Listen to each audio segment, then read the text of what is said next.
like I started off, family, it don't matter what your religion is. It's not about that. We gotta come together no matter what.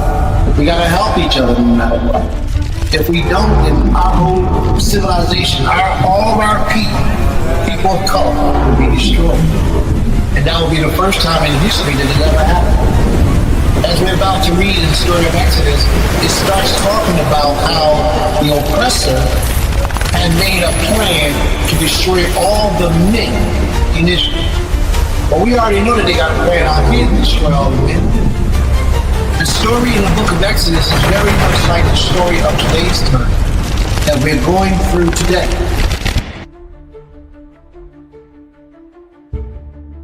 This prophet didn't say, well, you got to go get me a certain type of food. He said, I'm not eating nothing in this place because y'all are idolatry.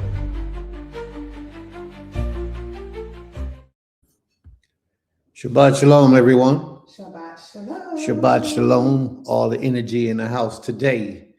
May the Most High be praised, giving him all the glory, all the praise, all the honor, and all the respect. Shabbat Shalom, Lakim. Shabbat Shalom.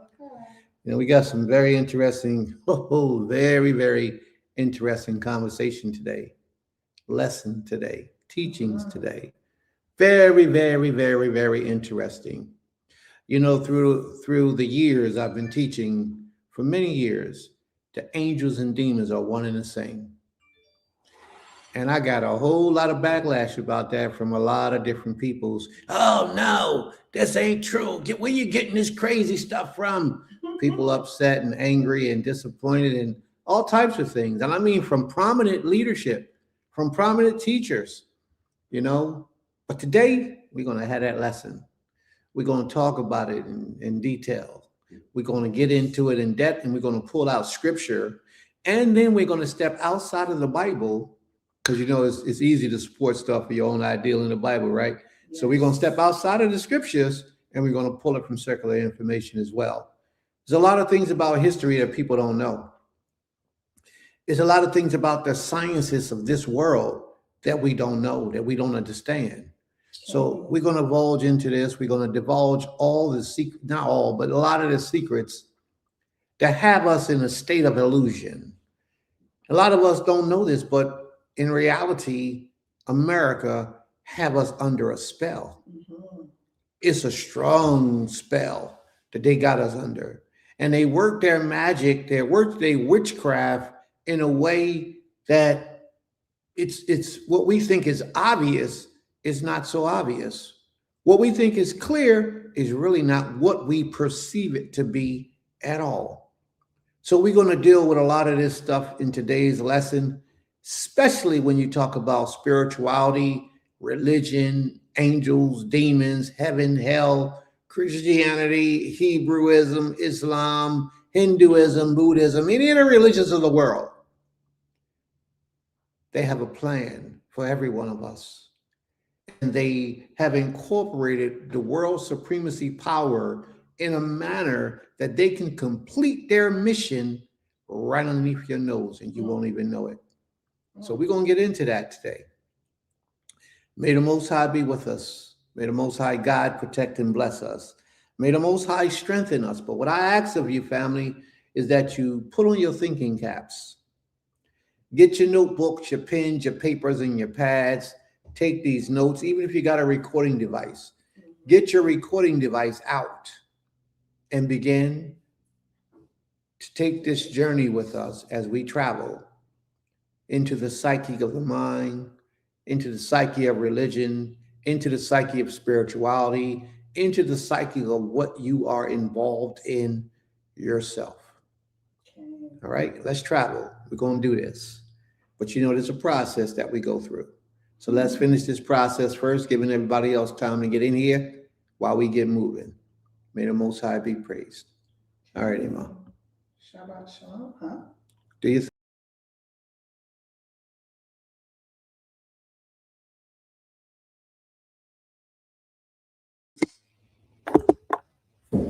Shabbat Shalom, Lekulam. Shabbat Shalom, everyone. All praises to the Creator. First, I wanted to, my husband called me this week. He said, last week on the class, you was looking so solemn and somber. And when we opened, and so I went back and watched it, and I was so yeah, I was most likely I was reading. Somebody had sent me a message about my father, and last week was the what last weekend around that time was the year anniversary of his passing. So all people are always messaging and just checking up or whatever. So I was reading something that popped up and was showing me some remember some memories and people tagging me and things. So yes, so I was in a little somber mode, but just for a moment, still thankful for my parents.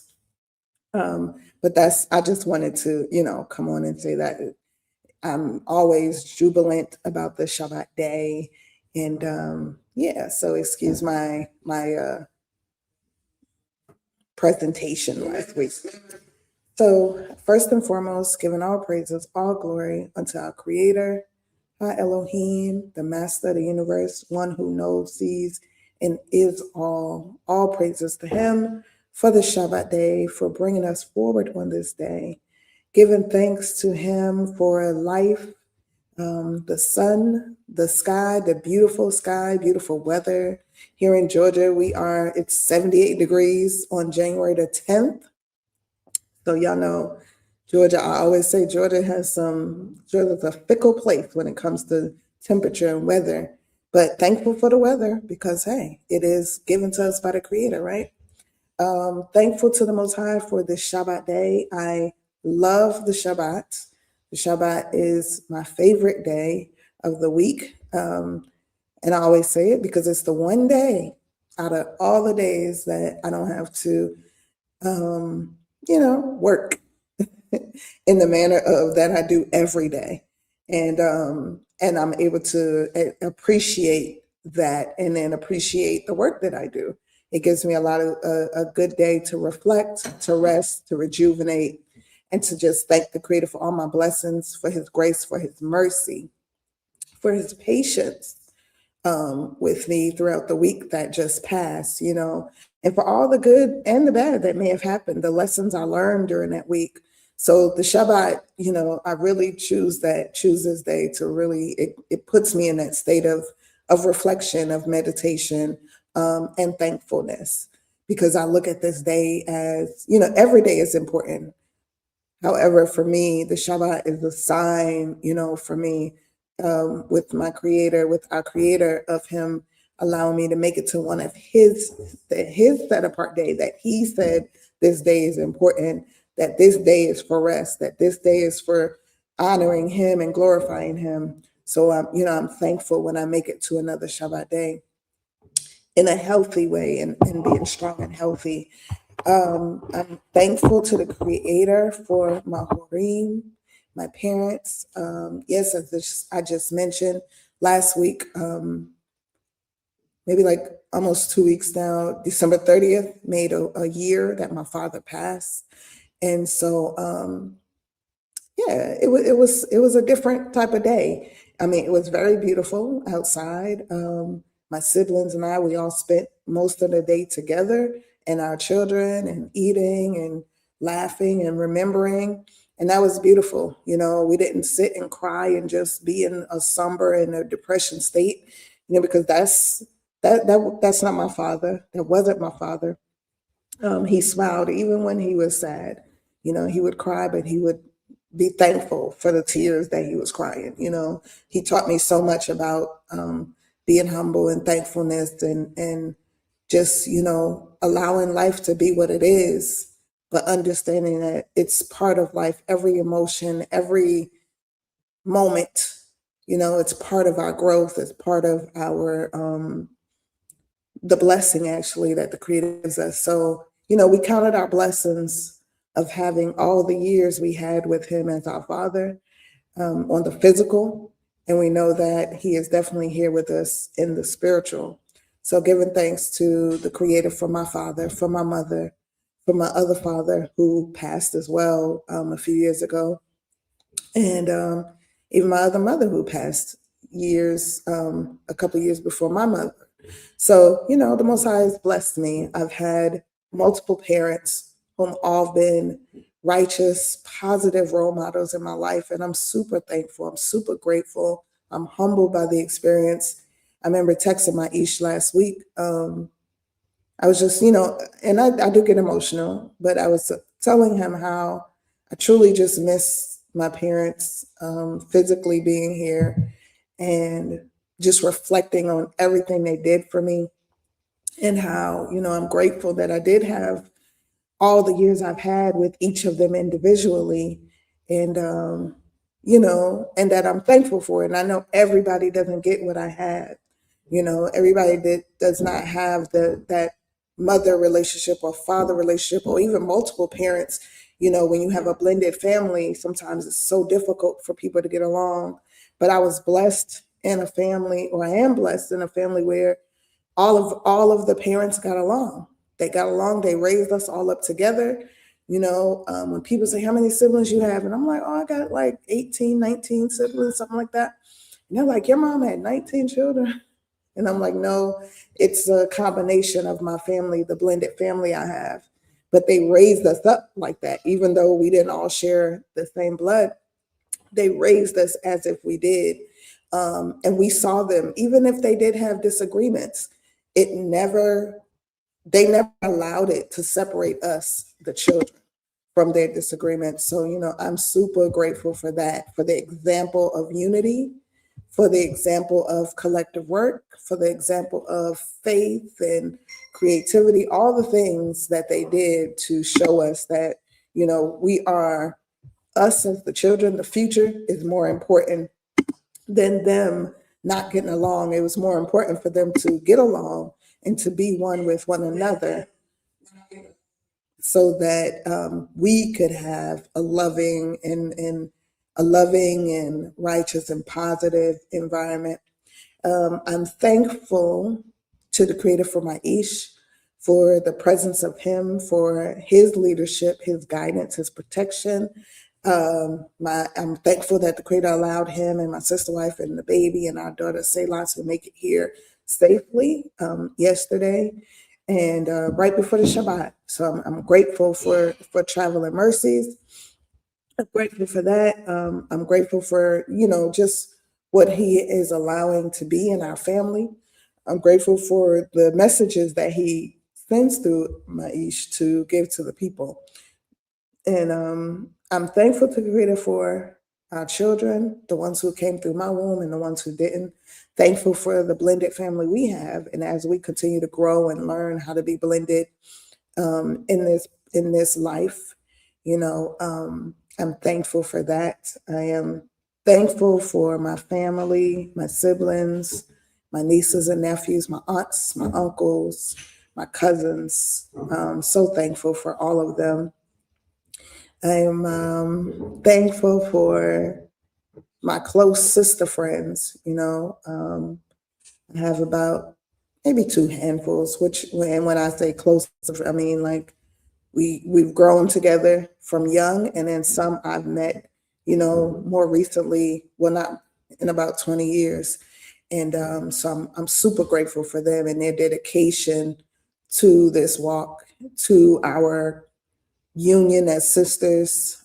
Sisterhood is a heavy word, and it means much more than just saying, "Hey, I'm in a sisterhood with this sister," but truly sisters, family, connectivity. So I'm thankful for that.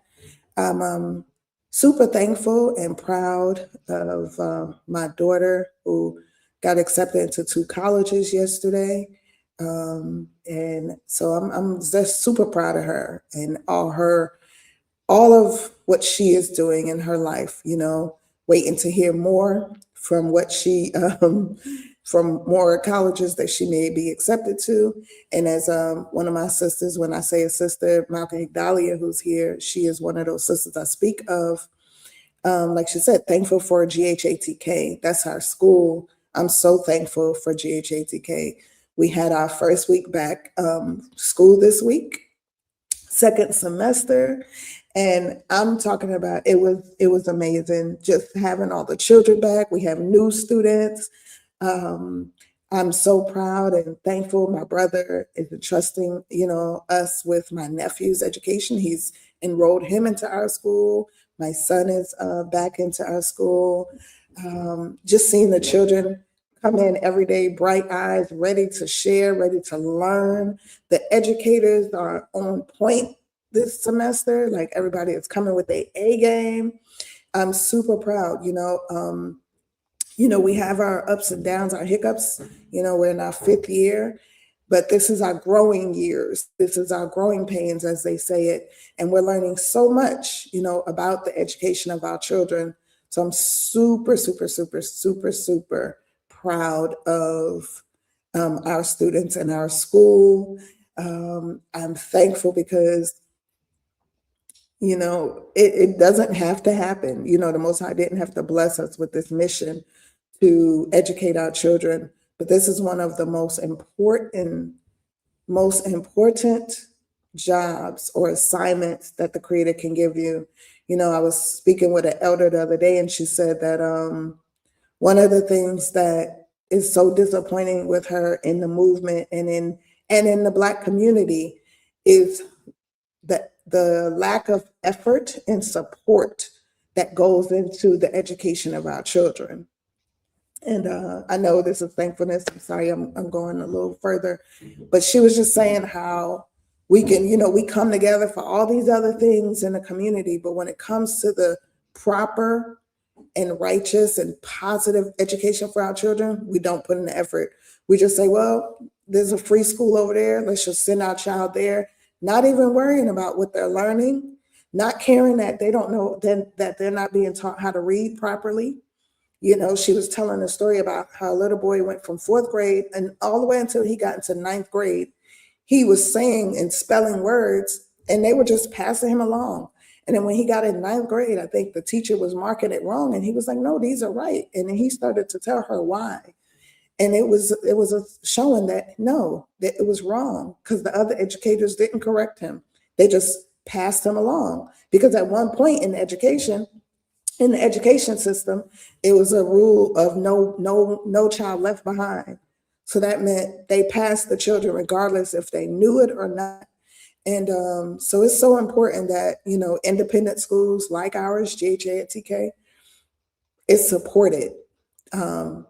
And it's supported, and it's not even about the financial support. It's the support of the people to send your children, to come and volunteer, just ask the questions, promote the school, talk about the school, because the children are who is being affected the most.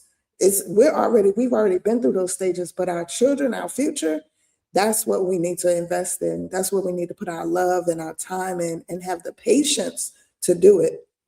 So off that rant, but thankful to the Creator for our school. And I'm just super thankful. Of course, there's always more to be thankful for, but I'm thankful that He keeps us, He guides us, He protects us, and He continuously has shown us His blessings, His mercy, and His grace. And I'll read, I believe we have some thankfuls in the chat. So Salakli, 1 second. Shabbat shalom to everyone who's here. See, everybody is chiming in. Did you want to come in and say anything?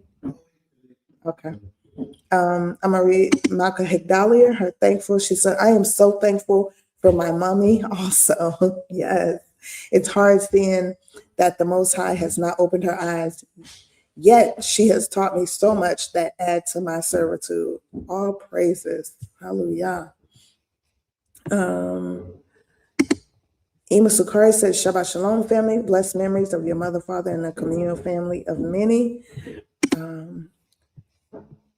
Malka Dahlia also says, I am also thankful for GHATK School. Our children desperately need the love and dedication of that our educators provide. Absolutely, absolutely. And then she said, especially since teaching your children all day is a literal law. Clearly, there's wisdom behind that. If we can't do it personally, we are tasked with ensuring they are in a place where that will will be done. Okay. And then she says, yeah, I know they would take their knowledge to build up Yisrael. Hallelujah. I'm trying to see if there's any more. Okay. No, and I was told I could, but I also want to, well, that would happen. Toda Rabah. I also want to give thanks to my aunt, my mother. She's my mother's best friend since I was little. I can't remember a time not having her in my life, but I'm thankful. And I did ask, my cousins if we could pray for her. So I'm thankful to my aunt. She is in hospice at this time. But I'm just thankful for all the years and her dedication to the movement. And I'm thankful that for my family, she has always been there. When my mom passed, when my father's, when anything going on in our family, she's always been there. Like if our children are doing something, and especially after my mom passed, she stepped up, as another mother for us. And she would come to our children's events and, support everything we did. So I'm super thankful. I'm definitely sad and, of the state that she's in, but I know this is part of life. And, as we deal with the transitions of our elders and the growing of who we now become in their place, I'm just thankful. I'm super. I sit back and I look at my life, and I'm grateful because I have so many people in my life who have shown me love, who show me what dedication is, who show me what sacrifice is, who show me what unity is. And so I'm super thankful. I'm humbled to be the person I am in this life, and I'm humbled to know the ones that I know. Toda Rabah. Aim Sukari also says, I'm grateful for the guidance of the Most High throughout the years. All praises. Zaquina Kimia, Zaquina Laurel says, Shalom fam, giving praises to the Most High for family, friends, the rain, strength, provisions, protection, vigor, vitality, power of mind, a rejoicing heart, and for accomplishments of this cycle. Toda Most High. All praises. Shabbat Shalom, Sister Kaza. All right, and I think that is it. Zehu. All right. Shabbat Shalom, everyone. Shabbat Shalom.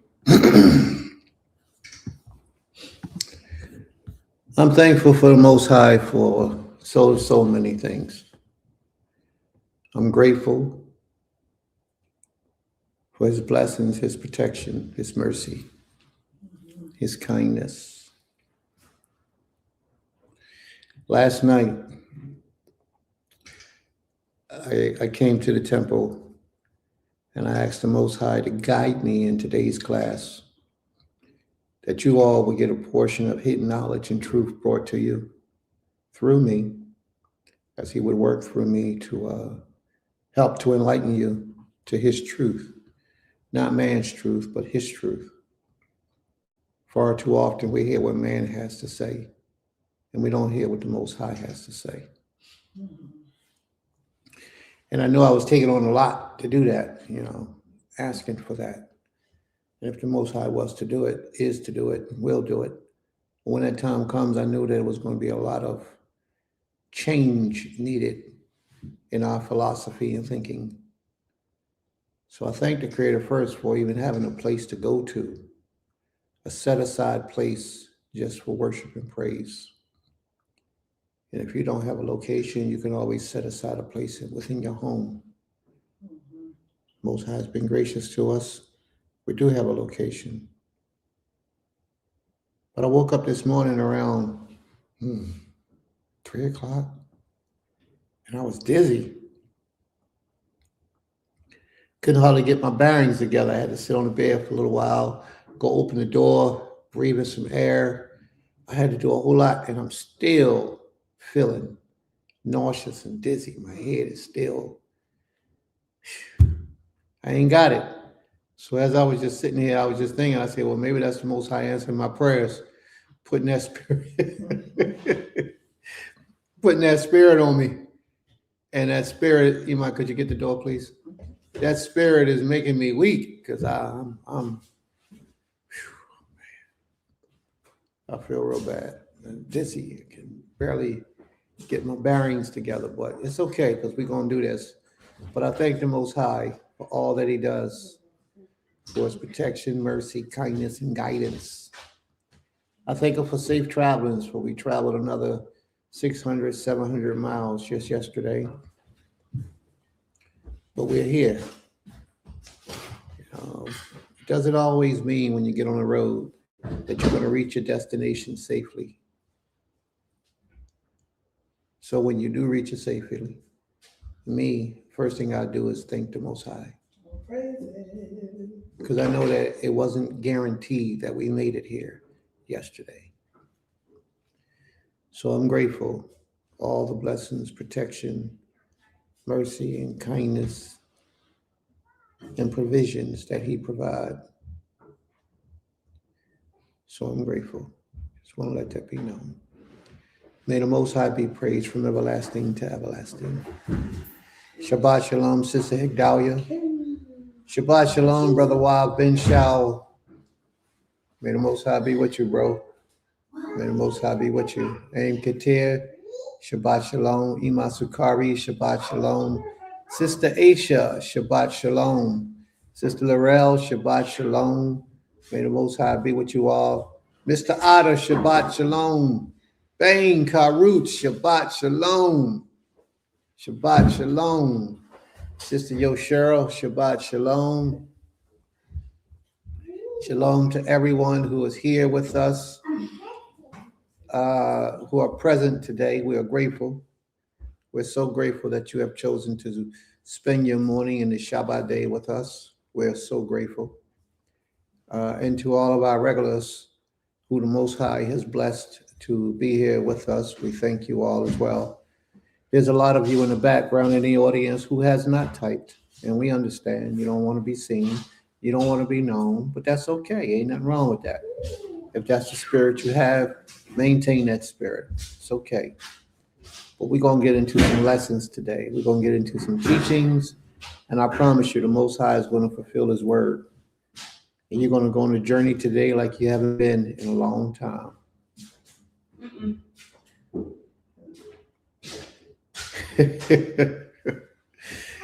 You're gonna receive some information today like you've never received, I'm sure.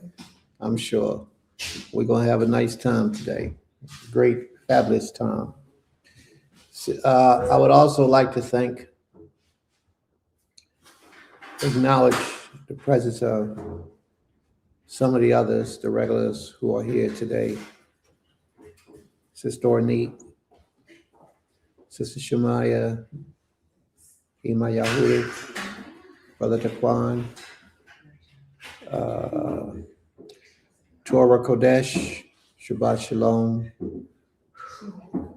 Sister Carol, Shabbat Shalom, Sister Nina, Shabbat Shalom. There's so many of you all that we're grateful who are here with us every Shabbat day. We're so grateful. So at this time, family, we would ask that everyone would take the time to like, share the page, share the entry so that others can get a portion of this lesson. It's going to be a dynamic lesson today. Dynamic. Yes, dynamic, unbelievable, outstanding. It's going to be very profitable for so many of us to hear the words of these lessons as the Most High speaks to us. All right. May the Most High be with you all. Truthfully, may the Most High be with you all. She's calling him out. All right. So let's get going to it. All right. I did want to, but I'm about to go back too because I forgot.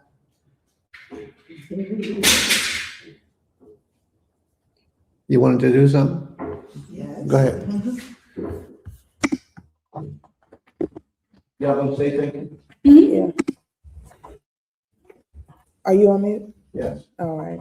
Shabbat shalom, everyone. We have more people to say thankful, but I did want to give thanks and praises to the Creator also today.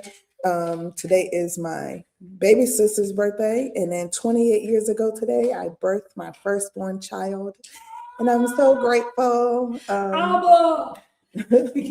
I'm so grateful for um, for her being the first to open my womb, and I'm grateful for her life. She is a beautiful, beautiful daughter, and I'm just proud of her and everything that she is aspiring to do and be. She just got accepted into a paralegal program. Yes. On her way to become a lawyer for the people. Yes. And so I'm super excited for her, super proud, and also thankful. Today is my auntie Afani's birthday. May she rest in the Most High's bosom. And my cousin's birthday. So it's a day of celebration for a lot of people in my family. But I'm grateful, and I'm grateful for all of that. And may the Most High be praised in everything and all things. Are you ready to say? Oh, Say how you doing. Malcolm Dolly says, I'm thankful for the example of graciousness and forgiveness that Prince Cass has continually displayed. Hallelujah. All praises. Okay.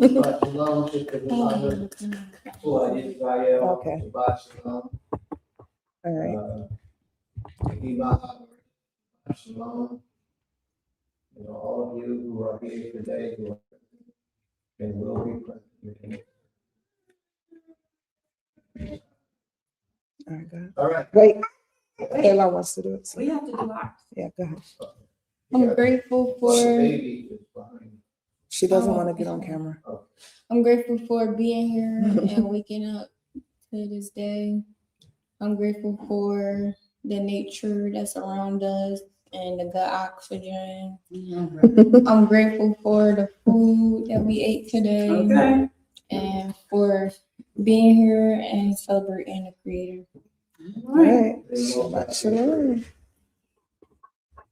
Oh. Now, she needs to hold the baby. Here. Yeah. Okay, my thanks includes. My mic is It'll be on here. Oh. Well, just come sit over here. Okay. My thanks actually includes a song, so I need to get my instruments. All right, everybody. Let's see. Where's the thing? No. Oh. You can walk around. Mm-hmm. They're probably up here. There's food, the stuff back there. Oh. Food. You want I don't know what you're saying. It's a simple song. I just made it up. Say like just heard. Want me to sit down? Does it It's matter? up to you. What are you doing? Shalom, everyone. Shalom, everyone. I am so happy to be here in the house of the Creator this day. They got him. Yes, shalom, shalom. I am glad we are here. I'm glad that our son BK is here. I was walking up with Selah and our son, and I always prefer to walk up on Shabbats if the weather permits. I always prefer to walk to and from the house, the Knesset house of worship, because it's just, to me, it's a good reflection time. It's a good peaceful time right before service, and you just take in the nature, you breathe in the air. All these pines make the air much better. Shalom, Gaber Higdalia. Hey. So I just prefer that, and I was just thinking about how our son is going to grow up on this land, and Most High permits future children, whether they be babies or older, like Selah, or older children. And I was just thinking about what all he's going to learn, what all our babies going to experience, babies are going to experience, future babies, and what they're going to learn and how they're going to learn about the Creator, and just being free on this land, having our school building on the land, having our own park on the land. Just, it'll be a completely different environment than I grew up in, right? And not that I grew up in a bad environment, but it's just different. It'll be more freeing, less worry, less stress. And I'm really, really grateful for that. And to have a husband that's able to provide those things, most high willing, and a community that will be there for us, and a growing community. So in light of that, I was actually just singing a song. I just made up this real quick song coming up here. It's not a title or anything. It's just a real quick song. So I just wanted to sing it. It goes like this. Toda Most High for your Shabbat day. Toda Most High for your Shabbat day. Toda Most High for your Shabbat day. Toda Most High. Toda Most High for your Shabbat day. Toda Most High for your Shabbat day. Toda Most High for your Shabbat day. Toda Most High. Toda Most High for your Shabbat day. Toda Most High for your Shabbat day. Toda Most High for your Shabbat day. Toda Most High. And that's all I got. We can just keep singing it over and over. But I just felt in my spirit that we just need some music or something, we have some instrumentalists, but we have a growing community. So, and I don't know how to play these wonderful, beautiful drums that we have here. BK is playing it right now, but So, new national praise song. Hey, that's what I'm talking about. Okay, right now I just got to add a verse. You feel me? Got to add a verse or something. But that's all I had. That's all I had, and I am so grateful. And the weather is beautiful. Seriously, the weather's beautiful. So that's all I had. And Toda Most High. Did you hear my song? Yeah. So hopefully we'll get some more, instrumentalists as our community grows. We'll get another piano in here. I just need some more music, need some more praise on Shabbat. You feel me? Need some more songs.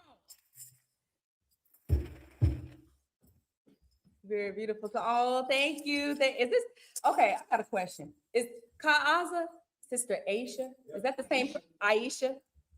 Am I saying that? Aisha. What? Aisha or Aisha? Okay. Shalom, Sister Aisha. your username says Ka'aza, so that's your name too. Okay. So if you go by either one, Toda Rabah, and thank you for that, Toda. And Shabbat Shalom, and Kiter, Shabbat Shalom, and Zakena Larell, Shabbat Shalom. I miss you both. That's all I had. Toda Rabah. Ta-da. I'm gonna put this mic. All right, family, Shabbat Shalom. Shabbat Shalom. All right. She's a professional singer, y'all, for those who don't know. She's putting together some music right now, spiritual music. And she's had people to do the choreography, to write the sheet music, the composing. See, I don't know, I'm not a music man. Somebody to do the writing of the music so she can play it. Yeah, she says sheet music, so that she can put it together in an album form and put it out to the world so the world can hear it. She's a professional singer. She taught me how to sing. Y'all know how I be singing real good now? She taught me how to sing. She said you can address her as either of those terms. Okay. All right, we ready to rock and roll? Now, are you gonna stay there? You gonna stay there with him? I'm gonna try. If he start messing with this, I'm gonna move that. All right, let's rock and roll. That was fire, huh? Yeah, it did sound good. All right, Ima, you ready? The subject of today? Yeah, 1 second, please.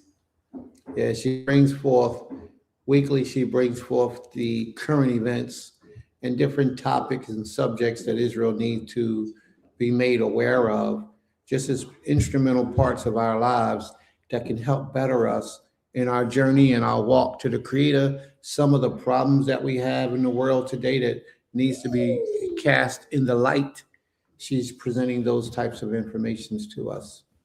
May the Most High be praised. Toda Rabah. You go on mute. All right, Shabbat Shalom, everyone, again. Shalom. Yeah, because I had to move this table just a little bit. Okay, Salakla, y'all, if it's making you dizzy. Oh, Lord. So before I go into my topic, giving thanks to the Most High for allowing us to have this awareness and share this type of awareness with each other, with one another. Of course, today's topic, I will, before beginning, do a disclaimer. Prior to that, though, I did want to just mention that the war that the guy who sits in the White House has placed on Venezuela is getting heavier and heavier. I know China put out a warning to him saying, to the United States, saying if they do not remove their boats out of the Caribbean and return the president and his wife, and this was last week, within 24 hours, then they would, he's one of their allies. So they will be going against the United States. And what I did just recently, and I'm sorry, I don't have the actual site to tell you guys, but I know China and a couple of other countries have band together, and they are bypassing the United States blockade or against Venezuela, and is bringing them oil and other things that they need. And I know a couple of people who are over there who are mentors from my father, who run my father's radio show now. They're over in Venezuela to do live commentary, and they reported last night how they're in Caracas, and so they reported how the government who Trump has put in the place of Maduro's right now shut down the electricity so that people could not communicate. So the fight is on. This is serious business that's happening right now, and I'm just imploring us to pay attention. I'm not saying sit in front of the news. I do not do that. So I wouldn't tell anybody else to do that. If that's what you like to do, hey, go ahead. But just pay attention to what's going on. Pay attention to the countries that are aligning with the United States, and the countries that are aligning with countries like Venezuela and Cuba and Nigeria and all these places. And I just read where the Nigerian president, Traore, was talking about how he's been warned about how they may take him out like they did Gaddafi and Sankara and the other young presidents who stood up for the rights of his people or the people of our ancestors. And he said he would die for the people. And that's so important to know, to hear these messages. Yes, he's in Burkina Faso. So which is not Nigeria, you're right. But to hear these messages of leaders all over the world standing up and saying they're going to stand for people, they're going to die. They will die for the righteousness of their people, for the education of their people. That's inspiration for me. And more than likely, it's probably inspiration for me because I came from parents who felt the same, who taught us the same from very young, and who did the same. And I know I have uncles and aunts who did the same and who have died and who have lived in exile and have been and still are in prison because they stand for the freedom and the right of our people to be able to have our voice, to be able to say who we are and believe in who we are and stand on it. And so as I read these proclamations from these different people, these different revolutionaries, it inspires me, it excites me to know that we are doing what we're supposed to do, even if they don't proclaim themselves to be Hebrew Israelite. The Most High, he guides us and he blesses all people, whether we as Israelites or not want to accept it. He blesses people who are doing the righteous thing, even if they don't know themselves. We've seen it over and over in history, how he has and why he does it. So we got to get out of the thing of stop questioning why he does it for them, and then do the things that we're supposed to do so that we can be blessed in the same way. And we have to stand up for our people. We have to stand up and represent the Creator, and we have to stand on who we are, no matter who is watching, no matter who comes against us. You know, I had a sister come tell me, "Oh, you're an Israeli," and I had to break it down to her. I said, first of all, I'm not an Israeli. And if you look at, because my name is Yisrael, that does not equate to me being Israeli. But you have to be ready to speak up and represent who you are at all times. So, you know, I wanted to bring that up. And yes, my topic today is I'm sorry, go ahead. Do we know why this man office even captured the Venezuelan Well, president? Why? yeah, because they said he's a tyrant. They said he's the this is what, so one day he captured him and they went over there because of the oil. So his whole goal is to take the oil.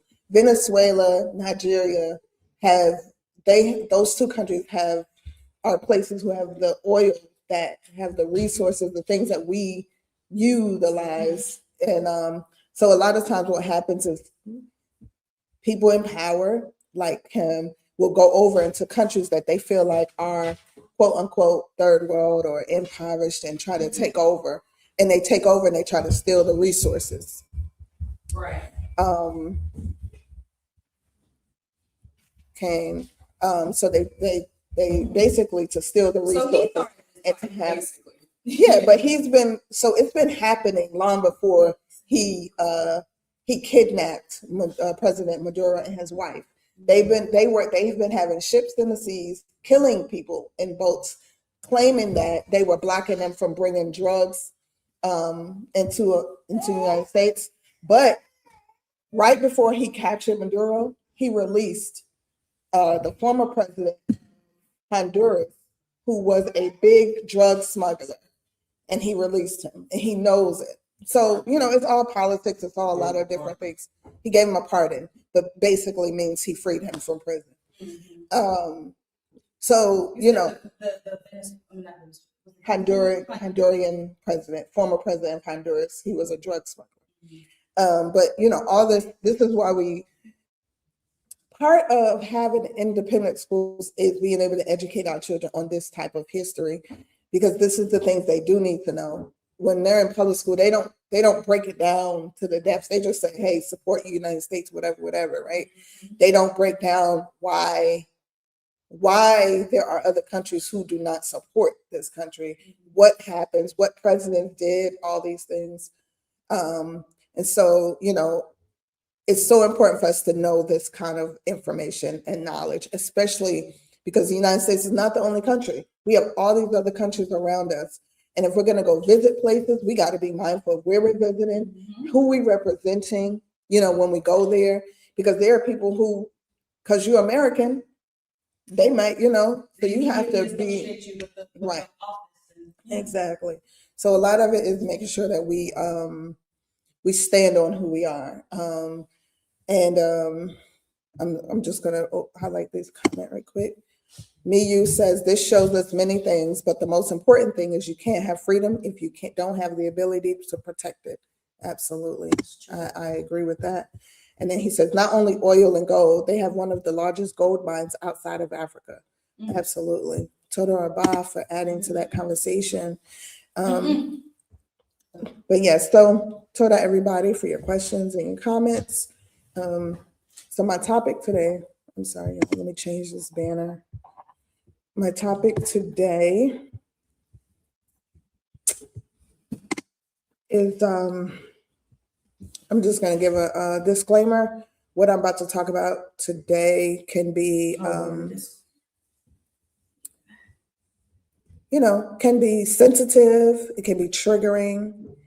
And so I want, you know, to make that aware before we go into this conversation.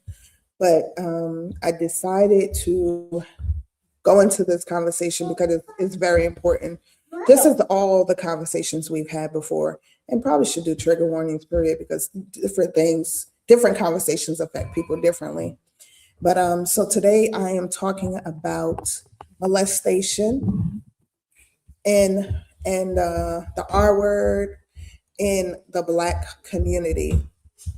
And specifically with Black women, I do want to do a little more research because I'm not a man, but I know that there are men who get molested, who are sodomized, who have been, affected by the R word.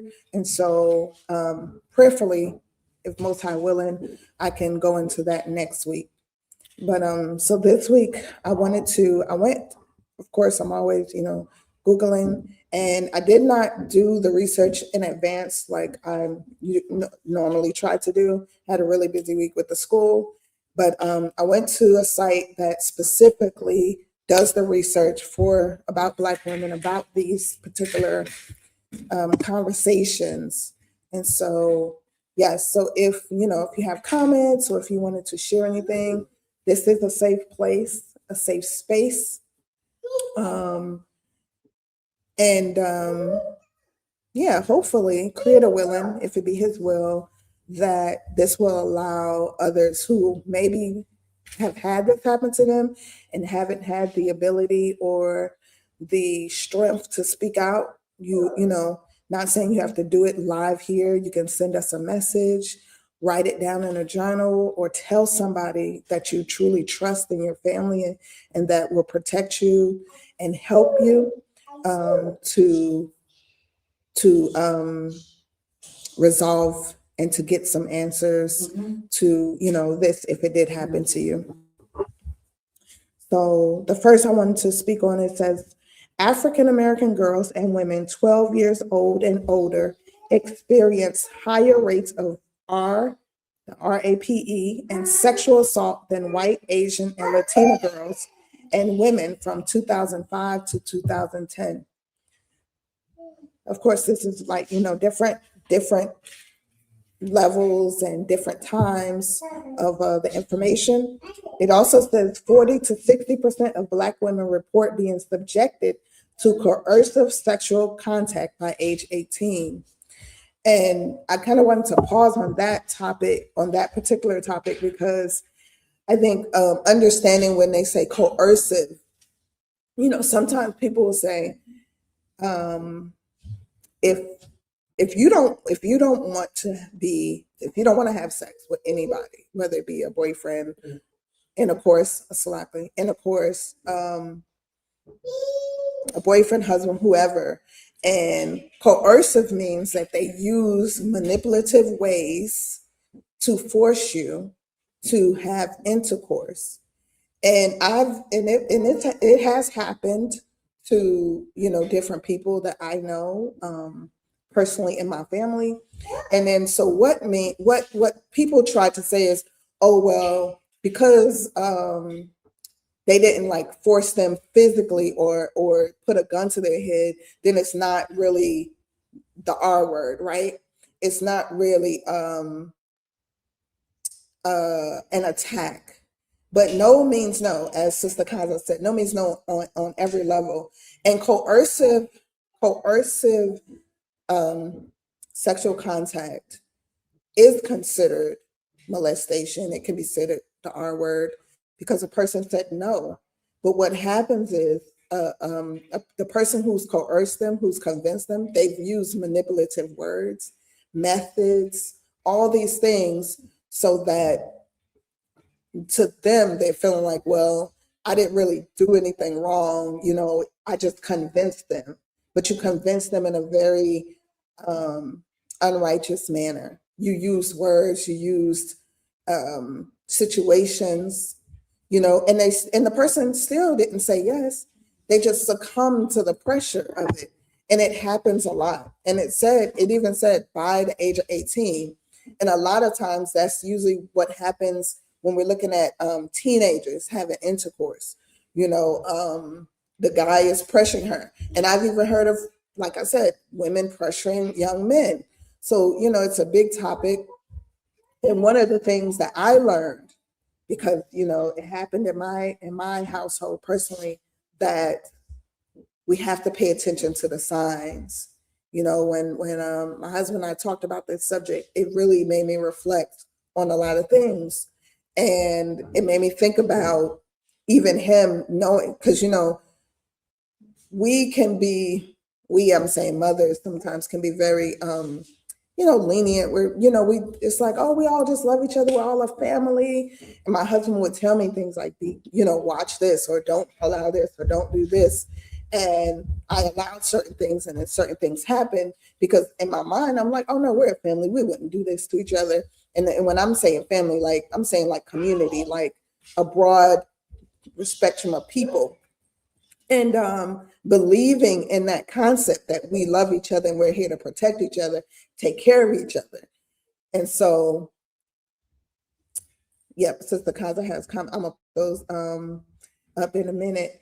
But so what I was getting to the point of it happens. I've seen it happen with younger children a lot under 18 because at a certain point you feel the pressure is so hard on you, and then you're looking at the person like, oh, if I tell, will they believe me?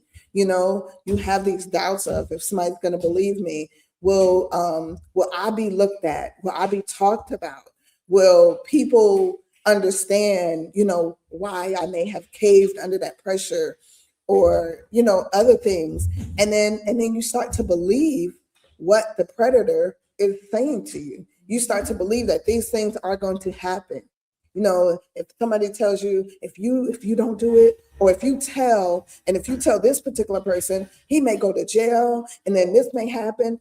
So they make you feel so guilty for saying something that you don't say something, or that you allow it to happen because you feel like you have no way out. And so, it is a very touching subject. However, we have to talk about it. I know for me, I felt like when it did happen in my family, that the Most High allowed it to happen directly because he said, no, we need to be able to talk about this. We need to be able to stand up and say what's going on. And I think the biggest thing for me was realizing why the Most High allowed it to happen, and then understanding the lesson in it, and then understanding what comes after that. Do we sit and in depression? Do we blame ourselves, or do we become active in this walk and say, okay, these are signs of this happening to your child or to your daughter or your son? How do we protect those who it has happened to? How do we stand now and say, you know what, we're not going to let this happen to another young daughter or another young man? How do we support a family that has gone through it? There's so many levels to this type of act, that a lot of times people don't pay attention to those things. They just, they take on the shame, they hold their head down, they walk away, and then, they carry that for the rest of their lives. And I know for my family, I refuse to carry a shame of someone else's wicked act. And then sometimes it's wicked, but the person either was touched before, or something happened to them, so I have tried, and I have done in my family when it's happened. I really look deeper into why it happened, not just to my daughter, but why the person did it, because it was important for me to identify the problem and to also see how I could get help for that person. And I think more important, it was important for me for that because I knew the person who did it, not because I had, because I truly believe in my heart, and I'm just being really honest with you guys, transparent. If it was a person I didn't know, it probably would have been a whole different outcome, right? But because I knew this person since, they were a young child, I wanted that person to get help. And I wanted the others around to get help because I want them to be cured in a way. I don't know if it's curable. I don't know the outcome of what happens if you go to counseling, if you're a person who's done this to somebody. But I know that's what I wanted. And when I prayed about it and asked the Creator for the answers for how to move forward with it, these are the things that He showed me to do. So, it's a whole lot to talk about, but I definitely wanted to stop at that point because I feel like it happens more often than not. It happens, and young women, young men are afraid to tell because, like I said, is anybody gonna believe them? Is their family gonna really support them? I can tell you when I took my child and my other children came and we made our statement to the DA or whatever, right? The woman really, she said, do you know how many young women come in here and they have no one, not one person with them to support them, to believe in them, to carry them through this? And she said, your daughter is so blessed because she has a whole family. And that really, really struck something in me. And it made me so sad for those who didn't have that support. And I just really started, like years ago, I started reading about it more because it's like, as a mother, if your daughter or your son says this happened to me and you don't believe them and you don't support them, for me, I question, like, well, what happened to you, or what is going on in you that you wouldn't, even if you didn't believe them at some point, do you investigate? Do you ask the questions? Or is it because you're just feeling the shame or the lack that you didn't protect your child? So many questions of why a person doesn't support. And so I couldn't just put it on one thing and say, oh, well, a bad mother or a bad father. It's so many things go into it, so many reasons why a person may not support or feel ashamed to support or scared to support, But I could say for my child, I there was no other choice but to support, to stand up and let her know she's not a victim. We're not going to carry ourselves as a victim. We're going to heal. We're going to get healing as a family, as individuals, and we're going to continuously pray about this, because what I do know is that when these atrocities happen to a woman or a man, it's with them for a lifetime. And when I did the research, what happens is when it happens to you at that age, whatever age it happens, you have feelings at that age. But then you become a different age. You may become a teenager. Your feelings will change. You'll go through it in different ways. You'll become an adult. Your feelings will come in different ways.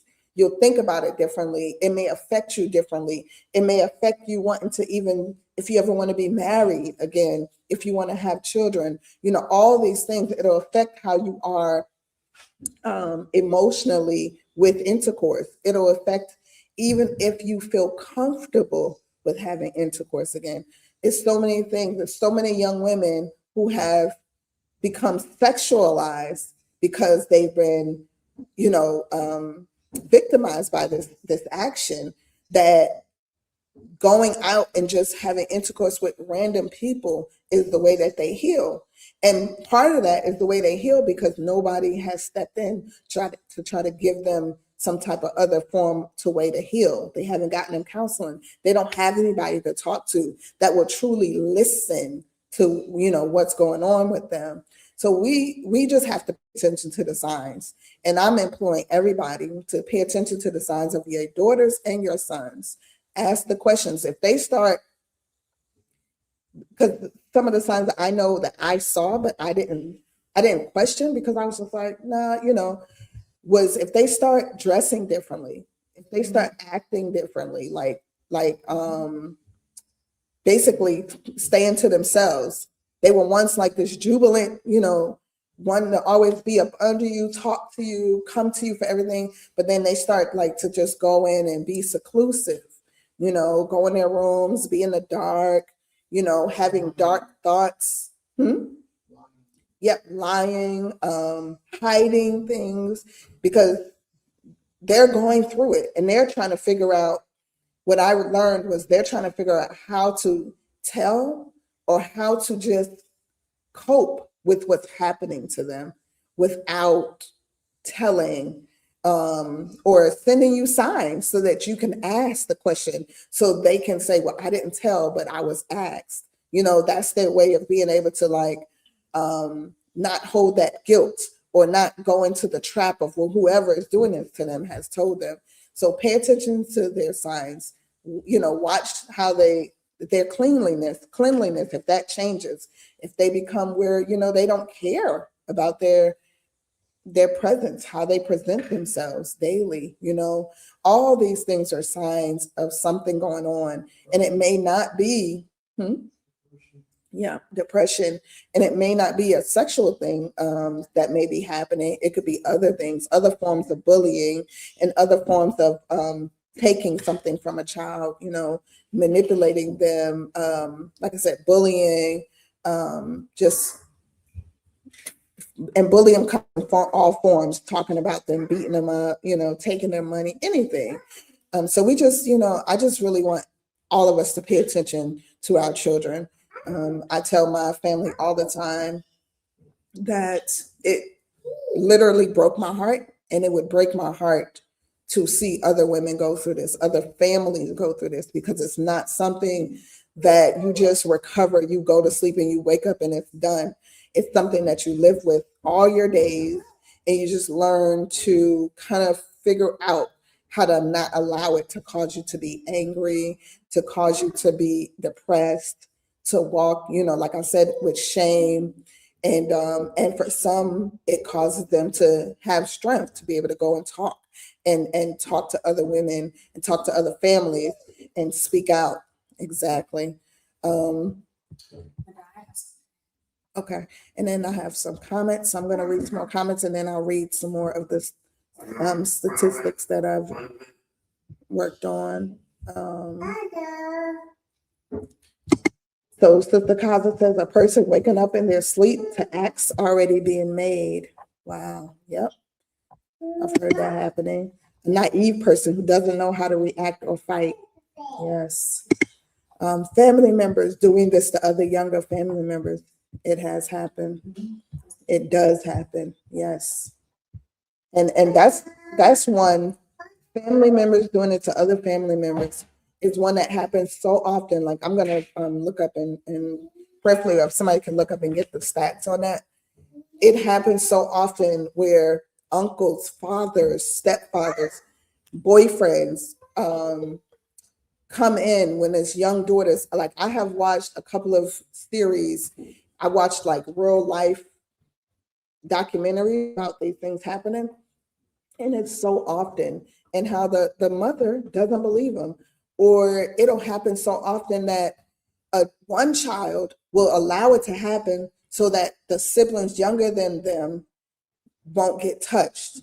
They will take all of it for their younger siblings, and then once that person gets tired of them and they see that the person is trying to get to the younger sibling, then they may take action, and sometimes they still don't know how to take action. Like, all these things. And in my mind, I'm like, wow, for a young child to have to even make that decision, the weight of that on them, on their heart, on their body, on their mind, like, how dangerous, for them to have to be in that type of situation.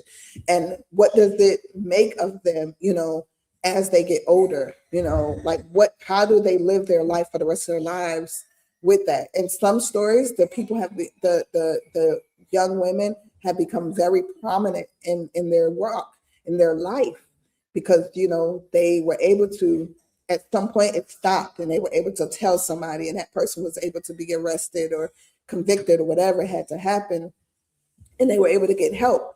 But in a lot of cases that I saw, they didn't get the help. They didn't get the advice. They didn't get the love that they needed to heal. But she also said, a person using the law, I brought you into this truth that makes me your husband, and you cannot say no to me. This Kaza, that's a good one.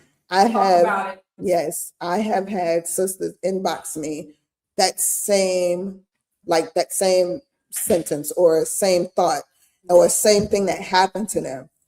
Man, this is literally people who do that, that for one, it's against the law.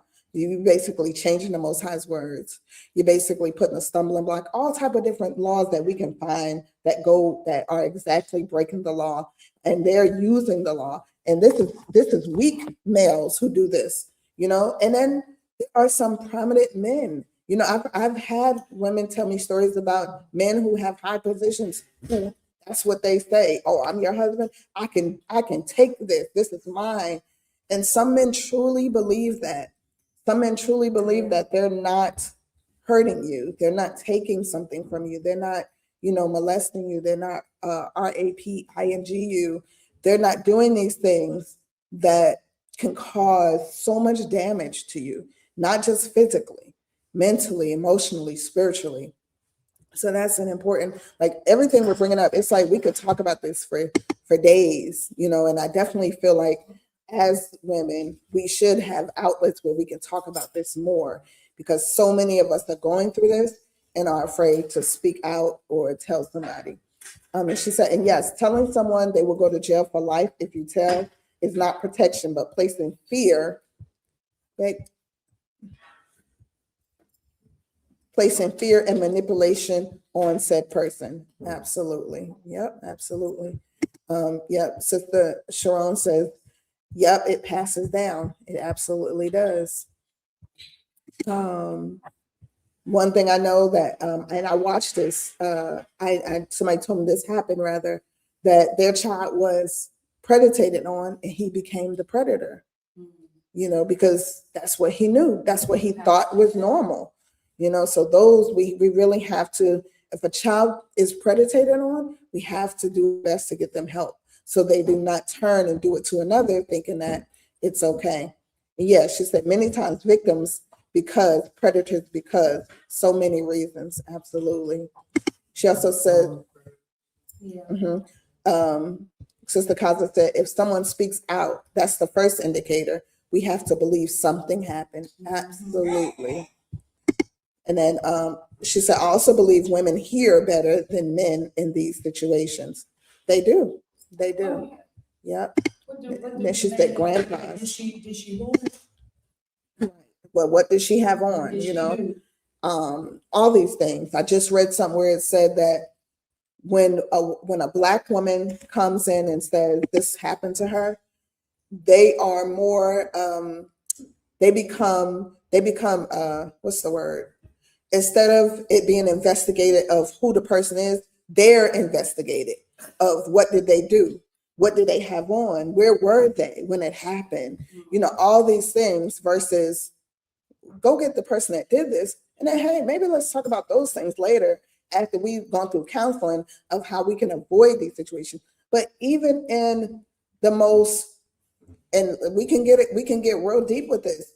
People have been molested in churches, you know what I'm saying, congregations, in their house, Fully dressed, fully clothed. So, we have to get out of that mindset that, and it's for us as women, we've been so, we become the accuser or we become the perpetrator of of things that happen to us, right?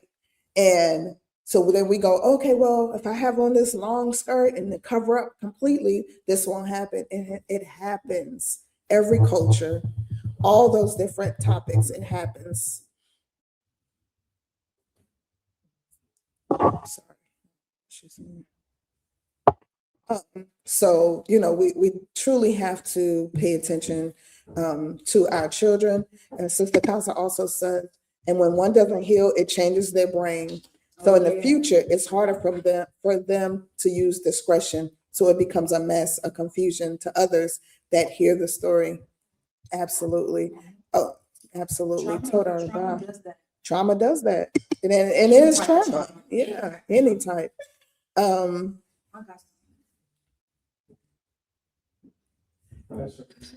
I'm sorry. That was Amy. Autumn. Can you give him?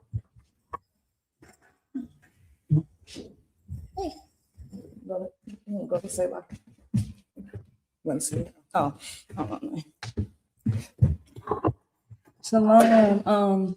I just had a quick thing to add to it because we were talking about the signals and signs. I did have a young family member that this happened to, unfortunately. And the two signs that I noticed that we didn't say was how they dress, or maybe we did say that, I'm not sure, but it was how they dressed. I noticed that this family member started wearing long sleeve shirts in hot weather or springtime, right? And so in springtime the weather's up and down. It can be a little cold, so I didn't think too much, but I noticed it was noticeable because this family member was wearing this like every day, right? And normally they didn't really do that. And then and later on we found out that this family member was actually cutting themselves, and that's why they were wearing the long sleeve shirts, right? So that was a big indicator, that one that I questioned, but I didn't look too deep into at the time. Another big indicator was the music that they started listening to. That is a huge indicator, especially if you know the style of music that they usually listen to, and then it's changed drastically to something depressing, or specifically like for this, heavy metal. Heavy metal has a lot of demonic things going on, a lot of demonic things. Screaming, literally, all those things, right? And y'all know I'm a musician, so I've listened to this stuff, right? I have a few songs in my playlist that are heavy metal, but not too crazy. But this family member started listening to this stuff all the time, and I thought, something is happening because music is an indicator of what's going on inside, right? It truly is. So those are also, I just want to add those two things, because it's not always outward appearance. Sometimes it's what they're doing and what they're listening to, or even the shows. We talked about the shows too, what they watch, right? That all of that is a big indicator with that. And unfortunately, this family member didn't tell us that this happened until like a good year, maybe a year and a half until after it happened.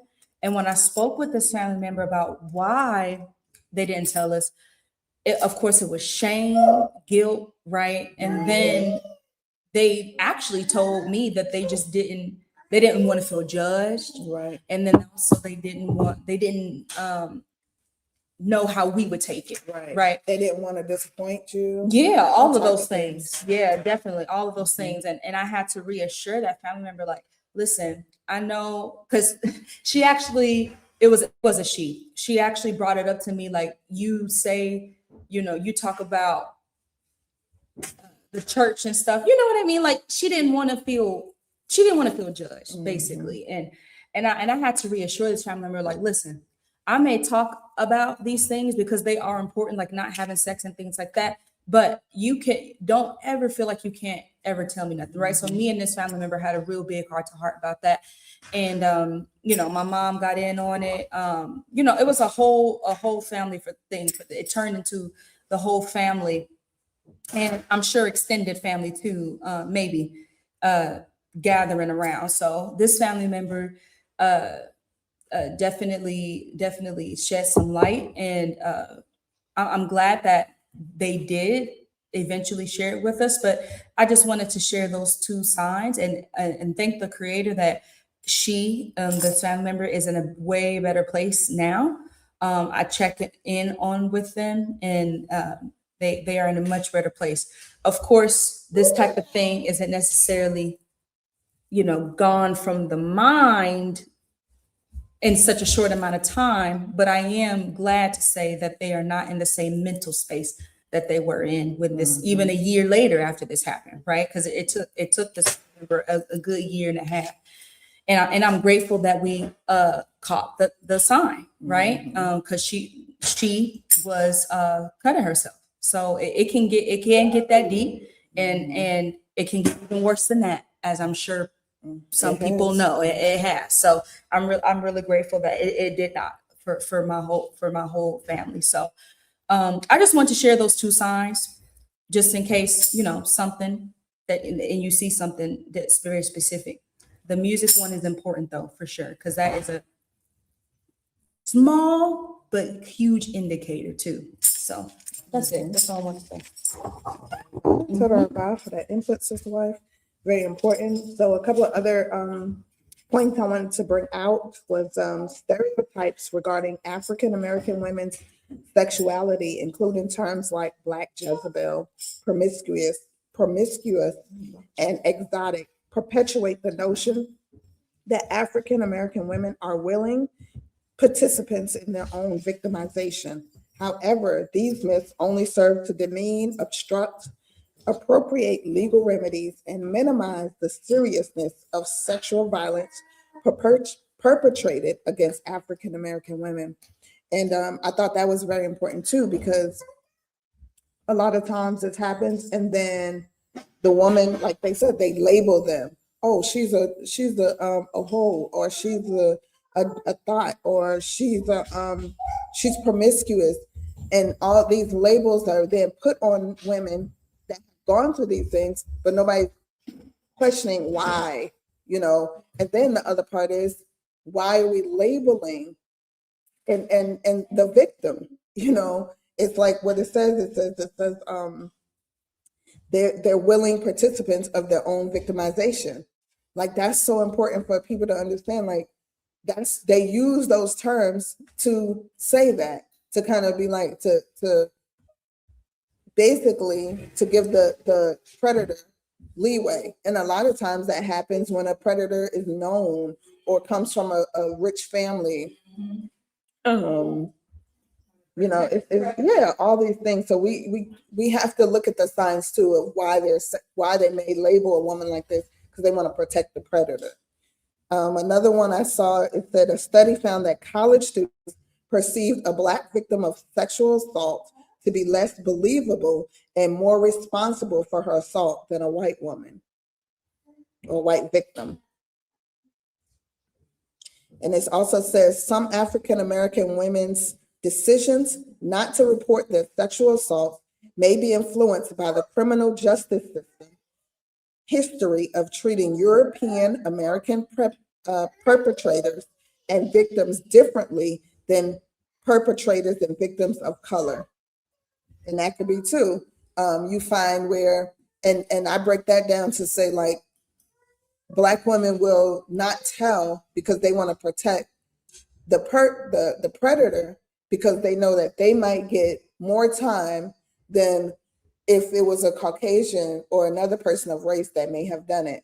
So, and we're a victim, but then we're also trying to protect, you know, the person that made us a victim, because we know that they're going to get unjust ruling, or get, you know, more time than another person who did the same thing, but because they're of a different race. So many different levels to this. It also says, and then I'm gonna end it on here because I know, and I will read the comments and then we'll go into our next subject. It says the number one killer of African American females ages 15 to 34 was homicide at the hands of an intimate partner or ex-partner. And you know, that's, of course, that ties into what we're talking about. Of course, it goes into other things that's like domestic violence, but that says the number one killer for Black women, African American, however you want to label yourself. I don't really use those labels. The number one killer for them from the ages of 15 to 34 by an intimate partner or an ex-partner. We really have to pay attention to the signs. Whether it's pay attention to the control, because there's so many levels of control.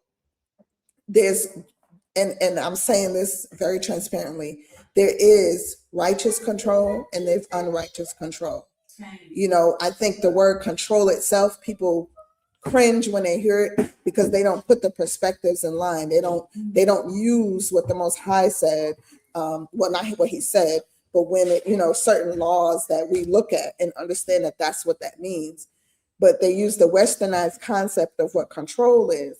And so we have to be very mindful of, and it's not even just control, it's the manipulative words, it's isolation.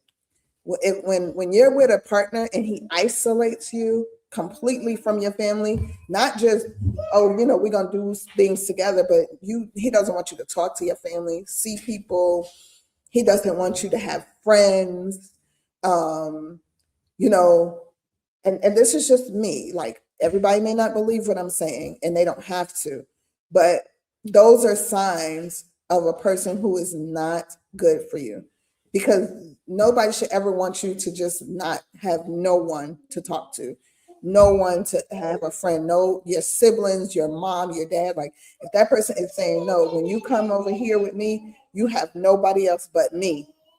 That's, to me, that's a manipulative, sick mind. That's a sick person. And then it says even ex-partners. So we got to look at, okay, this is my ex, but how are they, if they're your ex, are they still calling you? Are they threatening you? Like, all these things, are they stalking you? I've seen and heard so many stories of women who have been killed or molested or kidnapped, all type of things, by an ex who just couldn't accept that y'all are not together no more. And not just even killed, but trying to make your life miserable, doing things to you, you know, abusing your children, all type of things that people do, you know. But it's saying here the number one killer, okay, is from an intimate partner or an ex-partner. So this is where it all lines into as well, of picking, choosing, or accepting the right person. This is why it's so important to have your family involved in that process.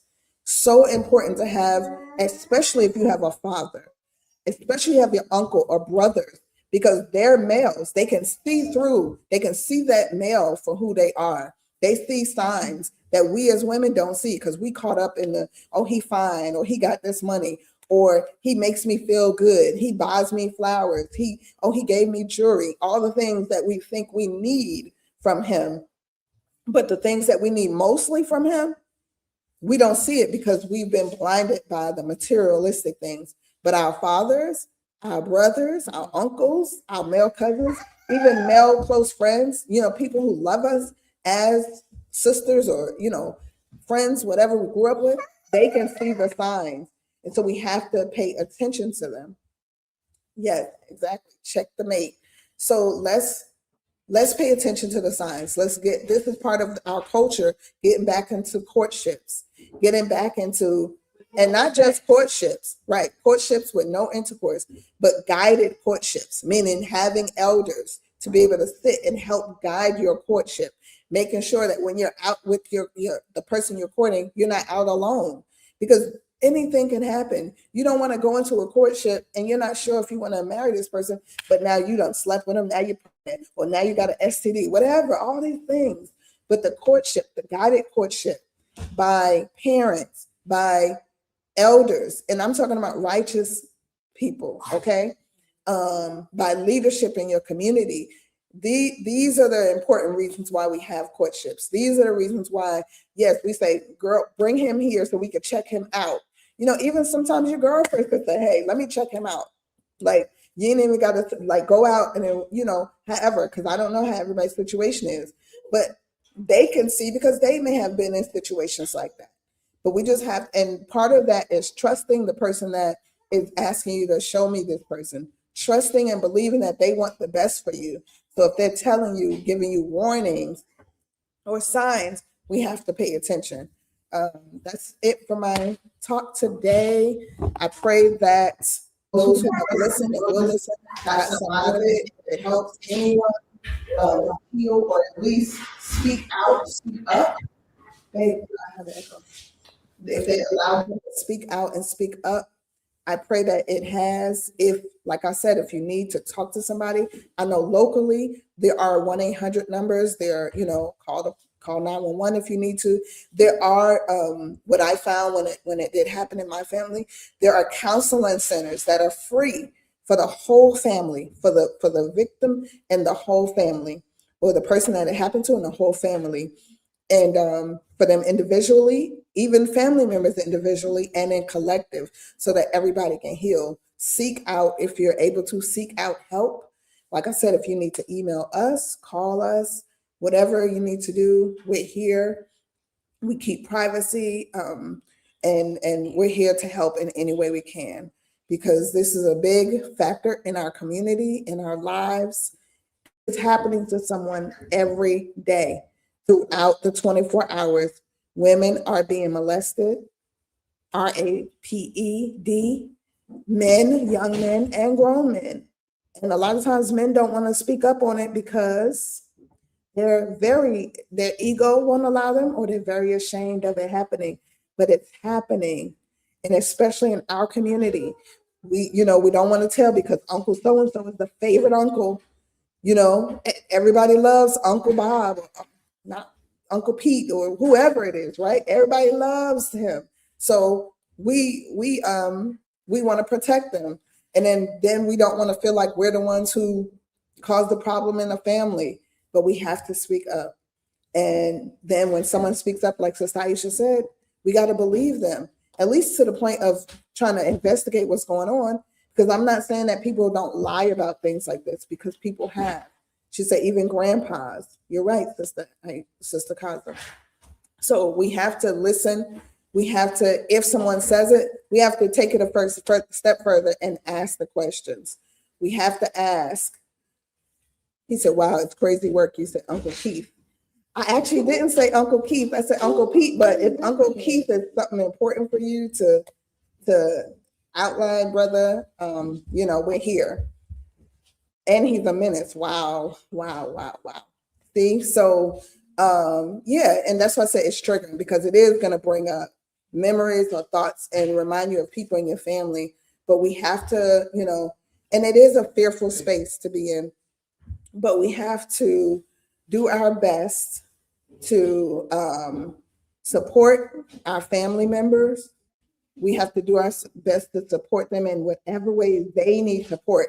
The other lesson has to be learned is that what we may feel they need to do to heal may not be what they feel at the time or ready to do. So we have to be patient with them as well. We have to take it baby steps, because this is something that, as Sister Aisha also said, it changes you.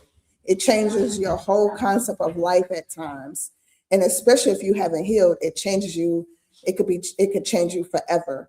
So may the Most High, accept what I've presented to you all today, if it be His will, as something righteous. And I pray that each and every one of us can walk away from this knowing and feeling a little better about those subjects, and feeling a little stronger on how we can help one another. Exactly. Wow, what a mouthful. What a mouthful. And that was just on the way. You want to read it? Because my mic is on.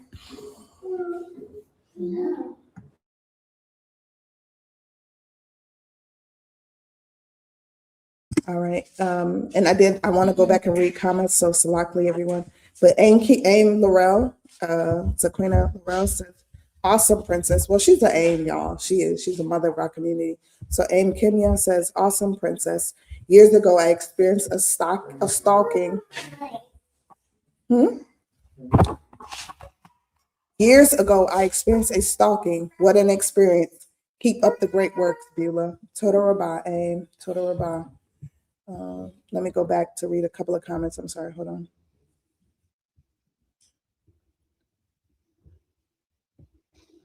Okay. Sister Aisha said, this could be a reason why women choose to wear pants. It could be, very much could be. Aim Kiter says, many victims resort to self-blaming, which eventually lead to rebellious streaks. Yes, rebellious streaks of behavior. Absolutely, Aim Kiter, it really does. Sister Kaza says, tell her, oh, she's talking to you, Autumn. Tell her, she's talking to you about the experience you was bringing out. Tell her there are different dimensions of good and bad. You, occult Autumn, are elevating your family. Let her know you're here to teach her everything she needs to know about the right way.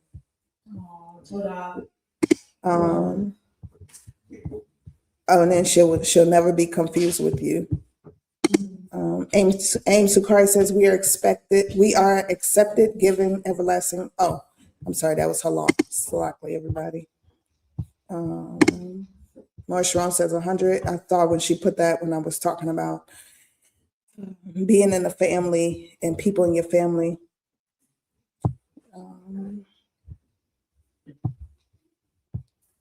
And then Sister Kaza says, nothing happened to me before 21. However, my cousin grandpa tried me at a sleepover. I think I was 12 or 13.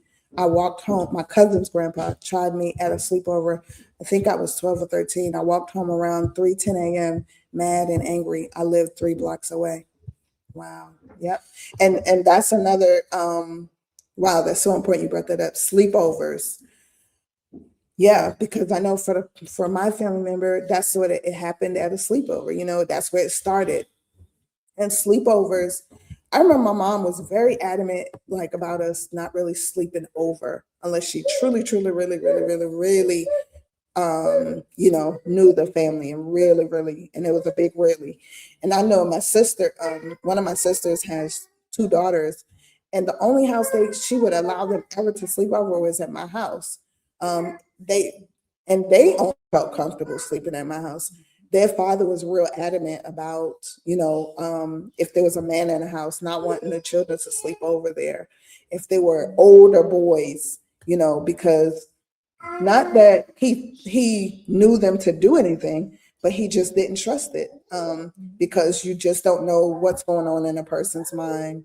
But even sleepovers with girls and girls, there are older girls. I've read stories and watched stories where girls are, you know, molesting other girls, and doing things to them. So, you know, sleepovers, that's a big thing, Sister Kaza, and I'm definitely sorry that happened to you, because even acts of perpetrating where it doesn't even go fully, it doesn't actually happen all the way, it's still very traumatizing that somebody would try to harm you, to take something from you, especially someone who you feel like you said, your cousin's grandfather, you know, like you consider him, I'm sure in some way, a family member, someone that would protect you and not violate you.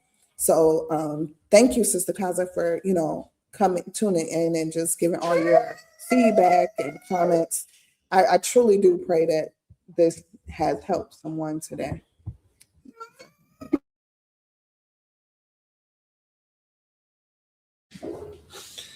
All right, family. Shabbat Shalom. There was so much mentioned, but yet so much that wasn't mentioned. Whole lot. You know, we live in this Israelite life. We're supposed to be examples in the epitome of righteousness and virtue. And we are expected to be that. Not too many years ago, we went to a unity Shabbat. Our community and another Israelite community. We went to a unity Shabbat. And one of the young boys there at the unity Shabbat was molested by another young boy who hosted the unity Shabbat. His family hosted it. So we did the research. After a period of time, it all came out that the young boy who molested the young boy from our community was molested by his father. No, it was his father. It was a hidden thing. They try to act like it wasn't his father, but it was his father. You know, it's sad the level of atrocities that we commit today. It's devastating when you find out what level and what degree of violations, sexual violations, we are guilty of today. There are so many males today in their own homes who are molesting their daughters. And some even their sons. There are so many. And a lot of these people sit in positions where you would never think that these type of things would be taking place, but it is. I remember some years ago, it was an elder that was a part of our community in Bet Hetzabah. Bet Hetzabah was a place where we used Temple Kifarim. We used to always go to visit because it was full of elders, and the wisdom underneath of the elders was powerful, strong. And one of the elders, I think I told this story some years ago. One of the elders, we went to a trip to Atlanta, Georgia for Unity Shabbat. And one of the elders who went on this trip brought his daughter with him. And his daughter stayed in a hotel room with him. His daughter was in the swimming pool with him. And we sat back and we said, well, it wasn't just that they was in the swimming pool. Hey, what's wrong with them being in the swimming pool? What's wrong with them sharing a hotel room? You know? But when he was in the swimming pool, they were more interacting like they was husband, wife, boyfriend, girlfriend than mother, father. I mean, father and daughter. So me and the other elder who was associated with him, we questioned it. He said, you know, Prince, I've been thinking this for years. That man was messing with his daughter. So I got slick. I brought the conversation up with him about his daughter because she's around my age or a little bit younger. I said, hey, man, you know, I like your daughter. She's pretty, you know, can I hook up? He said, man, you can try, but my daughter ain't gonna hook up with you. I said, man, you don't, you know, I'm confident. Oh, I can get your daughter, man. If you let me, you give me your permission, I can talk to her. I can get her. She'll be my wife. Yeah, all right, let's see. So he gave me permission, talk to her.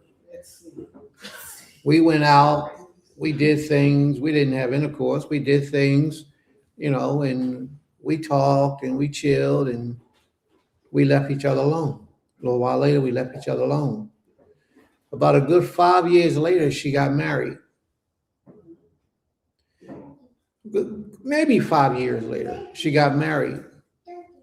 And when she got married, she had conversations with her husband. And she revealed to her husband what her father used to do with her since the age of 8.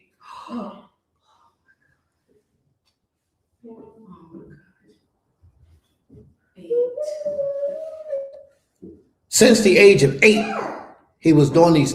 And she lived with her mother, but her mother would send her to her father's house, like over the summer and things like that. And he would just manipulate her to a way that he began to have intercourse with her. And when she told her husband brought it public. The man got arrested, and he might still be in jail. I don't know what ever happened or became of it. But I've seen the daughter since several times.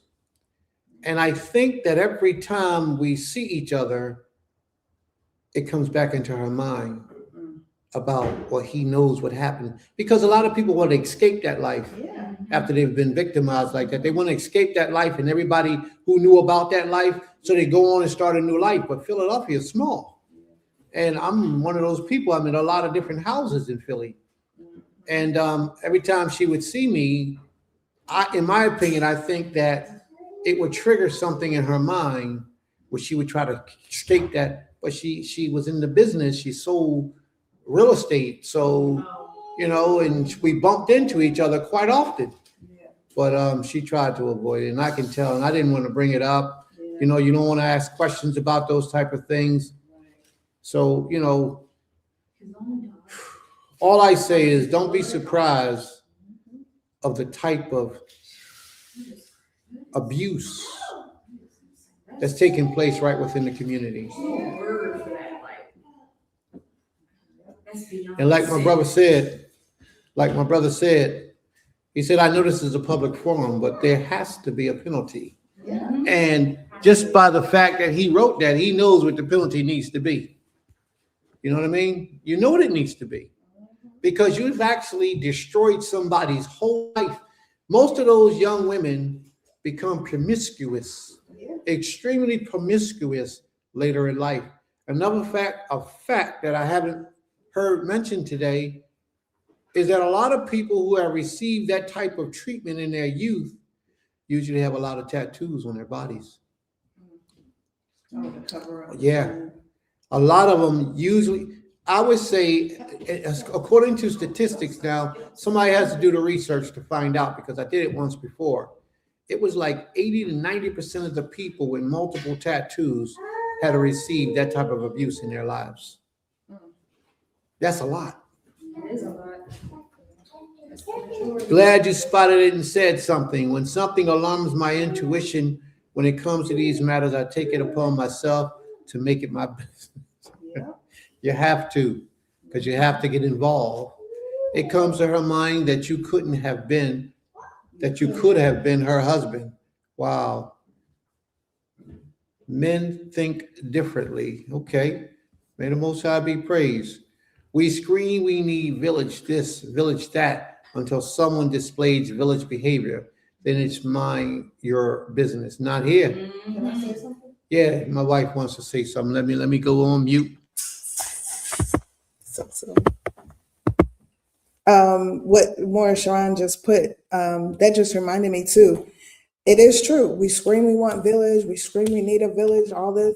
And then people, when it happens, people tell you, oh, mind your business. You don't need to, don't get in it or whatever. Or when you speak out, which in my case I did, right? I was ostracized by so many people in the community, outside of the community, that called themselves Yisrael. So many, I had people calling me, telling me I was wrong for pressing charges. And my response was, well, it's either we press charges or another thing happened. So there's, it's only but so many options in those situations, right?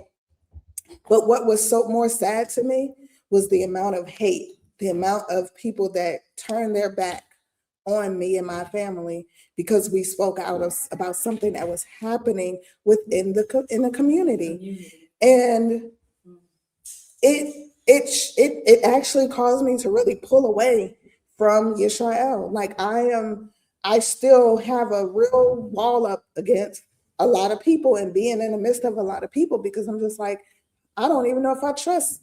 And I don't trust, not even a not know, I don't trust the majority of the people or people.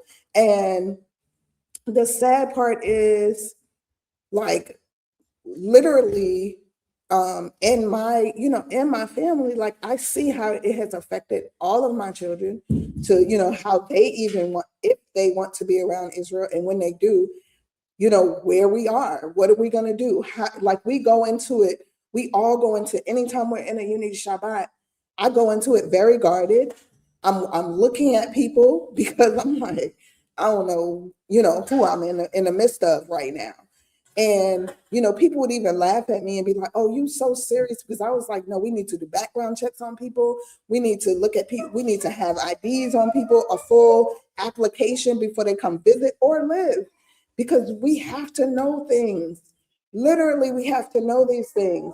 If not, we're doing ourselves a disservice, and we could be placing our children and ourselves in the midst of harm. We can have murderers come and live in amongst us, and we just like, oh, well, he say he an Israelite, or she say she an Israelite. Come on, you're welcome. No, you're not welcome.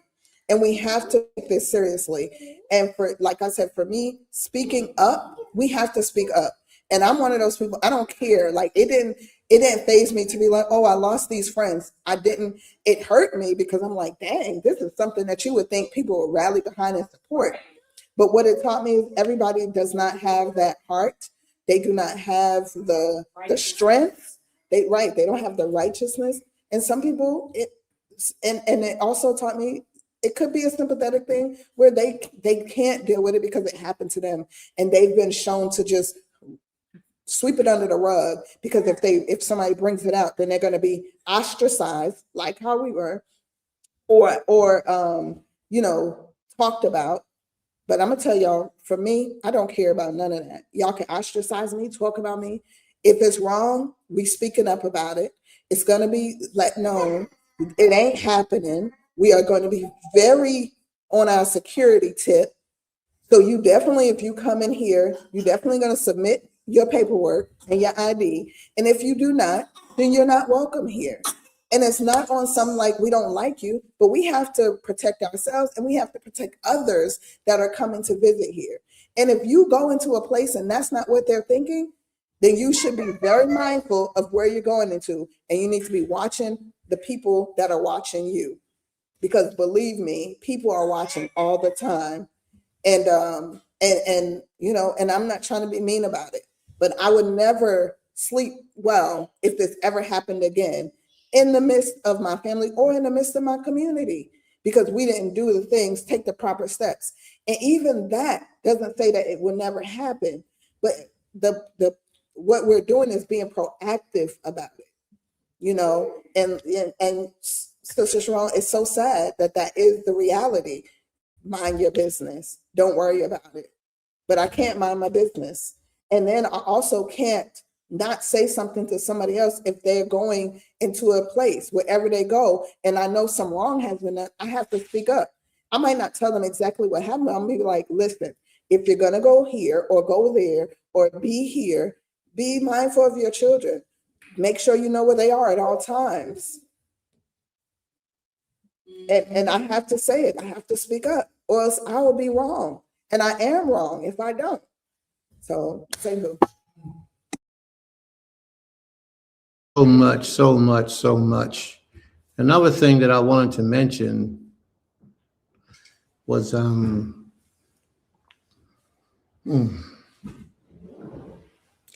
just the fact that people look at you like you're wrong or you're outcast.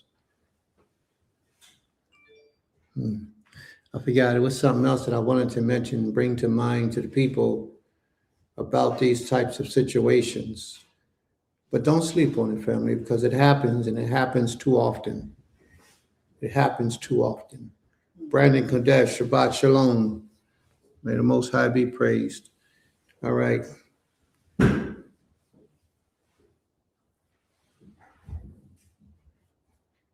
All right, family. So we want to know if you have any comments. If anyone has any comments that they would like to respond with, we'll put the link here in the room.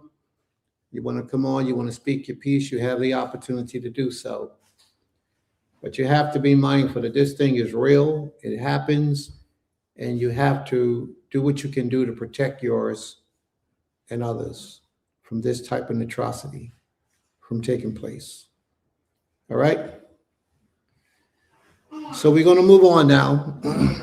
I believe that's the end of that portion of the lesson or message. I don't recall what it was that I wanted to say, but I knew it was something that I wanted to bring out. I just can't remember what it was. It was one more thing to top off the conversation. But just know, as my wife said earlier, there are places, if you receive this type of treatment, or if you're a victim, or most importantly, if you're a victimizer. If you're one of the people and you know that you are one of these people who does this to people and don't know how to get help, there are places where you can reach out to that will help you in these situations.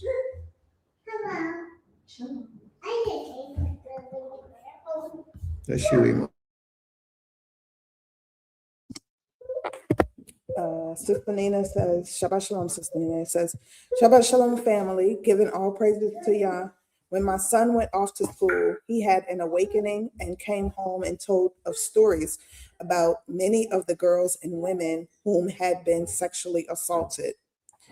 He said many assaults actually happen on the college campuses. It does. Talk about it. Yeah. Talk That's about why it. they made the rule. Yeah, they made it's a rule. I don't know if people follow it, but a lot of campuses now, women can't walk alone. They even have booths where like you can call for help. Yep. Yeah. I have that online. They implemented a lot more lights along the campuses, the trails. But I know how I grew up. We always grew up. If we go together, we stay together. If I got to go to the bathroom, and if it's two of us, we go into the bathroom together. But if it's a group of us, then half is going to the bathroom, half is staying together. We never leave one person alone. If you're going, wherever you're going, we have to go together. Because when you isolate it, that's easier for things to happen to you, to an assault to happen. But we have to stay together.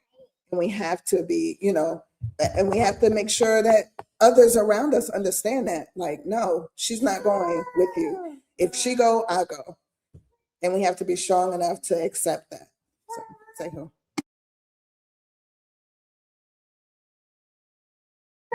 May the Most High be praised. It's so much, family, so much. And we have to be mindful of these events, mindful of these happenings. But like I said earlier, if you are a victim or if you are a victimizer, there are places that you can call and talk to and people that will get you help in these situations. You have to be honest enough with yourself to admit that you have these things going on in your spirit. and get the proper help you need. Because if you get too old and that way have been settled in your mind, the Creator has a way of destroying you for the sins and iniquities that you had done previously in life. And He'll take you out with a cold hand. So it don't matter what age you are, try to get some help and try to get some people to talk to, people in your circle, people around you, people your age group or older to talk to so that you can get the proper help you need. All right, so yes, we're going to go to the commandments now. This is time for the commandments. All right, now I got to start all the way up at the top with the commandments. May the Most High be praised. Toda Rabbah.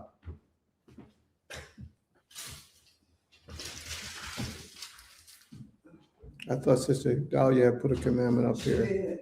Okay, there we go. May the Most High be praised. Toda Rabbah. All right, Sister Higdalia, Shabbat Shalom. Yeah, go ahead.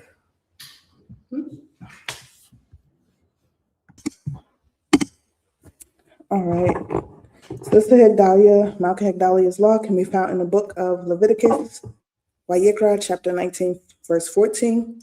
And it says, "Thou shalt not curse the deaf, nor put a stumbling block before the blind, but shalt fear thy power." I gotta go all the way up, sorry. But shall fear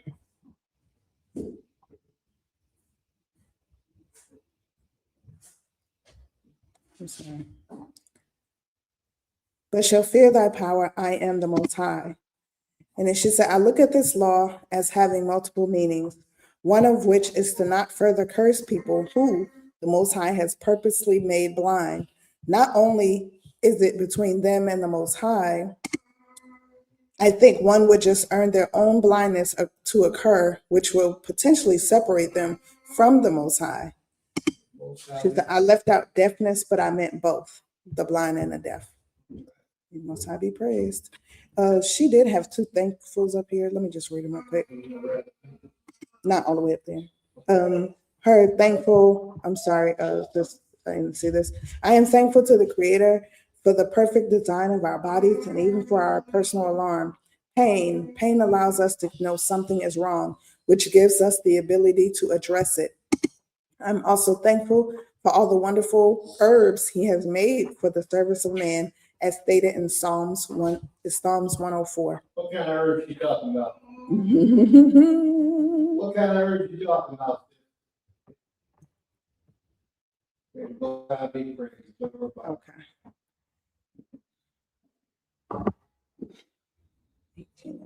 All right.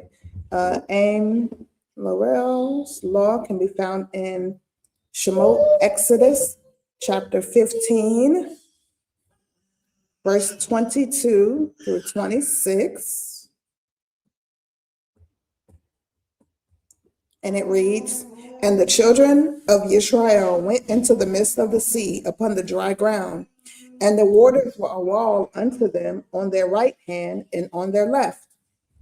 And the Egyptians pursued and went in after them to the midst of the sea, even all Pharaoh's horses, his chariots, and his horsemen.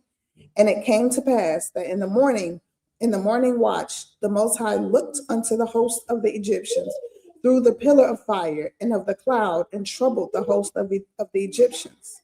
25. And took off their chariot wheels, that they drave them heavily, so that the Egyptians said, Let us flee from the face of Israel, for the Most High fighteth for them against the Egyptians. 26.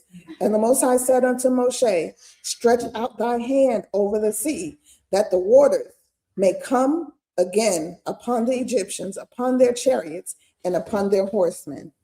And the explanation is, Yisrael didn't want to be purged or detoxed. However, they drank water with bark. The Most High here established the covenant laws, promising no diseases if Yisrael keeps the laws. Hold on 1 second.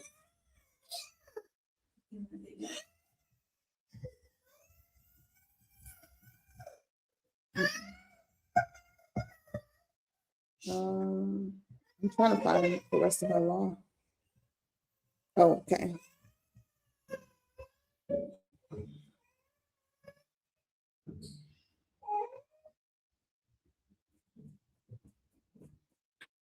So luckily, everybody.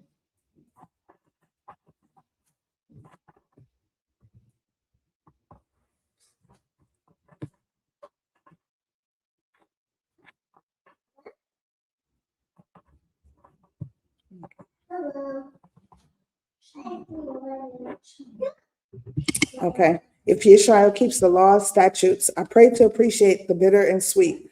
The whole tree is for the healing of nations. The leaves, bark, roots, medicinal properties. Truly, sweet water. Total by Most High for your love and care. The Queen of Sukari, and Sukari, her law can be found in the book of Deuteronomy, chapter 7, verse 6.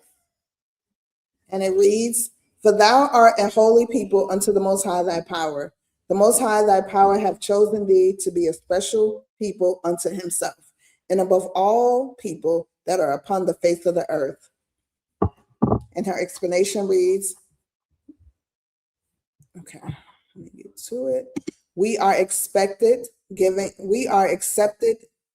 everlasting love of the Most High. Brother Brandon's law or proverb can be found in the book of Proverbs, chapter 29, verse 2, and it reads, "When the righteous are in authority, the people rejoice, but when the wicked beareth rule, the people mourn." And then also in Samuel, 2 Samuel 23 and 3, and it reads, "The Most High of Israel said, the rock of Israel spoke to me. He that ruleth over men must be just, ruling in the fear of the Creator." All right. And Keter's law can be found in the book of Leviticus, Wayikra, chapter 19, verse 31. And it reads, one second, everybody. Oops, I'm in the wrong book. One second. Leviticus 19 and 31. And it reads, "Regard not them that have familiar spirits, neither seek after wizards to be defiled by them. I am the Most High your power." It's just that when we turn to mediums and those who consult spirits of dead people, we're acknowledging that we don't trust our lives and future with the Creator. Our lives become polluted because our loyalty is divided.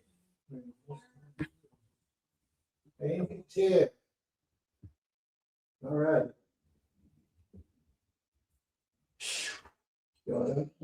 Mhm. All right.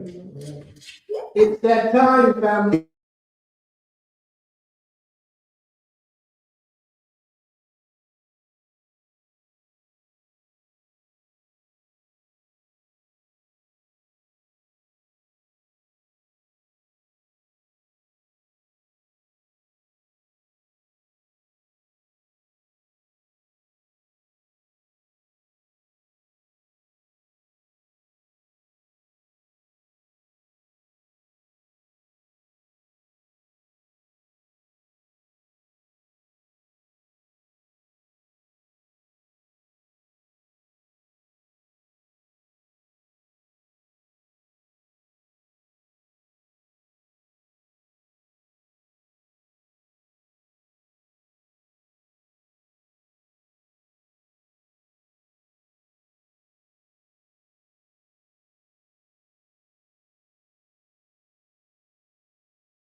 I have to first give you an introductory to warm your spirit up to what this is about. It's going to be deep. I'm telling you, go get your notepads, your pens, your papers. If anybody wishes to come onto the platform to speak, here is the link. We're not going to hold you back. If there are any opposing views, you have the link. It will not be an argument. We won't allow it to be an argument. We will have discussion. And I'm going to do what I can to teach and to reveal the word of the Most High as the Most High reveals it to me. I already know that the majority of you are going to disagree with this lesson that's about to be taught today. I already know before I even begin that the majority of you are going to disagree with this lesson. All I do is pray that you stay for the remainder, that you can hear out the information. And if you have any questions that you disagree with, if there's anything that you disagree with, that you need some understanding on, that you put your question in a room, or that you take the link and come on the platform, defend your position, or ask your questions. Please, no one run, no one just, oh, Prince, I ain't trying to hear it. Close your door, close your mind, because this message is coming from the Most High to his people. Bro, you saying you can't hear me? Can I be heard? Can I be heard, family? All right, I just need to make sure y'all can hear me now.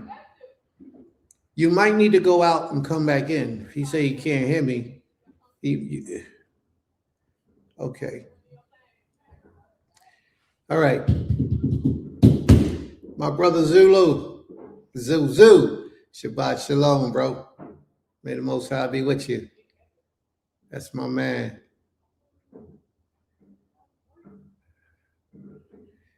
But I'm saying these things because I need your mind to be prepared for where you're about to go. And what you're about to hear today is not that common, ordinary Israelite teaching. That ain't what you're getting ready to get into. Well, you already know that because we don't teach like that. But things like when Prince would always tell the family chicken is unclean, and people give him kickback about chicken not being unclean. And then you look in the news and the creator's exposing all the poisons of chicken. And if you notice, the poisons of chickens are very similar to the poisons of pork. There's a reason why the Most High make all these things unclean. And then he reveals it through his messengers, but so many people don't want to hear it because they don't like the messenger. You ain't got to like me. You ain't got to like me. The only thing you need to do is listen to the message and examine the message to see if the message is true or not. So this is not a personality thing. I don't come up here and teach because I want people to like me. If I taught that way, I would say all the things that people like. But most of my teachings contradict what people believe in their spirit. I'm not that kind of person. I don't care about being your friend. I care about saving your soul. Because ultimately, that's what this is about. That's why we do what we do. To save your soul from what? From torment, hell, not hell like you people teach it, not that. I'm talking about a hell of a life, trouble, problems, situations, all types of things.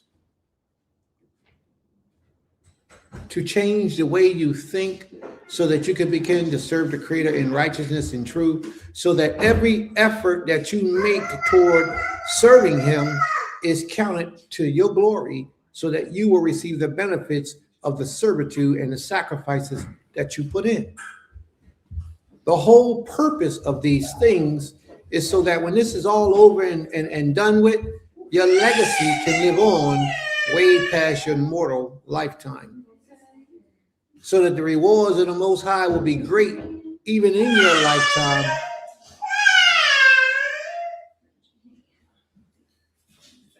So that the rewards of the Most High will be great even in your lifetime while you're here on the ground, still around. Now, I'm not talking to you about what you're going to die and go to hell, or you're going to die and go to heaven. All that stuff is going to come out today in today's class. You've never heard anywhere in the Tanakh ever where they talked about somebody dying, going into heaven. You never heard that. You never heard in the Tanakh anywhere ever where they talk about somebody dying and going to hell. The only thing you hear about when somebody goes is the Sheol. Sheol is the grave. We all go to the grave. We all go to the grave. That means that one day we're all going to pass away. But there is no reason for you to think that the grave means hell, where your soul is going to go and burn up for all duration of life, all eternity. These are things that was taught to us by religion.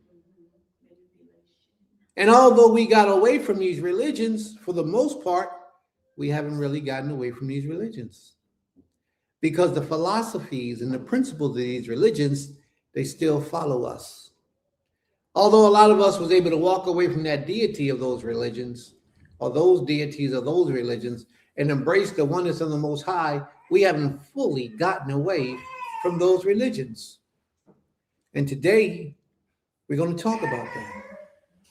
We're going to talk about why we believe in some of the things that we believe, where these things came from, why some of us happen to believe that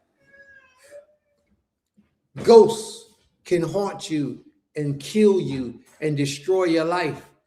While we actually believe these things about demons and angels, the angels having wings and they're white little bunnies or white little men and white little naked bald-headed babies floating through the sky and all types of things we believe. And if I want you to, what I would like for you to do is I would want for you to take notice that 99% of these beliefs came through us from the advent of Christianity. And although we was able, for the most part, a lot of us able to leave the Christian deity and the Christian philosophy for the bulk of it, a lot of it still remained embedded inside of our spirit. And that way, when we do read of the Most High, it's very difficult for us to be able to accept the truth of the Creator, because Christianity has taken hold and held captive the psyche of our mind. All right? So this is what we're going to do. We're going to take a journey and to open us up, to get us accustomed to where Prince is coming from. What we're going to do is we're going to give you a couple things just to hear, just to see, and just to take note of. All right? Here we go.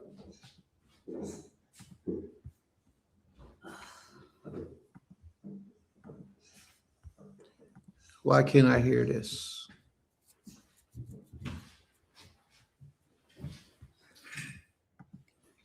Why can't I hear this? See, they're trying to do their thing. Can y'all hear that? Because I can't hear it. Somebody doing their thing to me. All right, let me try it again. Let me try it again.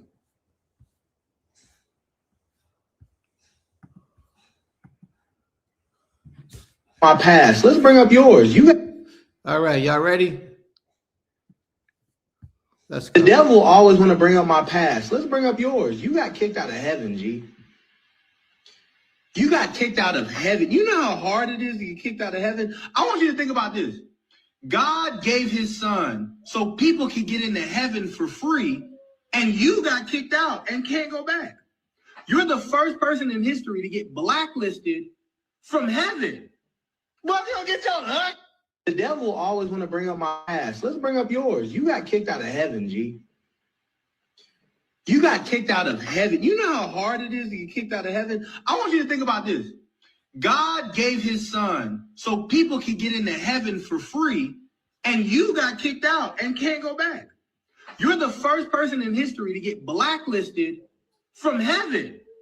Well, you don't get your hook. The devil always... Now, that was just the first thing that I wanted to share. But did you hear the many things that we believe in our life, growing up as adults, throughout our life, that this young man was talking about as he was accusing the devil? First thing is that he said God, referencing the Creator. He said, God gave his son. We believe those things, that God gave his son. We grow up actually believing that Jesus was the creator. We did, and these things were taught to us, but we didn't understand. We just accepted. We just went along with it, but it was a way of manipulation where they actually have to have the strength. manipulated our minds to cause us to believe what they wanted us to believe. And for the majority of us, we fell victim to it. We didn't know. We didn't know what was going on, but little stories like that on the side of billboards, buses, and other people repeating these things, that Jesus came and died for our sins, that God, as they say, gave his son so that we can get into heaven for free. And Satan got kicked out of heaven. We believe Satan got kicked out of heaven because that new book, that New Testament, those Greek writings has put it out there that this has happened. And without even questioning, even if you never read it before, even if you never read the New Testament ever in your life, you already know the story about Satan being cast out of heaven with 2/3 of the angels. You already knew it. You could have been Muslim all your life. All your life, you could have been Muslim.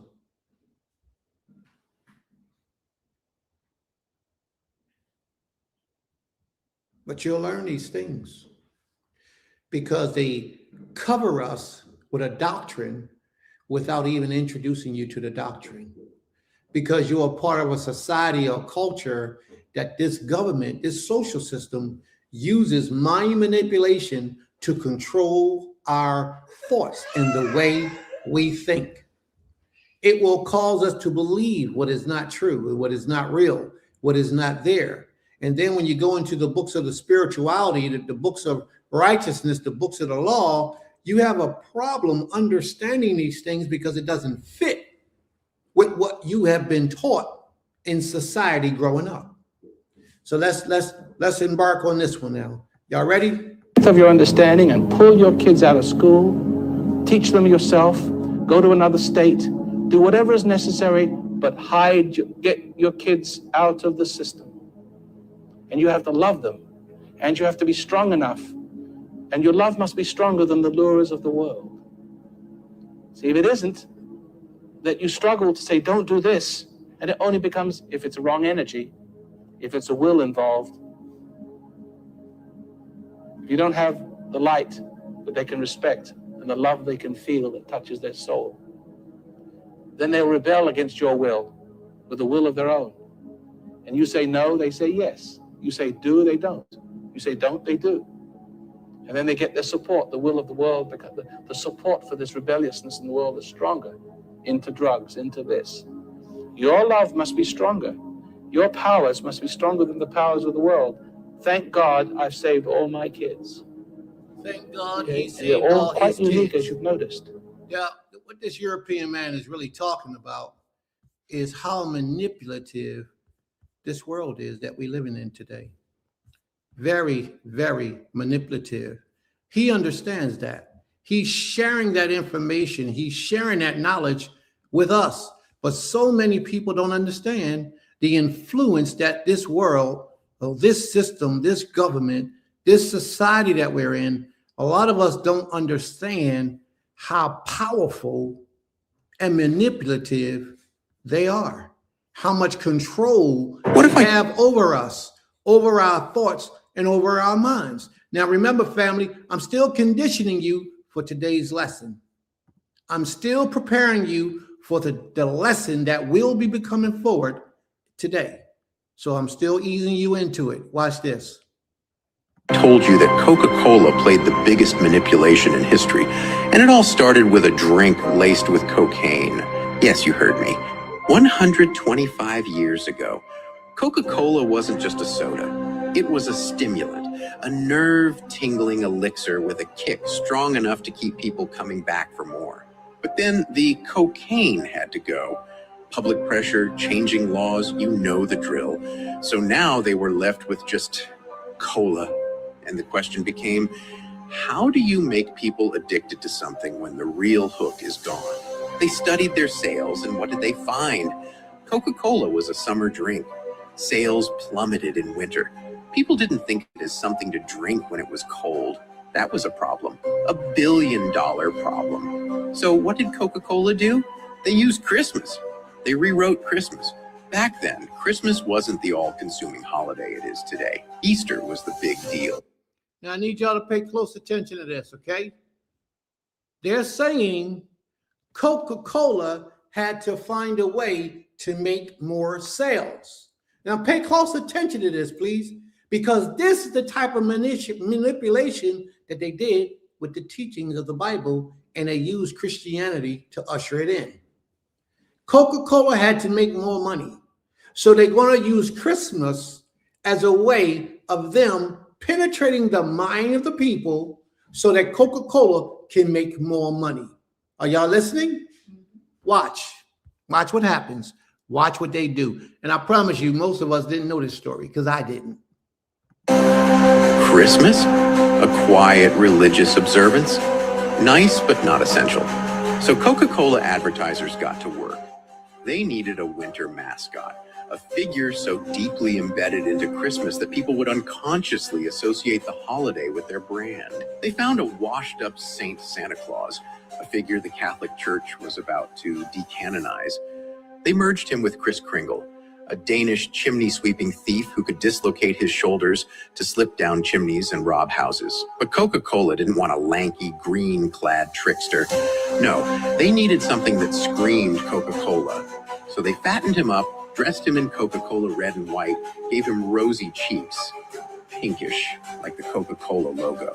And just like that, Santa wasn't a forgotten saint or a chimney thief. He was a jolly old man who, oh so coincidentally, just happened to love Coca-Cola. They plastered him on bottles, in ads, in every home across America, and it worked. Coca-Cola became a winter drink, but the manipulation didn't stop there. Christmas became a gift-giving spectacle, and other religions had to play along. Hanukkah, a minor holiday, suddenly pushed into the spotlight. Kwanzaa, invented. Why? Because once Coca-Cola turned Christmas into a commercial juggernaut, everyone needed a piece of the holiday pie. They didn't just sell soda. They rewired our culture, our traditions, even our religious celebrations, all so that in the dead of winter, with snow on the ground and a chill in the air, you'd reach for an ice-cold Coca-Cola. If they could do that, imagine what else corporations and governments are capable of. This is just a theory, not a fact. Did you hear What if how I they told ended you that that? Coca-Cola played the Did you biggest hear how he ended manipulation that? in He history? said- And it all started. He said, if this was done and they were successful at doing, Christmas became a worldwide thing. And not only did Christmas become a worldwide thing, but Santa Claus has been accepted in the minds of people. How old were you when you realized that Santa Claus wasn't real? How old were you when you realized Santa Claus wasn't real? But what he ended all this out, he said the government itself used these things to manipulate the mind of people. This is how they got in on religion. The same way the government itself utilized these things for power and control over its constituents. Now listen to the great Daddy Love, they call him. Daddy Grace. Was it Daddy Grace or Daddy Love? One of those two names this young man had right here. Watch, read on, listen on, family. Watch this. Sweet by and by. And unfortunately, too many blacks are still being fed this theology about the sweet by and by. You know, it doesn't matter how you're living now, as long as you get to heaven when you die. And you see, the white folks taught them that when they first came over as slaves. You know, be good now, and you'll get your pie in the sky by and by when you die. But the white folks never believed that in the first place, but the colored folks took it seriously, and they still are. And I'm having to get them out of that sweet by and by, pie in the sky type of theology. So you think a sort of a racial discrimination has entered into the theology of the country as well as in other segments of our society? Well, a lot of white people believe in pie in the sky by and by when you die also, but to the everlasting credit of the Caucasian people, they never took it as seriously as the black people. Reverend Knight, where do you differ from a Reverend Billy Graham or Reverend Billy Hargis or any of the other great evangelists of our country today?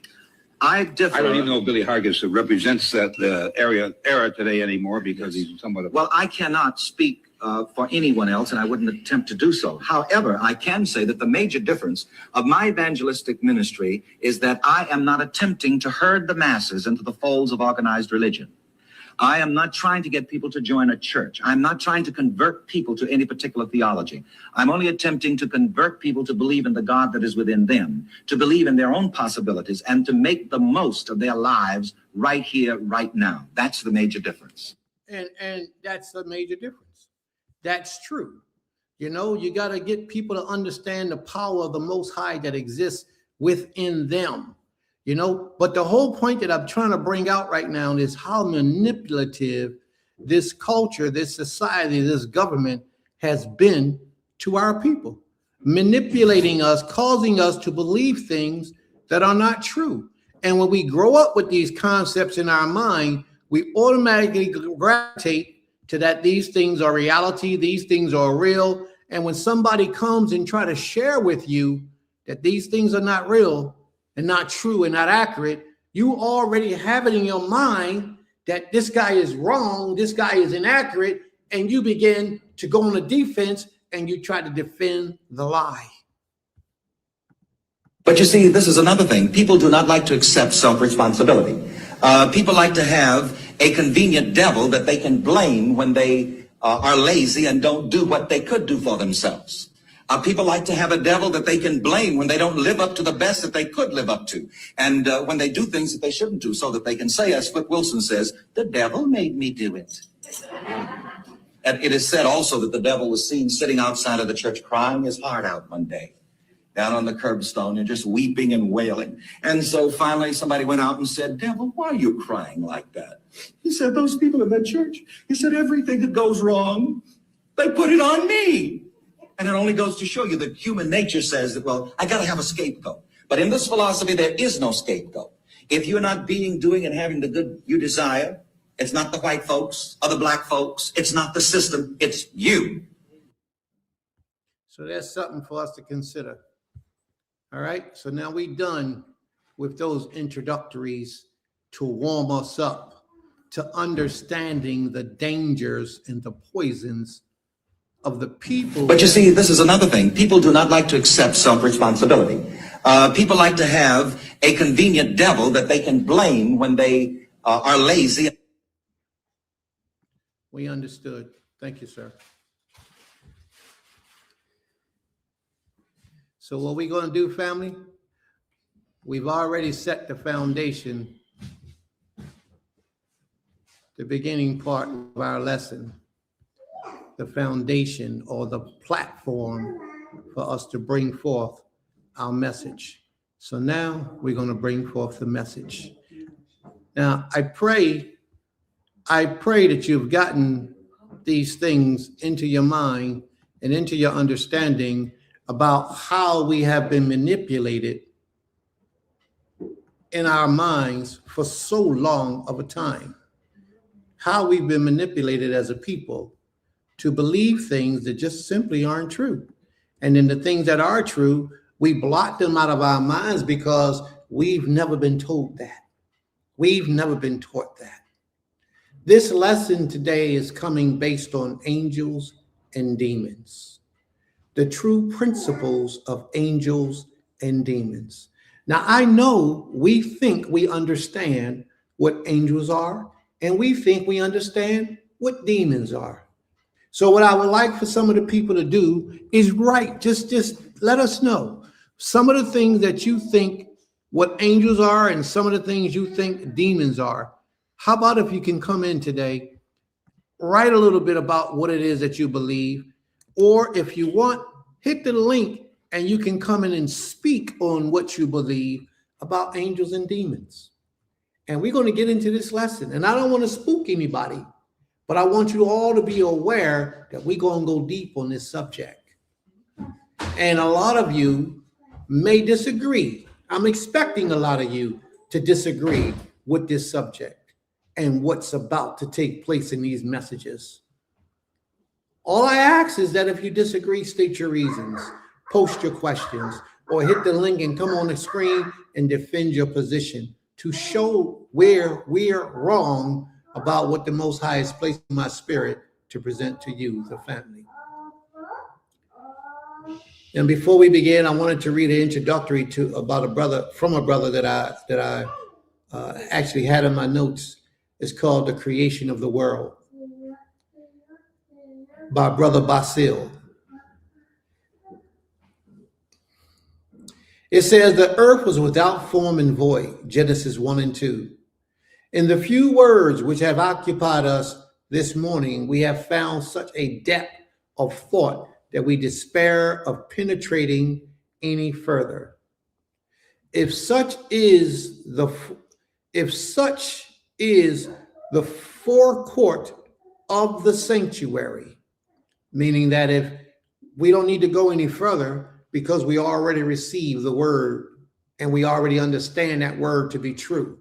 So in our philosophies of religion, what you believe in this life, as you believe right now, you don't need to search any further. And a lot of us get comfortable in these positions and we never challenge what we believe to be true.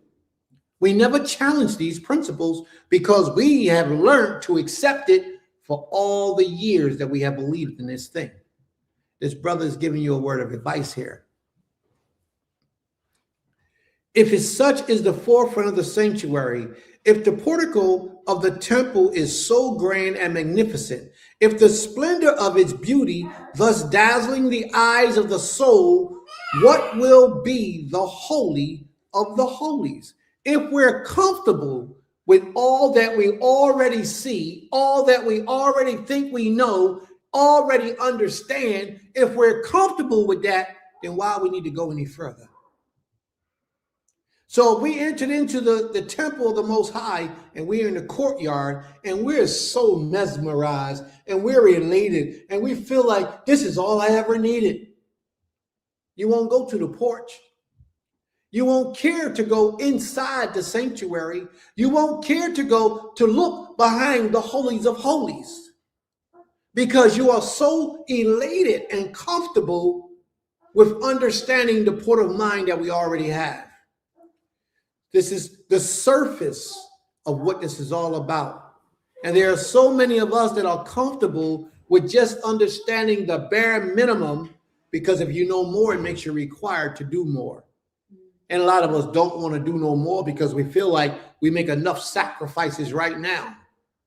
We feel like the religion that we have, for a lot of us, we have religion. And we feel like that understanding is enough understanding for us to live the rest of our lives and pass down a little bit to the future generations to come. But the Most High is saying you only at the ice of the tip of the iceberg. You only at the very bottom. The tip of the bottom is where you are on the iceberg. What you mean the tip? Icebergs go up in the air and then they go down maybe 3 or 4 times what you might see above. And there's a tip all the way at the bottom. So can you imagine going all the way to the top of the iceberg and right now you're all the way on the bottom? And I'm comparing this to the knowledge that you have about what you see around you going on in this universe every day. We think we understand something and we get comfortable in our understandings. We was comfortable in Christianity until the Most High says, bang, this is where you need to be. And now we're comfortable in this, thinking that we know everything that we need to know to get right with the Most High, but you don't. And everybody's not going to be able to receive this lesson in its totality, but I have to give it for those who are ready.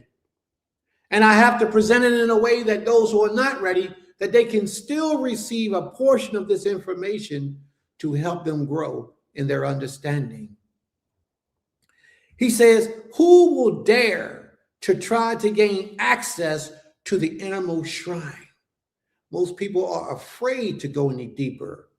People have learned to be afraid of witches, warlocks, magicians, and one sister would say it, magic, demons, and angels.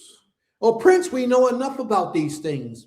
Why do we need to know anything else? Why do we need to go any deeper? Because these things are mentioned in the scriptures. And unless you have full understanding about what you're reading, you won't understand fully what you're reading. Do y'all understand what I'm saying? It's like when you see the glory of the Most High fill the temple, you thinking in your mind with your limited knowledge that that's talking about the Most High himself came down from his enthroned, his encampment, and went into the temple and filled it. It is not. The glory of the Most High is a servant of the Most High. It's an Elohim that have ranked high above that of the others, that does a service to the Most High. Where the Most High commands him, he goes. The glory of the Most High is not the Most High. Whenever you see something of the Most High and it says of the Most High, that's letting you know it's not the Most High. It's something from him, something of his. And then we, in our limited knowledge, our limited access to spiritual things, we associate that glory of the Most High as the Most High. That's how so many people fell into Christianity, worshiping Jesus. Because he, if he even existed at all, according to what they wrote, he did things that ordinary people couldn't do. Therefore, he had to be the creator because of their limited knowledge and understanding of spiritual matters. And that's how we go through life, limited.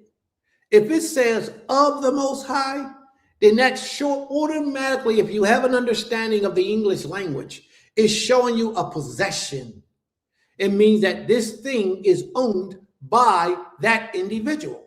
If I say the personality of Prince, it's not Prince, it's Prince's personality. If I say the shoes of Prince, those shoes are not me.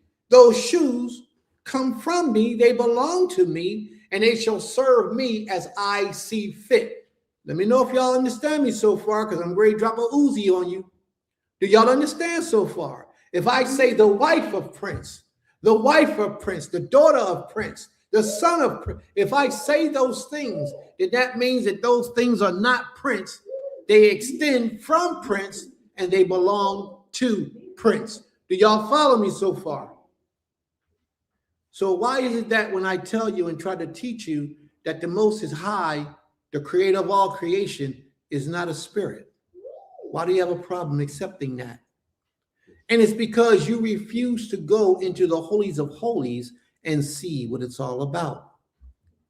Your limited knowledge, you've gotten comfortable in the garden with all the trees and the forest and the grass. You've gotten comfortable in that place, and you refuse to go to the porch. You refuse to go into the sanctuary, and you definitely refuse to go into the holies of holies, meaning that you decided that you had enough, you knew enough, the United States has taught you enough, and you accepted it, and you have become comfortable in that place. Too many of us are comfortable in that place. The spirit of the Most High is just like the shoes of Prince. The shoes belong to Prince. The spirit belongs to the Most High. But that spirit is not the Most High. The Most High is not a spirit. But people would argue with me, he is a spirit. And I would say to you, show me one place in the scriptures where the Most High lets you know that he is a spirit. The only thing that you will ever see is the spirit of the Most High or a spirit from the Most High. You never see the Most High is a spirit. But because Christianity taught us these things, Islam has taught us these things, we embrace these things, and we accept these things, although we don't practice these religions. And this is what I'm trying to share with us. This is the place where we are. We refuse to go into the holies of holies to see what the holies of holies is all about. We refuse to do that, and we don't have to. So today we're going to take a walk. I'm not going to take you into the holies of holies, but I will take you into the porch just to give you a little bit about what the porch is. Just a little bit. Because I don't want to take you too far, too deep, and give you too much, because it'll be too much for you and you might run. And I don't want you to run. I want everybody to be comfortable in the knowledge that they're receiving, but yet I have to challenge what you believe. And I'm going to challenge with what you believe with the scriptures themselves. And then I'm going to take you outside of the scriptures and tell you, share with you other people's information about these same things, angels and demons. All right. So I asked earlier about some people to tell me what they thought angels and demons were. Okay. And Sister Kaza might be the only one who ever responded. She says, demons lean into their own understanding. Okay. All right. Angels come from, She says, I don't know, some creation. Okay. I think this is a misconception of angels. They are messengers. A man or woman can be an angel, different from seraphim, cherubim, and so forth. Brother Benjamin, what I would like for you to do for me for this is show me anywhere, and now this is not a challenge. So I will never challenge you, bro. That's not what this is. But show me anywhere in scriptures when an angel was a woman. Matter of fact, show me anywhere in scriptures where anything from heaven came down in a feminine gender, feminine form as a woman. Show me. Because, see, this is one of the things that I'm talking about when I say we have been given things and we accept it without any verification or proof of these matters. And that's not to attack you, Brother Benjamin. This is for enlightenment of the people. Only for enlightenment.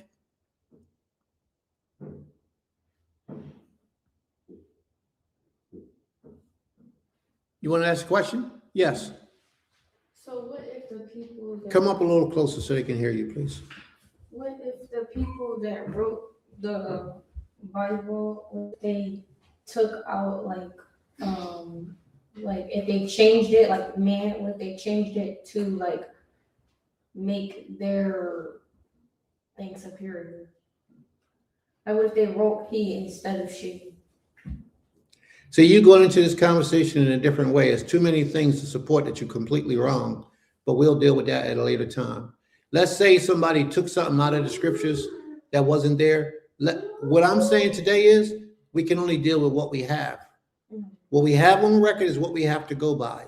And that's the only thing that we can deal with. All right. So rather somebody changed something, took something out and added something, we don't know the answer to that until we go back into the original language. Like how they said Jesus was a white man. Nobody said, they never said Jesus was a white man in the New Testament. Nobody ever said Jesus was a white man in the New Testament. The thing is that they paint pictures of JC, and they paint those pictures to give you an image of a European. All right? All right. Very well. I appreciate that, my brother. I appreciate that, my brother Benjamin. What'd he say? What'd he say? He said, I don't feel attacked. I can show you women messengers throughout the writings. Okay, I would love to. Women messengers. Women angels. Not women messengers, because women can relay the message of the Most High. I'm not disputing that. All right? Women can relay the message of the Most High. Women on earth do speak the word of the Creator. I would never contest that, never question that. What I'm asking is, every time where you see an angel came from heaven and spoke to the people, I've never seen, and I would like to see where you can show me where that angel was a female angel. Never seen that. But I would love to see it, because then it would be enlightening me, let me know that my understanding is incorrect, because I've never seen any female angels. So let's go on. And brother or sisters, whoever it is that can verify that information, please present the chapter, scripture, and verse so we can get into it. Okay. Who will dare to try to gain access to the innermost shrine? Who will look into its secrets? To gaze into is indeed forbidden us, and the language is powerless to express what the minds conceive.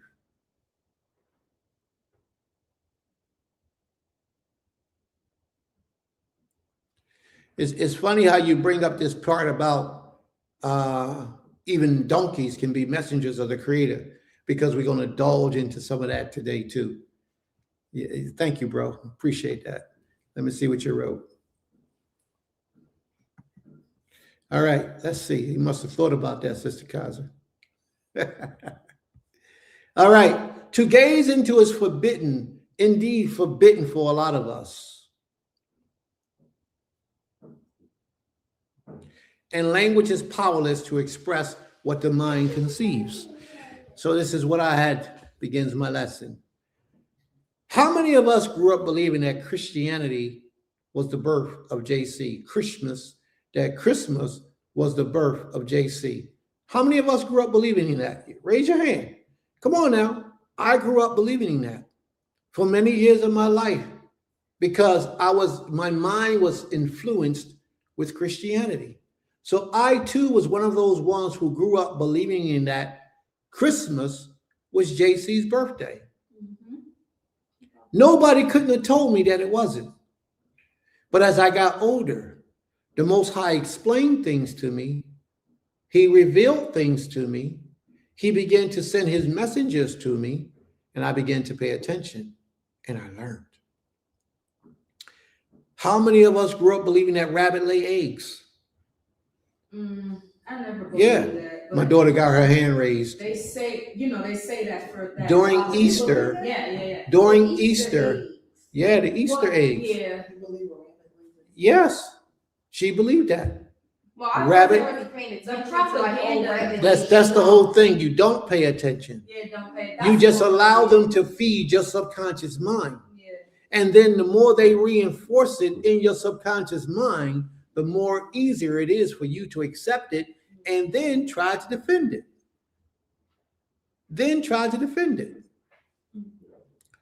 So a lot of adults today believe that that rabbits lay eggs. A lot of us believe that, but they don't. How many of us believe that we, the colored people of America, were the Gentiles?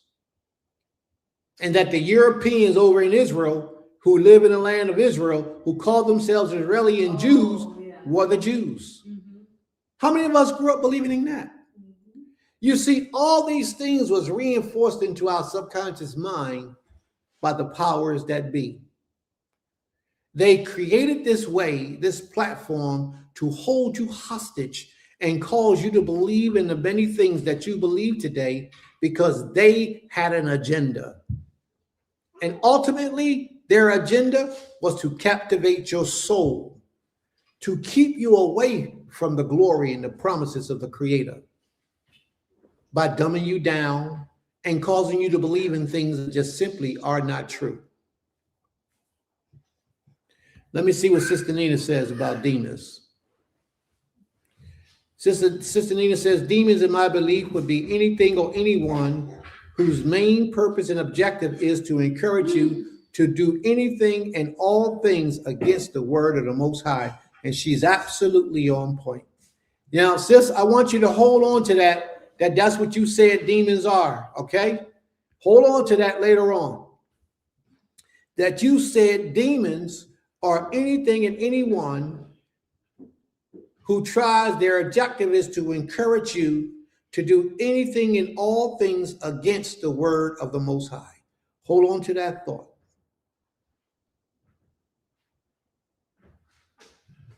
All right.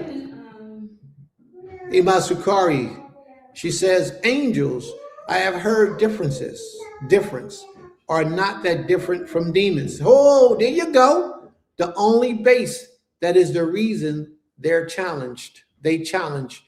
Okay, very good, Ima Sukari. Ishi? Hey, I think. Come up a little bit so they can hear you, please.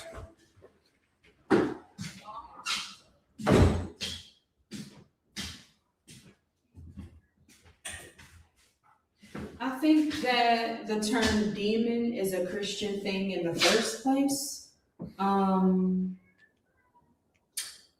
As far as I've seen thus far in the Tanakh, I've never seen the word demon, or rather, well, no, maybe angel in the English language, right? Maybe angel, but more so messenger, right? Mhm. Messenger in general. And I did used to believe, of course, because I used to be Christian growing up, right? Like a lot of Black people, that they were two different things, angel and demon, blah, blah, blah. But now I'm kind of like, I don't think that demon it really exists. Like, I think that there are negative energy for sure, right? Like how Satan is a negative energy, but he serves the creator, right? So he's a negative energy with that purpose of being negative, right? So I do believe there are negative energies, but I think that but they're messengers at the end of the day. Like a messenger has a negative energy because the creator told it to have a negative energy for the purpose of challenging you, right? To do something to you, or even, right, challenge you in some type of way. So I don't think that I really think, just like the term heaven and hell is like a whole Christian thing. Like I think those words, specifically words angel and demon, are also very Christian.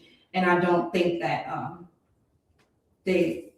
I think angel messengers exist, right? But the term angel and demon, I don't think exists. It's more like messenger, and whatever message that creator has for you from that messenger, whether it be positive or negative, that's what you are seeing, right? That's what's affecting your life, your thoughts, whatever you're being challenged with, right? Or overcoming, or whatever it is. And I also want to say that the other thing about what you said earlier about God, not God, the Most High being a spirit, I think it's hard for us as people to fathom anything more holy, I guess, than a spirit. Like, what can be higher than a spirit, right? And in this physical world that we live in, I think it's just hard for us to think like, what's higher than a spirit? Not power per se, right? Because we know the messengers, not malaks. What's the Hebrew word? I forget. The messengers are, I would say, like spirits. Huh? Malachim are spirits, right? And I think so, in a certain way. They have a form that the Most High gives them as well. But I think it's hard for us to fathom the Creator being anything other than a spirit, because that's just what we think the highest like form is. But at the end of the day, the Most High does say, I am what I am. He never says what he is. Because I think if he told us what he is, I think our minds would explode. Like we wouldn't be able to understand it anyway. You know, we can't. So it's more like, okay, he's just like the almighty power. Like that's just it. Like it's hard to put it into a box, put the creator in a box, but that's why you shouldn't put him in a box, right? At all. Or you have to try not to do that, because he just is what he is. He is I am that I am. And that's just it. That's just it. So, yeah. All right, very well. May the Most High be praised. Very good, very good. He's everything. All right. So my brother Benjamin, Shabbat Shalom to you as well, brother. Brother Benjamin says demons are definitely a foreign concept to Torah. Absolutely. And, you know, for us who are Torah abiding, we already know what demons are, right? Because Christianity taught it to us. Demons never existed prior to Christianity. The word demon is a Greek term, or Latin, is a Greek-Latin term, one of the two, that came into existence. We're going to get into all that. We're going to break it all down about energy or spirits. Mm-hmm. But it's going to be very interesting how they describe the demons. And then they go later on and tell you about what demons actually were originally when they were introduced. But the word demon, the real thing of a demon, does not exist in Hebrew thought, Hebrew concept. What about the word angel? Angels do, malachim.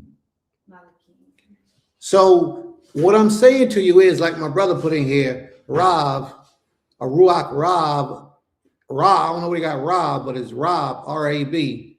He might have just went from memory, but that's cool.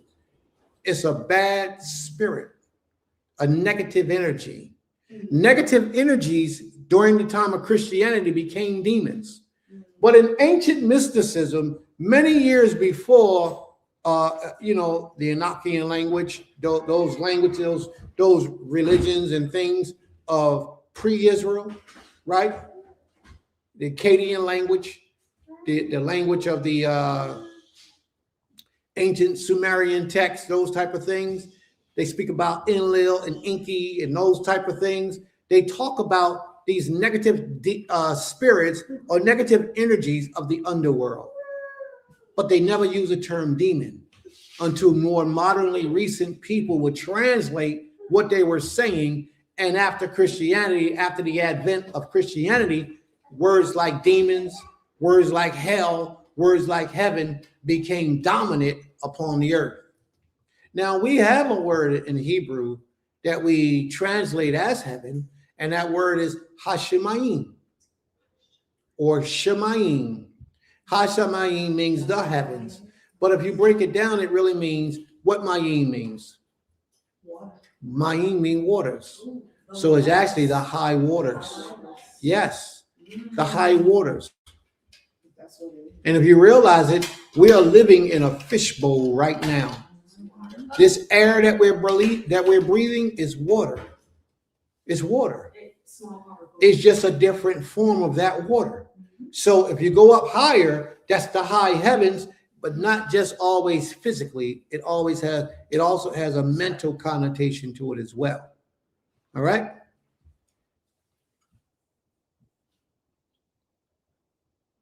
Okay.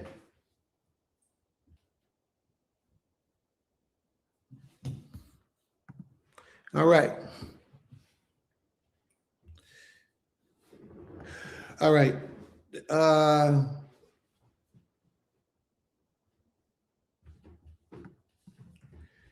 need you to explain that, Kezu. I need you to explain what it is that you're saying, Kezu. I don't understand this here statement. So maybe you can give it to me. All right. Please explain that to me. All right. Lost but found. Shabbat shalom. Shabbat shalom, sis. The word demon comes from the ancient Greek word dominios, meaning a spirit or a divine power. Not she must have saw my notes. She pulled the same definition that I was about to present to the family. Now watch what it says here. Not inherently evil. No, not. Whilst Hebrew text describes similar concepts using terms for spirit. So when it came out, it did not come out that a demon was an evil being. It didn't come out that way. Christianity made it that way. Now, let me get this out. To support the concept of heaven and hell, right? Like demon, angel, heaven, To give you something to fight for, to believe in their stuff, so that you would accept them even that much more, their teachings. All right. She says the similar concept used terms for spirit or ruach, or specific beings like Sephadim, with the Greek concept influenced later Christian ideals for malevolent demons. Okay.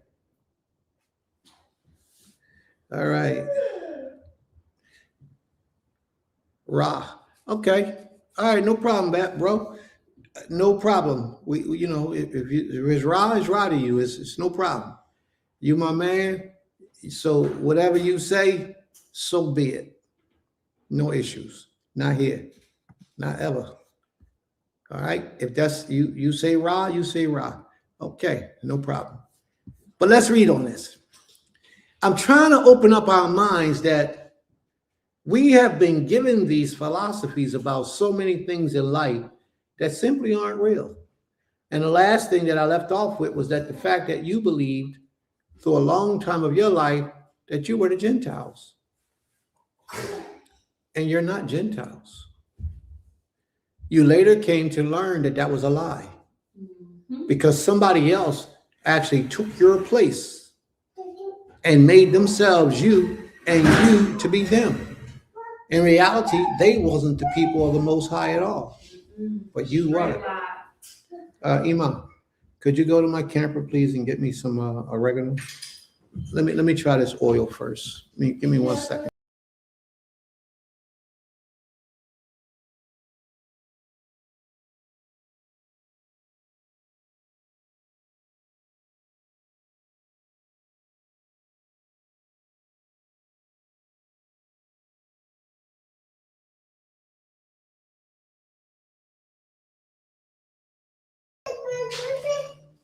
You want us to get some energy out.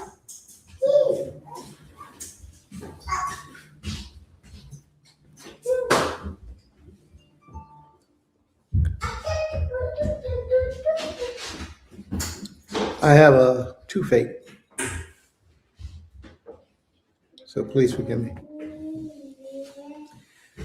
So that's what they taught us. Could you leave the doors open too when you leave out, or open? Ishi, can you open some of the windows, please?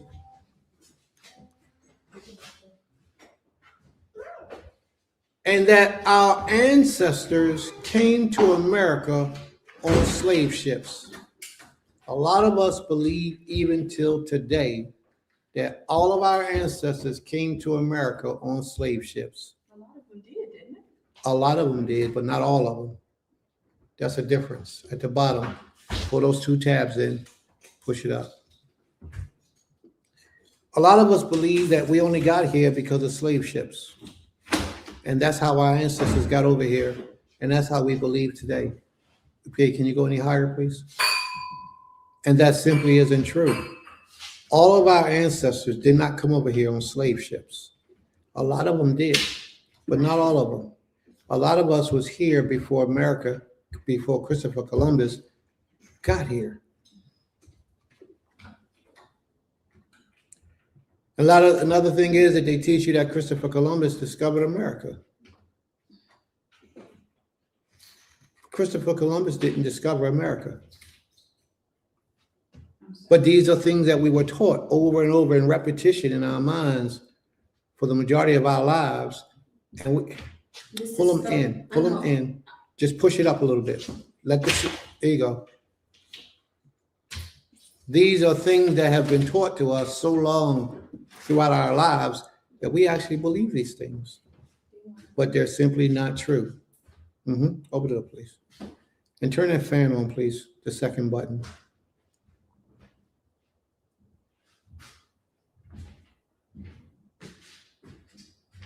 Another thing that we believed in life, and I believed it in life too. I believe this here thing in life too, until most recently, where one of my brothers come up to me and say, "Prince, this thing ain't true." And I didn't know it until about a year ago. This next thing I'm about to say. And part of the reason why I didn't know it, because I never researched it. I just heard the saying and went along with the saying, but I never did the research to find out what it was all about. And that thing was, lions is the king of the jungle. Do you believe lions are the king of the jungle? I did until very recently. I learned that the song is not about a lion, it's about a jaguar. Okay, very good. Well, the song I'm talking about is the one in Lion King. Okay, I don't know about Lion King, but Okay. even in the movie Lion King, it accurately displayed the lion. Where is it? If you notice in Lion King, the lions wasn't in the jungle, because lions don't live in the jungle. Lions live in the Sahara. Yeah, that's the thing. They live almost in the desert, almost, So how can it but not in the desert. But that's the whole thing. Right. I never took count of that. I've always just accepted because it was something that was taught as I grew up, that lions was the king of the jungle, but lions don't even live in the jungle. You don't find lions in the jungle. They can be king of the Sahara. Yeah. You know? Now you go look that up if you don't believe that, because I had to look it up because the brother told me that. Nasik Shema was the one who told me that. I said, "No, bro, you're wrong." I was actually defending it, and I had never done the research on it. And that's what happens with a lot of us. We don't do the research on things, and yet we want to defend something as if that thing is a fact, and it's not. just like angels and demons. We believe that angels and demons are two separate things, one good, one bad. But the reality of it is that they're not. Angels and demons are one and the same. One and the same.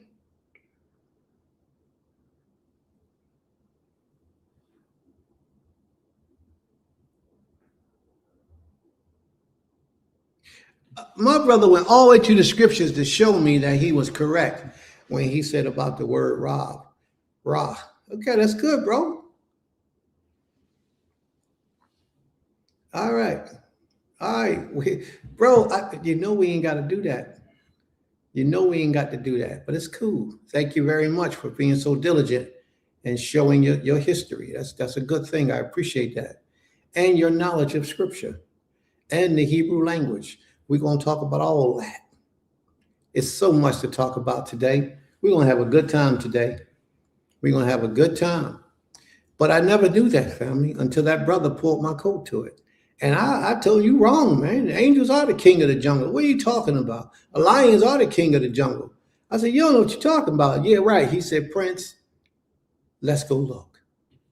So we did the research and we looked. He was absolutely correct. The lions don't even be in the jungle. All right. Another thing that we grew up in life believing, and all this is preparing your mind for this great lesson. I have to give it to you this way, to first break the curse that's been upon you, that's been placed upon your mind. If you live in the United States, you have a curse upon your mind. You have a spell that's working against you.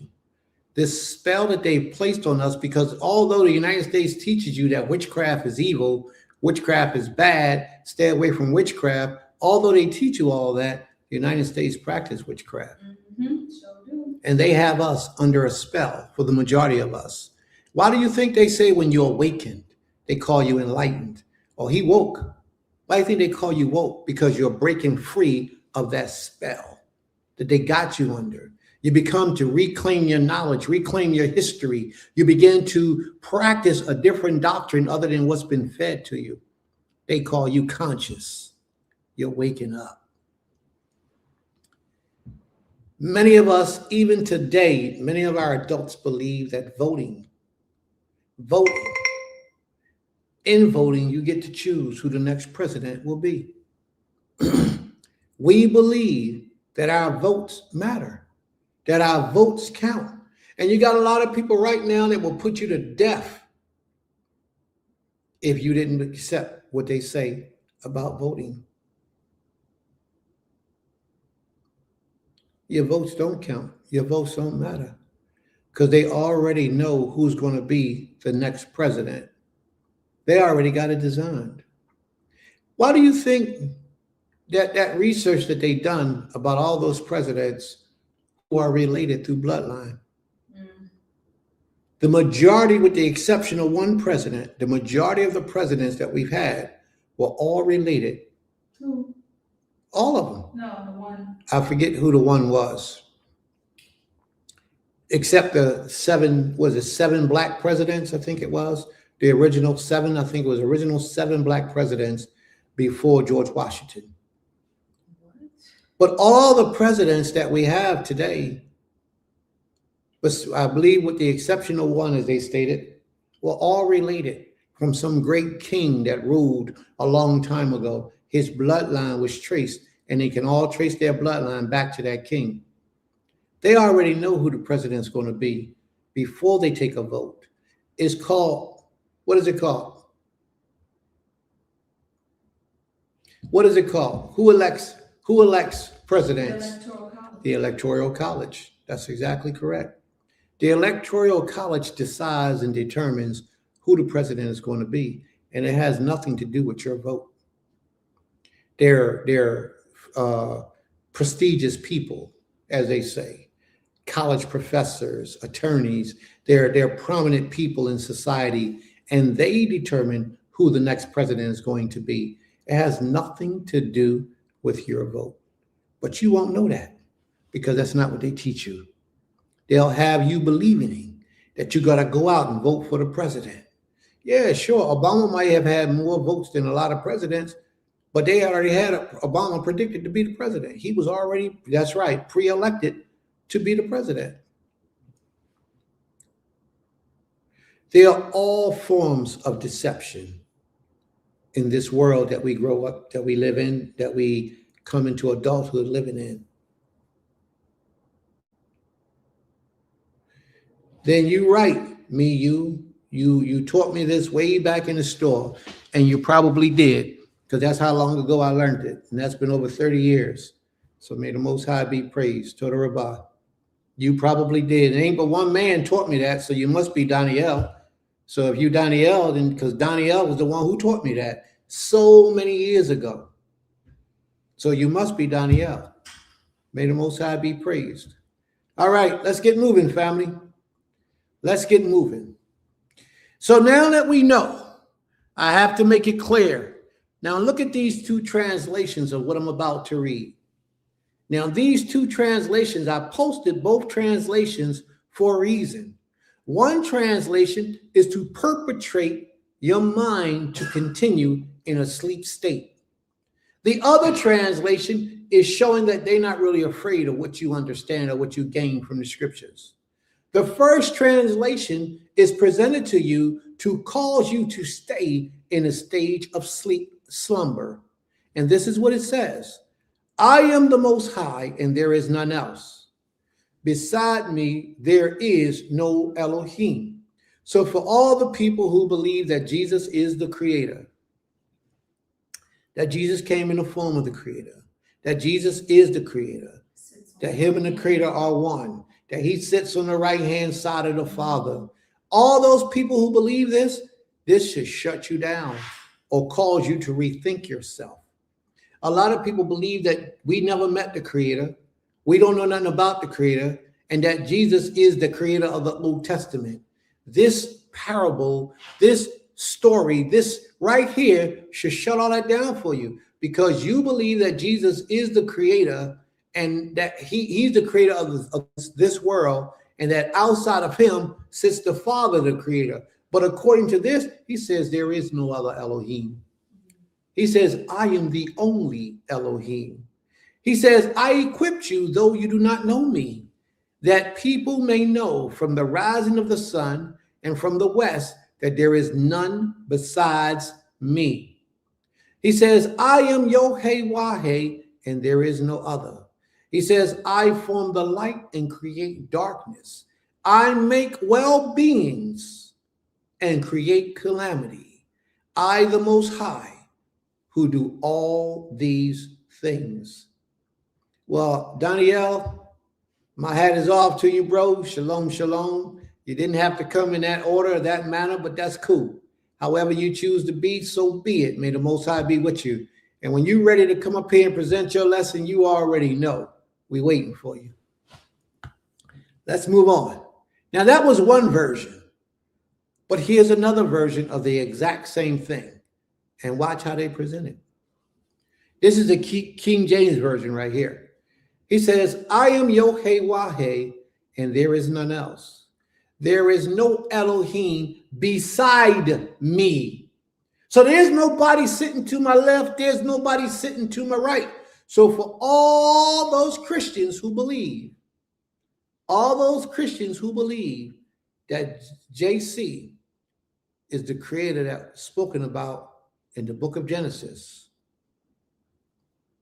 and that the Father creator sits outside of that, or that JC sits on the right-hand side of the creator.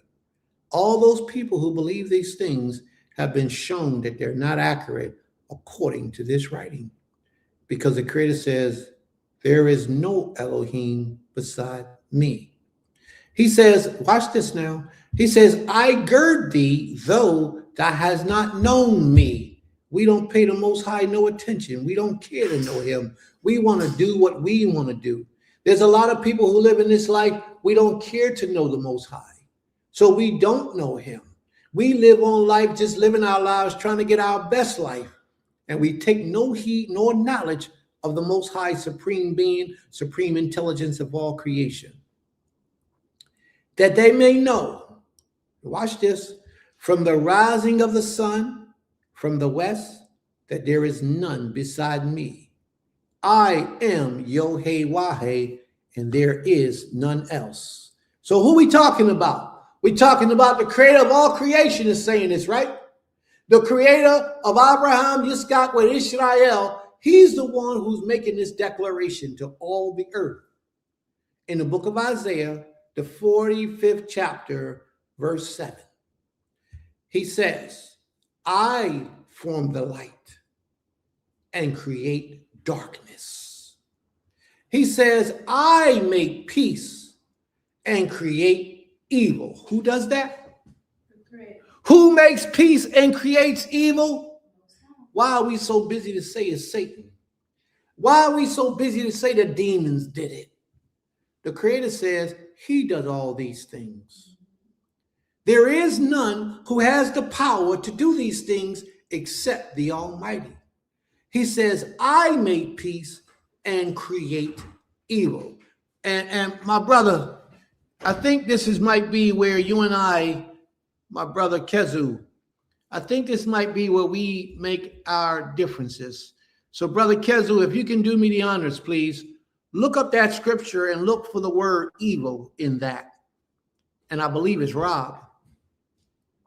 But could you look that up for me, please? Because I believe that in this verse, the word that's actually printed is Rob. Give me 1 second, please, family.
All right, we're back. So my brother say the Most High doesn't create evil. All right. Most High don't create evil. Yeah. Well, I can't argue with that fact. The Creator has created all things, in existence. He says, I make peace and create evil. I, the Most High, do all these things. And watch this. What is a demon? A demon. A demon is an angel. A demon is a supernatural being, generally seen as malevolent or evil, found in religions, mythologies, folklore worldwide, often depicted as a harmful spirit, a fallen angel, or entity that tempts humans toward wickedness. While often associated with Satan in Abrahamic faith, Christian, Judaism, and Islam, they can also refer to mischievous spirits, powerful entities in others' beliefs that Hinduism, Rakshas, or even metaphorically describe someone with intense energy or wickedness. Now, that is a more modern meaning of what it is. But what is the ancient meaning of demon? The ancient meaning of demon, spirit. It's a spirit. The ancient meaning of demon is a spirit. The term demon is derived from the Greek word daimon, which means a supernatural being or spirit. Now I need you to pay close attention to this, because this is outside of the scriptures. Though it has commonly been associated with an evil or malevolent spirit, the term originally meant a spiritual being that influenced a person's character. They don't make you do anything. You won't find that in scripture where a demon made you do anything. But we believe that. You know why we believe it? Because the society that we grew up in enforced it upon us, and we accepted it. This is the location where you can find it at. What does the word demon mean in Greek? In Greek, since it's originally a Greek word, I looked it up in the Greek and found out what it meant in Greek. In Greek, the word daimon or daimon originally meant a divine or supernatural being. It also meant a lesser god or a guiding spirit, not inherently evil. It had nothing to do with evil. It could be good or it could be bad. And this is the word demon we're talking about. Who know anything about a good demon today? That's exactly right. And that's my point in bringing this class forward. Because I need to present to the people that angels and demons are one and the same.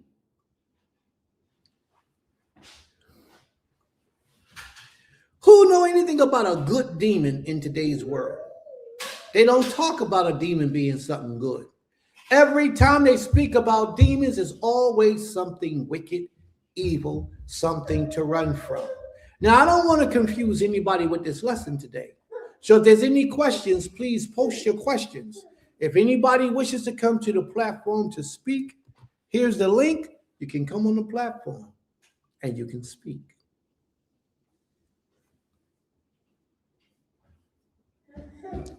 It could be good or bad, representing fate or divine power.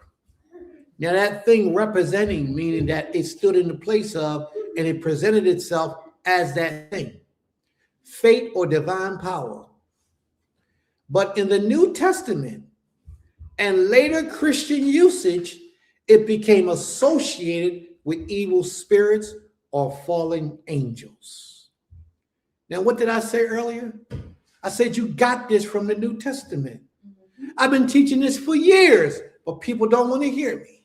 You left the Christian religion, but you never left their philosophy. You believe demons to be something evil and wicked because Christianity taught you that. It had nothing to do with what the Most High said in the Torah or the Tanakh. It had nothing to do with it.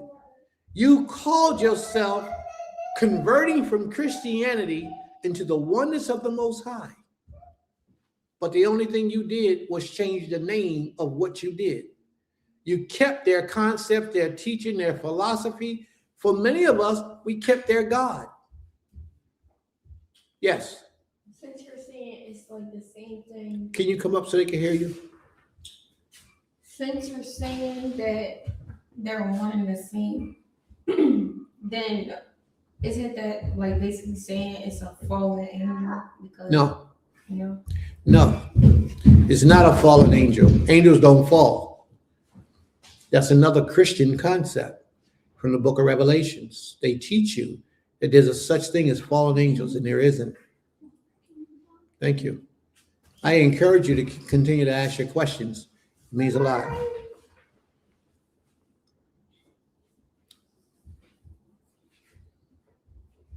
But in the New Testament and later Christian usage, it became associated with evil spirits or falling angels. So while ancient Greek demon was a neutral term for a spirit, it meant shifting to demon, evil spirit. They began, when it didn't mean something, they took it and twisted it and made it into something else.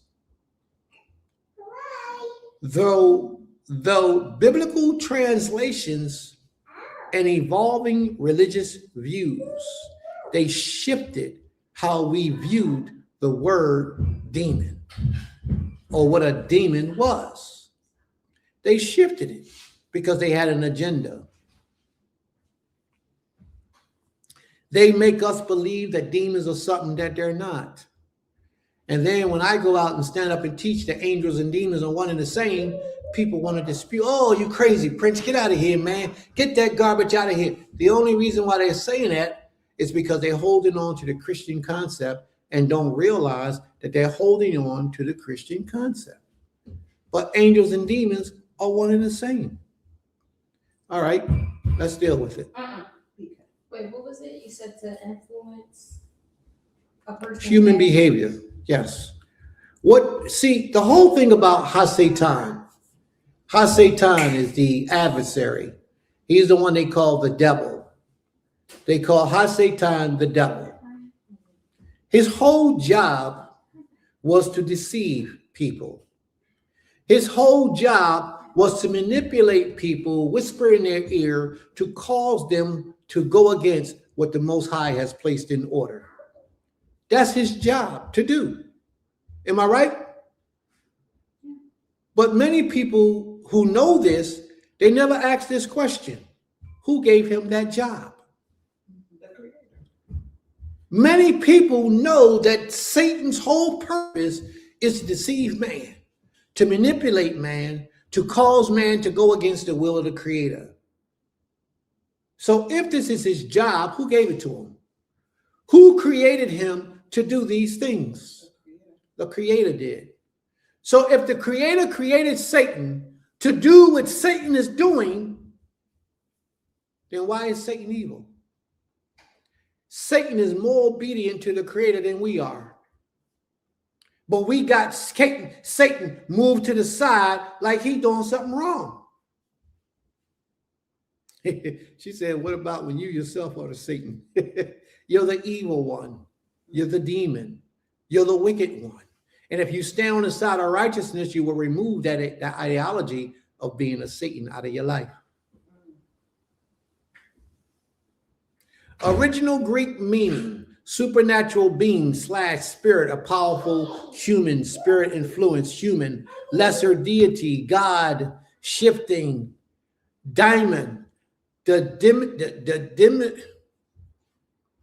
diminutive form used in the New Testament, often translated as demon or devil, referring to malignant spirits or fallen angels.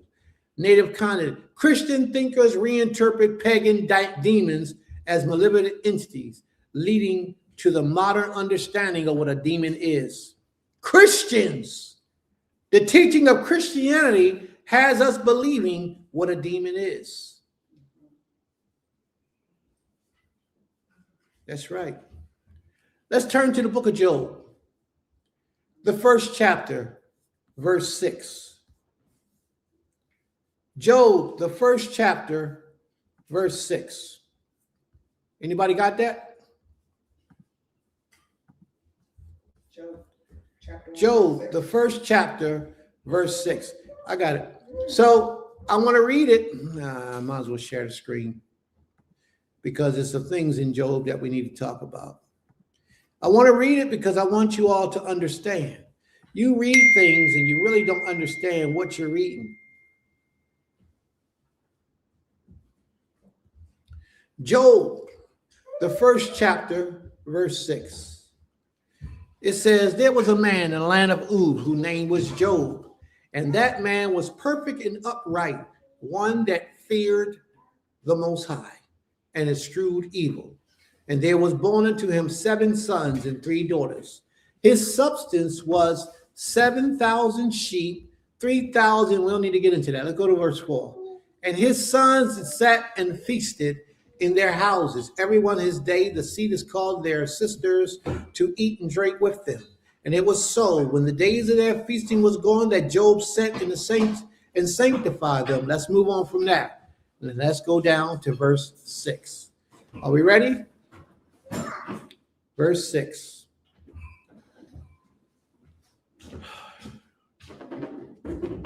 And it says, and there was a day. Now watch, pay close attention to this, family, because earlier somebody put up that Satan wasn't in heaven. Let's see if that's true. Now there was a day when the sons of Elohim came to present themselves before the Most High, Yohei. It says the sons of the Most High came to present themselves unto the Most High. And then it says, and Satan was there also. So is Satan one of the sons of the Most High? Absolutely. He is. He was created by the Most High. He is one of the children of the Creator. Absolutely. Then Satan answered the Most High. No. And the Most High said to Satan, whence comest thou? Satan said, I came from the job and the assignment that you gave me.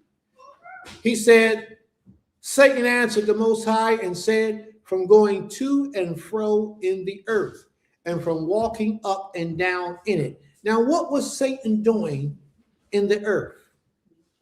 Going to and fro. He was doing the assignment that the Creator gave him, and that was to test man, or should I say, to tempt man. That's what he was doing. And he was doing what the Most High told him to do. Take that water bottle with you, please. And the Most High said unto Satan, the Most High instigated this conversation with Satan. He says, has you considered my servant Job, that there is none like him in all the earth, a perfect and upright man, one that feareth Elohim and hates evil. Now, I pulled this because of this next verse that we're about to read. Then Satan, Satan, the adversary, as you would say, the king of the demons, he answered the Most High and said, does not Job fear Elohim for nothing? Has not thou made a hedge about him and about his house and about all that he has on every side, that thou hast blessed the works of his hands, and his substance is increased in the land? But put forth thy hand now and touch all that he has, and he will curse thee to thy face. What am I bringing this out for? I'm bringing this out because I want y'all to see how Satan couldn't do anything. He had to ask the Most High permission. He says to the Creator, now you got a hedge around Job. Can you remove that hedge?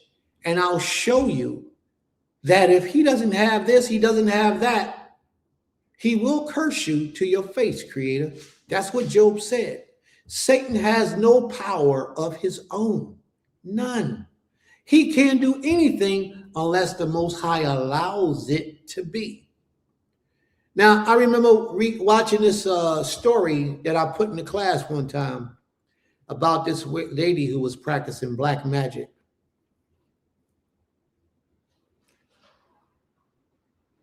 Let me say this first before I continue. Anyone who worships Satan is wrong. No angel should be worshiped.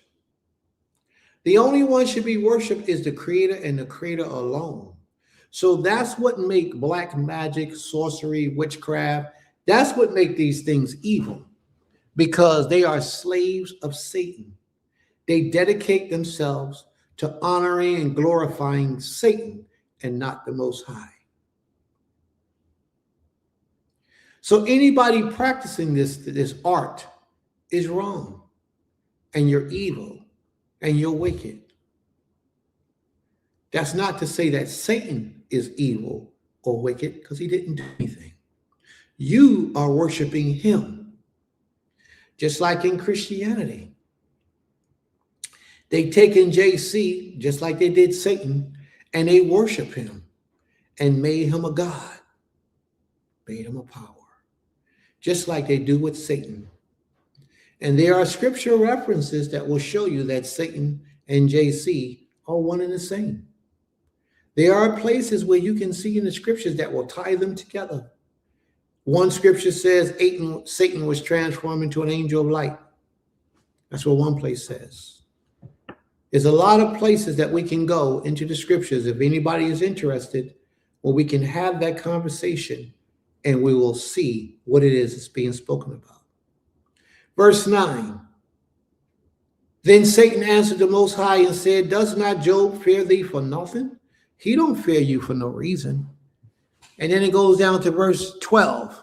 And the Most High said unto Satan, behold, all that he has is in thy power. Only upon him put not forth your hand. So Satan went forth from the presence of the Most High, and he began to cause Job to suffer. All right? So I need y'all to understand this. Satan has no power of his own. All the power that Satan has is given to him by the Creator. Whatever he is or is not able to do is because the Most High creates good and the Most High creates evil. He, the Most High, does all these things, and not us alone, not ourselves. Sister Higdalia says that Satan in the Balaam story was just there to kill Balaam. He strayed from the Most High all on his own. He was his own adversary. She's talking about Balaam. Balaam strayed from the Most High, but the adversary, Satan, came representing the Most High. He was a representative of the Most High to take Balaam out, to wipe him out. She says, interesting talk. Thank you. Enjoy the Shabbat as we keep it holy. Shalom. We always will keep it holy. Thank you very much, my sister. But these are things that we need to understand about the Creator, about how to serve him, how to worship him, and how to honor him, that many of us have no idea. Have no idea how to serve him. There are many things believed about Satan that simply aren't true. You give Satan power by saying Satan is what he's not. By worshiping and glorifying him, you are giving him power, but he has no power except that which you give him. So that witch that we was watching that documentary about so long ago, she said, with all the black magic, all the sorcery, the magic that she's able to do, there are certain people that she couldn't put a spell on, couldn't put a hex on, couldn't curse. You know who those people were? People who was righteous, people who was convicted in their soul, doing their very best to serve the Most High.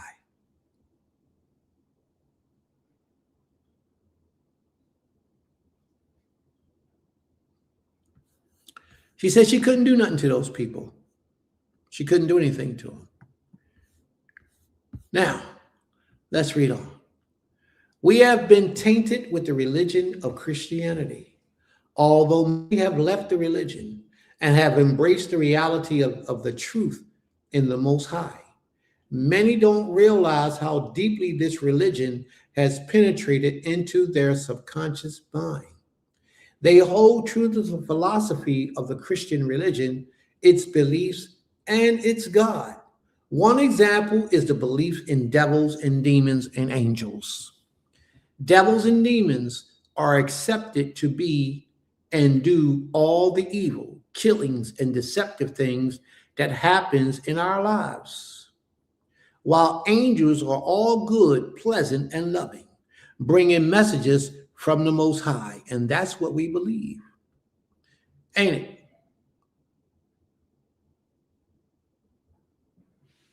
Okay, Aim Kater. She says the Job experiences the Most High's people experiences in one way or another. In our journey, in our life's journey on this planet. May the Most High be praised. That's right. Just like the people giving JC power. You're absolutely right. And that's exactly what happens. An angel is a supernatural spiritual being, often depicted as a winged humanoid, messenger or servant of Elohim, acting as an intermediator between the divine and humanity in various religions like Judaism, Christianity, and Islam, serving and protecting guides and carrier of divine will. All these positive things they're saying about angels. Though in every language, it is also refers to a person who is exceptionally kind and good. Abrahamic religions, angels are spiritual entities created to serve the Most High, delivering messages like Gabriel, often guidance, guardian angel, shining praise, and carrying out divine commands, created from light in Islam and as ministering spirits in Christianity. And I say angels and demons are the same. I looked that up in the internet to see what kind of view they would give you about angels and demons, because this is what they teach to the world about angels and demons.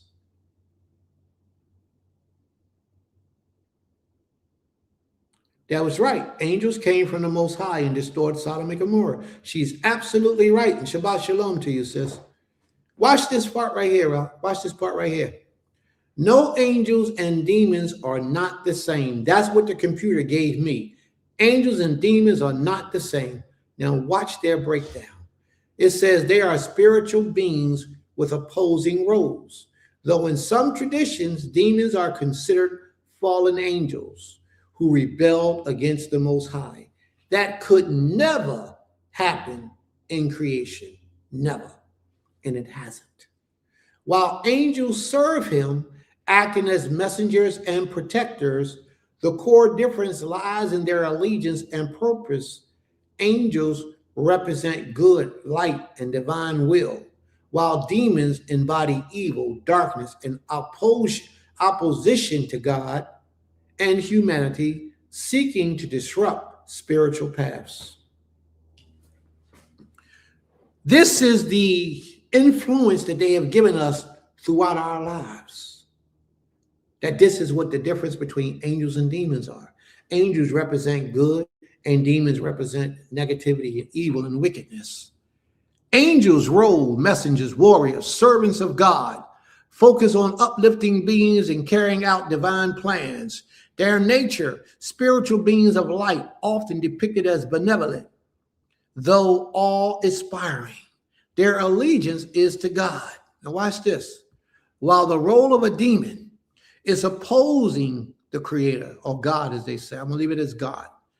They oppose God, disrupt salvation, cause harm, and seek to separate people from God. Demons. Excuse me. I agree that this is what they're supposed to do. Their nature, spiritual beings of darkness, often described as needy, angry, and requiring hosts of specific influences to manifest.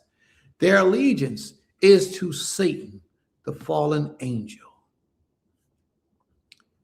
Now, it's interesting how they say that the angels do good. And that's the job and the duties of angels. And that's what they do. And as if that's all that they do. But I want to share something with you. They say that the evil spirits are the ones, the evil spirits are the demons. That's what they teach. And they teach that their allegiance, the evil spirits, the lying spirits, the wicked spirits, their allegiance is to the devil or Satan. That's what they teach. So we have a story here. And the place where you can go is 1 Kings chapter 22. So some of you pull that scripture, please. 1 Kings chapter 22. Now in 1 Kings chapter 22, this is a story about Ahab. As he was about to go out to war, he called for the prophets of the Most High to come out and give him a prophecy to know if he was going to be victorious in this battle. So he sought out of 400 and something prophets, and they all told him to go ahead to war. You're going to win. And then this one prophet, Micah, this one prophet of the Most High, he told him a parable. And in this parable, he said he saw the king of Israel abandoned, dead on a mountain on a hillside, letting Ahab know that he was going to die. Ahab smacked him around, threw him in jail, talked about him, and they wasn't good friends. Ahab didn't like that. So then Micah, in telling his parable to Ahab, he told this story. And this is what he said.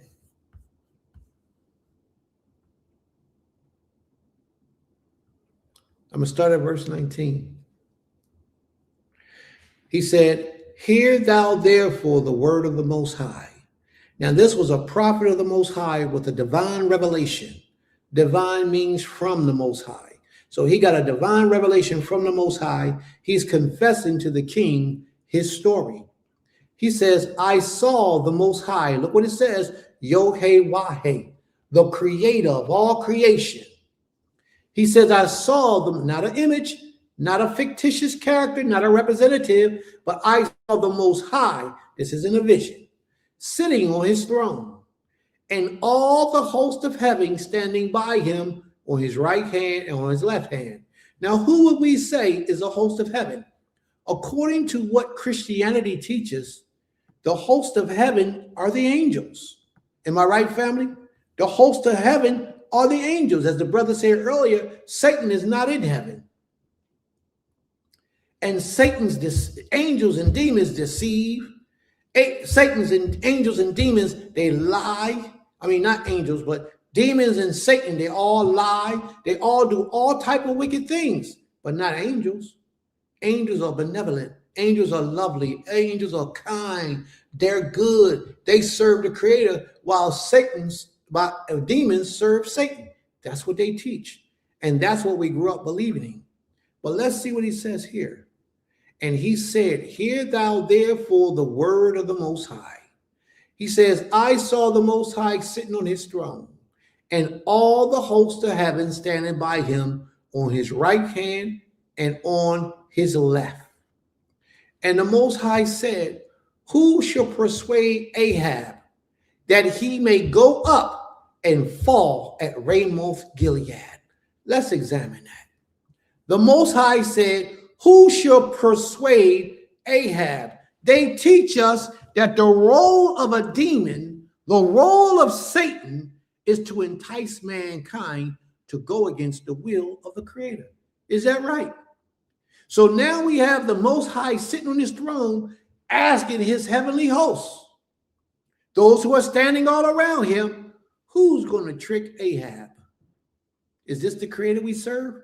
Ho, ho, is this the creator that they talk about in the New Testament? No, something different going on here. The Most High said, who will persuade Ahab that he may go up and die at Ramoth Gilead? And watch this. The angels that was all around him said this. And one said on this manner, and another said on that manner. Now watch this part, family. And there came forth a spirit and stood before the Most High. A spirit was in the presence of the Most High. All of those were spirits.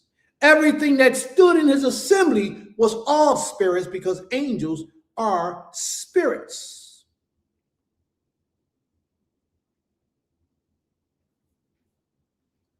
And there came forth a spirit and stood before the Most High and said, I will persuade them.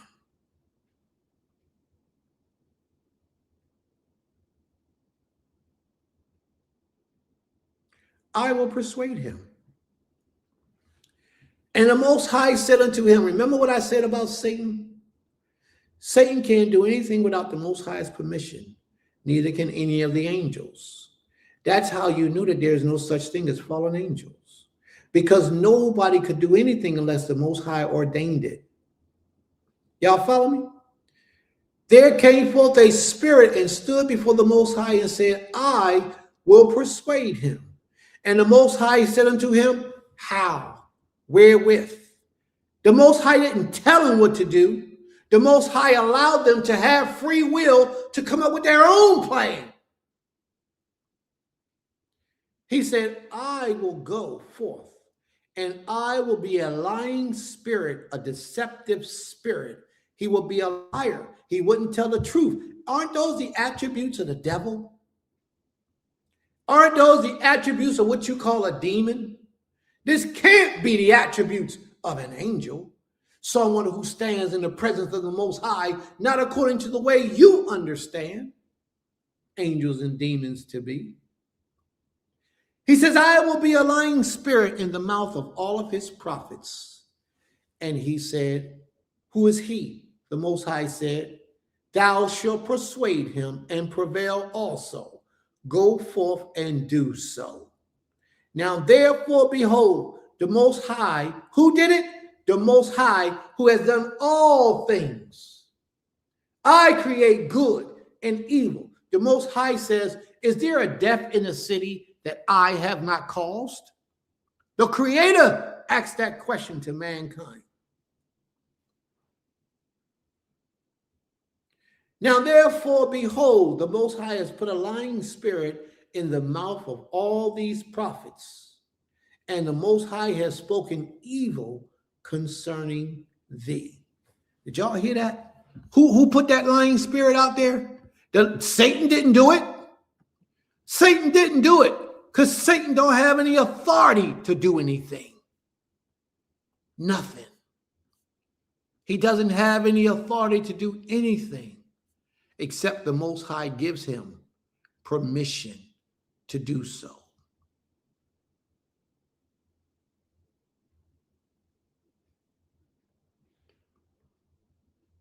This is what we have to understand.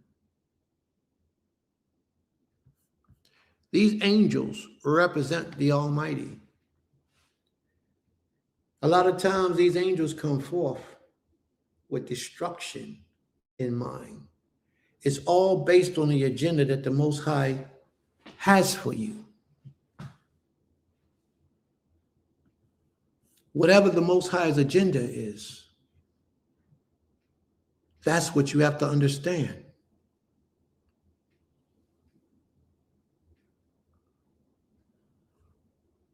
And a lot of times, the Most High doesn't have positive for you unless you are of his elite who serves him unceasingly. And not enough of us do that. But we should. We should.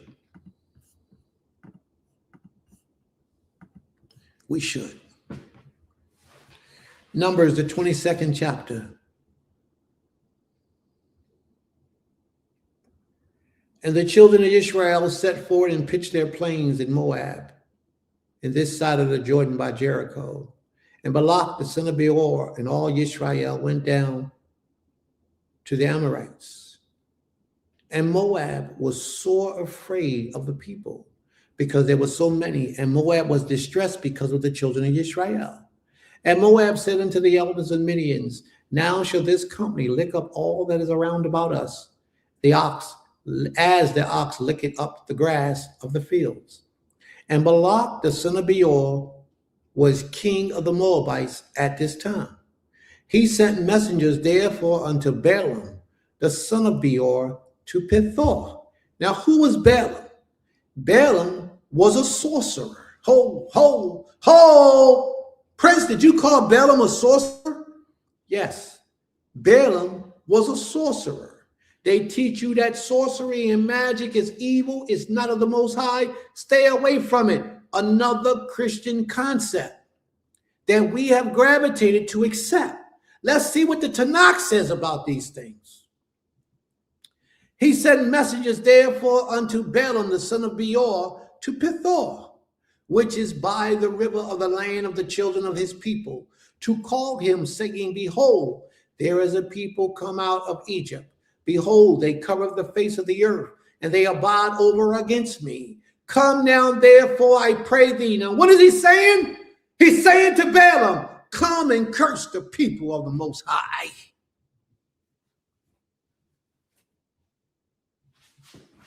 Come now, therefore, I pray thee, curse this people, for they are too mighty for me. There's a lot of people who practice this today, who put spells and curses and witchcraft on people to do things, but these people worship Satan. Balaam never gave any credence to Satan. You know who Balaam worshiped? Balaam worshiped the Almighty. And Balaam wasn't an Israelite. But yet Balaam held true to the secret and sacred arts. Watch this. Come now, therefore, I pray thee, curse me this people, for they are too mighty for me. Peradventure I shall prevail, that we may smite them, and that I may drive them out of the land. For I wot that he whom thou blessest is blessed, and he whom thou curses is cursed. This man, Balak, just testified that anybody that Balaam curses is cursed. But at the same time, any man that Balaam blesses is truly blessed. Well, wait a minute. What is that saying? That's saying that witches and warlock supposedly are able to do good and bad based on what Balak witnessed within Balaam. He said Balaam bring blessings and Balaam also bring curses upon people. That's what his words were.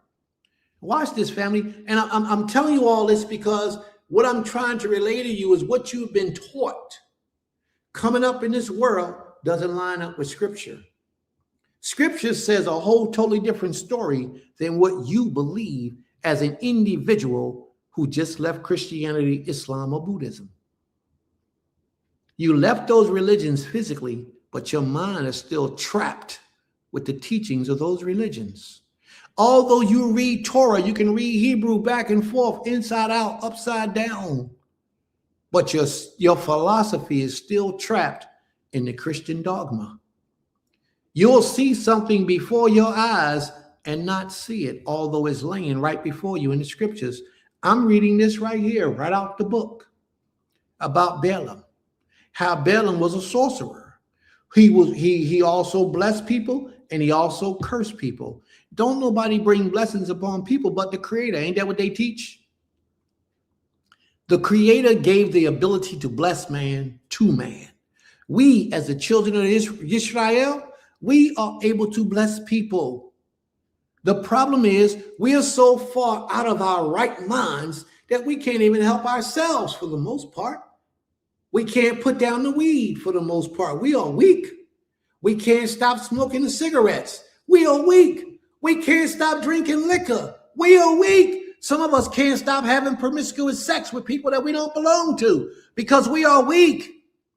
The Most High says you have the ability to bless people. What did he say in the book of Job? He said, those people, he said, y'all better go and ask Job to pray for y'all because him I will hear, y'all I won't. And let Job bless y'all. We as servants of the Most High has the ability to bless individuals. We also have the ability to curse individuals. But these people who run this society knows this. They dumbed us down and made us think that that's something evil, something Rob, brother, or something Rob, my brother, that's something evil to curse somebody. That's what they teach us. And I could swear I've heard my forefathers get up there and say, Most High, my brother Eliyahu asked the Most High to bring down from fire from heaven and consume those 50 men. Was that a curse on those men's lives? That's exactly what that was. And guess what the Most High did? The Most High brought down fire from heaven and consumed those 50 lives. Why? Because they tried to hurt, harm, and destroy a servant of the Most High. You are the Most High servant in your right state, family. Every one of us are children of the Most High. We have the ability. We don't have to be under the foot of the oppressor. All we need to do is reach out to our Creator, and He will be our strength. He will fight our battles for us. But what do? We feel like we don't want to speak a bad word against this man or against these men. We just go along like lamb being led to the slaughter, sheep being led to the slaughter, oxen being led to the slaughter, chickens. That's more so like we are chickens being raised up for the purpose of being slaughtered. That's how we are. Balaam was a man, and he wasn't even an Israelite. There are two ways that you can have access to the Creator. One is through the front door, and one is through the back door. Either way, it ain't nobody but the Most High doing whatever takes place. Balaam understood that. What is the front door? The front door is to be born into a bloodline like we are, to be born into a bloodline, to inherit the gift, the ability to access the Most High through the front door, through prayers, through conversation, through our lifestyle, through our actions. We have access to the Creator. Well, Balaam wasn't born with that bloodline. So Balaam and a whole lot of other people got to go to the Most High through the back door. They got to perform seances. They got to perform sacrifices and blood sacrifices and offerings. They got to bring something to your Father to get the same thing that all you got to do is open your mouth and talk to Him. You are afraid of the power you possess. You don't even know the beginning of the power that lies within you. We don't know. We are a people so lost and so confused, it's ridiculous.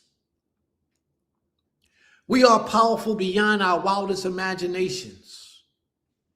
And you're wasting it because you want to party, have fun, smut these girls, drink this weed. Once you realize that these things are holding you back from the eternal glory that the Most High has for you, you will separate yourself from those things, but you haven't learned that yet. You're living in your lower self. You haven't risen to the higher vibration that the Most High made you to inherit. You haven't risen to that. And then you hear Prince teach like Prince teach, and you say, oh, I ain't got to do that. I don't want to do that. Really, what you're really saying is, I'm afraid of being my all. I'm afraid of being my best and the greatest that I can possibly be, because it's going to take a little bit of pleasure out of your life to achieve that.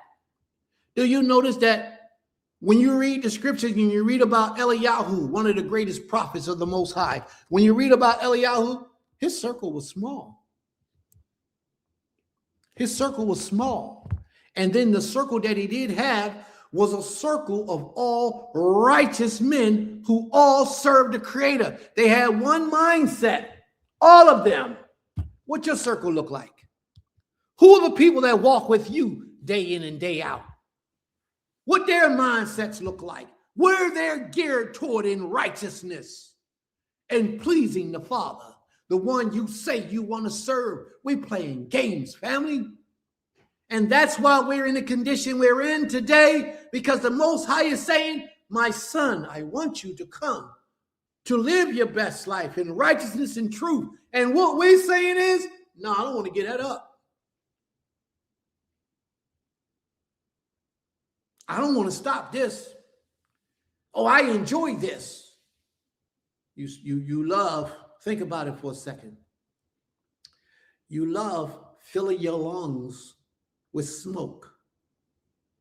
You love the feeling that these things bring to your inward parts because you are afraid that you can't achieve those things without that narcotic. So therefore you go and you smoke that crack. You smoke that weed. You drink that liquor because it brings you into a different spirit than the spirit that you walk around with. And you become addicted because you don't want to be your higher self. You don't. If we did, we wouldn't allow any addictions or what we call pleasures to hold us back from achieving the epitome of greatness. There are so many talented, beautiful young ladies and men out here in the world that are held back, and I'm talking about beauty in the inward parts, who are held back from serving the Creator to their fullness because they want to entice themselves with the pleasures of this world. The prophets that you read about in the scriptures, they didn't live like that. Look how Jeremiah lived. Jeremiah wasn't chasing women. Jeremiah wasn't a whoremonger. Jeremiah wasn't an abuser. Jeremiah wasn't an adulterer. Jeremiah wasn't a thief. None of the prophets of old were wicked men. They were all righteously guided by the Most High, and they sacrificed their lives against their pleasures. They cared more about the people and the condition of the people than they did their own happiness and pleasure. Jeremiah spent most of his time in jail. Whole lot of his life in jail, not because he committed a crime, but because people hated him. People, high-ranking officials with authority hated him, and they hated what he taught. Therefore, they really hated the Most High, because that's what he represented, the Creator. And you yourself represents the Almighty, but how good do you represent your Father? You have to ask yourself that question. How good do you represent him? Every time sex comes involved, all of a sudden we get blind to the reality of the Most High, just for a piece of pleasure. I ain't had none in 7 years. Oh man, I'm gonna get me some. Why? It's a blessing that you haven't had any in 7 years. It's a blessing. And in that 7-year span that you haven't had any, you should be getting deeper into your meditation, your prayers, and your fasting, and your conditioning of your body so you can draw closer to the Creator. And you can show the world what this is all about, but you don't. You take that 7 years and you start getting hungry and thirsty. And now all of a sudden, as soon as you see a young lady, hey, what's up, shorty? The first thing you think about is how you can manipulate her to have that pleasure with her. That's the first thing you think about. Matter of fact, for a lot of us, that's the only thing that's on our minds. A lot of us go to work every day so we can get up the KSF, get up the money, just so we can have women at the end of the week. So we can go to the bar and drink. Why do you think these rooms, this class, this teaching is not filled? Why do you think we don't have 1,000 people coming in every week listening to the classes, or 4,000, 5,000 people? Why do you think that's so? Because people don't want to hear this. They don't want to hear the truth. They don't want to really serve the Most High like they pretend they do. They don't. Because here you're going to get the truth. And a lot of times the truth that you receive is going to contradict what they put in your mind. But it would always come straight out the scriptures. It would always come straight out the scriptures. It's left for you to rebuke it. If you can find something to rebuke it with, scriptures, references, and I pray that you are able to, if you're able to, because if anything that I teach that is not real, not true, not genuine, not sent from the Most High, I need to be exposed. So I need you to present the information that would expose me, so I can sit down and shut up and be quiet and stop teaching and let somebody who's worthy, more worthy than me, do the job. I just don't know nobody. I don't. Because I'm not afraid to make the sacrifices it takes to walk righteously before the Creator. I'm not afraid to turn down my plate because I might get skinny. I'm not afraid to go on a fast for 30 days. I'm not afraid to not eat food for 30 days and not drink water for a whole week. I'm not afraid of those things. I'm willing to do those things. I'm willing to show kindness to those that I don't even know. Sister got in the room today and said, Prince, how you show so much kindness to people who hate you? It's just who I am. And that's just what I do. I'm not afraid because I am confident in the Most High. He takes vengeance on those who harm his people. The Most High is not going to allow anybody to get away with anything that they do to you unless you deserve it. That's right, sis. They're afraid because they haven't practiced sitting still. Whew. I don't want anyone to think that I'm boasting. In reality, what I'm doing is I'm trying to get you to awaken from your slumber. Because the longer you stay asleep, there's nothing I can do. I can't do anything until we can do something. So I'm trying to get you to wake up so that we can start this journey the way that it's supposed to be. Everybody looking to open up a class over here, open up a class over there to show our form of knowledge. I've always said this, a king is great only because he got great men around him. Each one of those great men that king has around him is fully able and capable of running their own kingdom. Every one of them. But together, those little kings make that one king strong. And by that one king being strong, he can feed the masses of the people. Because he has the wisdom, he has the knowledge, he has the understanding, and he paid the cost to be the boss. He paid the price to sit in that seat. It wasn't just given to him because he was popular. He was the one that the Most High picked out of everyone else because the Most High saw that he would serve him. So he placed him in that seat. But now the people are afraid of greatness, so therefore they separate and disperse. A little over there, a little over there, a little over there, some in Chicago, some in Ohio, some in North Carolina, some in South Carolina, some in New York. Imagine if all those great men came together and worked together to build one house for Israel. What we could achieve and what we could accomplish. But ain't nobody like that talking like this, just Prince. Because Prince is the only one that has that understanding, the only one with that type of vision, that he cares about the people. Let's get back to the lesson. Come down, therefore, I pray thee, verse 6, curse me this people, for they are too mighty and too mighty for me. Peradventure I shall prevail, that we may smite them, and that I may drive them out of the land. For I wot that he whom thou bless is blessed, and he whom thou curse is cursed. And the elders of Moab and the elders of Midian departed with the reward of divination in their hand. They departed with the reward of divination in their hands. They gave him, or they came to him with the reward of doing this evil.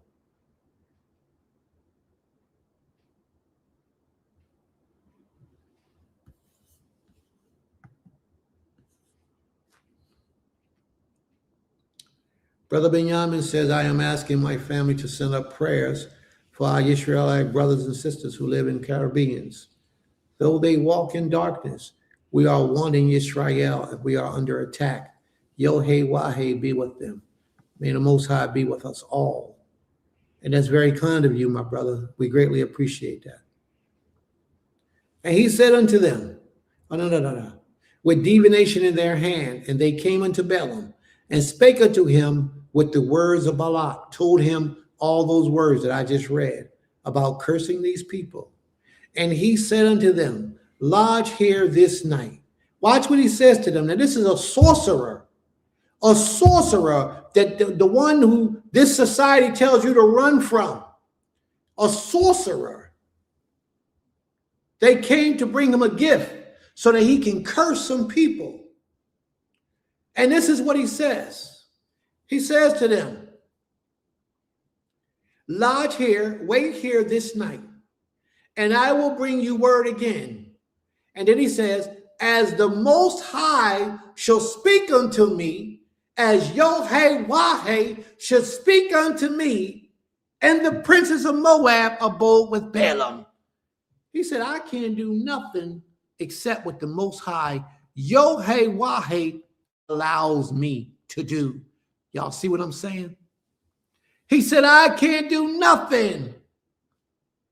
The Halelah is the night. Wait with me tonight. Ushabi, wait here for me tonight. Rest here, wait here. Akbir, Akbin, Atbin, Dabar, Ka'ar, Yadabar, when he speaks, Yod-Heh-Wah-Heh. He says, wait, Ka'asher, wait, when the Most High speaks to me. When the Most High speaks, Ali, to me. When the Most High speaks to me. So this one that you might talk about, he was so wicked and not worthy of praise that he can't possibly be serving the Creator. This one that you talked about, so evil. And while you're reading this, Prince, he says he's getting his words from Yod-Heh-Wah-Heh. Yod-Heh-Wah-Heh is the power of Abraham, Isaac, and Jacob. Yod-Heh-Wah-Heh is the same power that you serve, supposedly serve. Yod-Heh-Wah-Heh is the creator of all creation. Do y'all understand what I'm saying to you? Because I don't want you to get it mixed up. He's talking about the creator of all creation. That the creator of all creation, when they asked him to allow him to curse somebody, he says, let me see what the Most High says to me. And that's what I'll tell you to do, that I'm going to do. Now, there came a time when Balaam, a sorcerer, a prophet, a man of the Most High, but yet he was of the other nations. When Balaam did not do what the Most High said for him to do, we're about to read this story right here. And this is the first time in scriptures in Hebrew where you're going to read the word Satan. Ha-Satan. So we're in Numbers chapter 22, verse 22. And the anger was kindled because he went. And the angel of the Most High, what did they call him? An angel of who? Of the Most High. Now, is that the Most High? No, that's an angel of the Most High. So when you hear people say the Spirit of the Most High, and then they want to say that that Spirit of the Most High was the Most High, not so.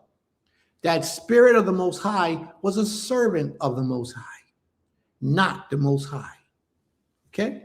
When you say the Spirit of the Most High is upon me, that means that a servant of the Most High is upon me, not that the Most High is a spirit.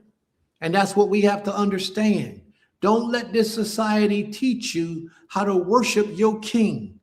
You have to separate yourself in stages to get away from this idolatry that we practice. You don't worship nobody but the Almighty.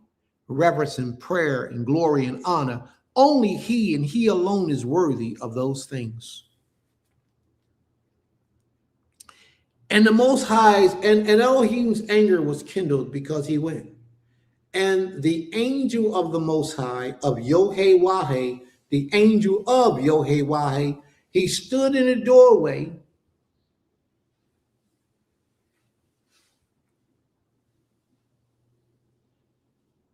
Okay, you could be correct, bro.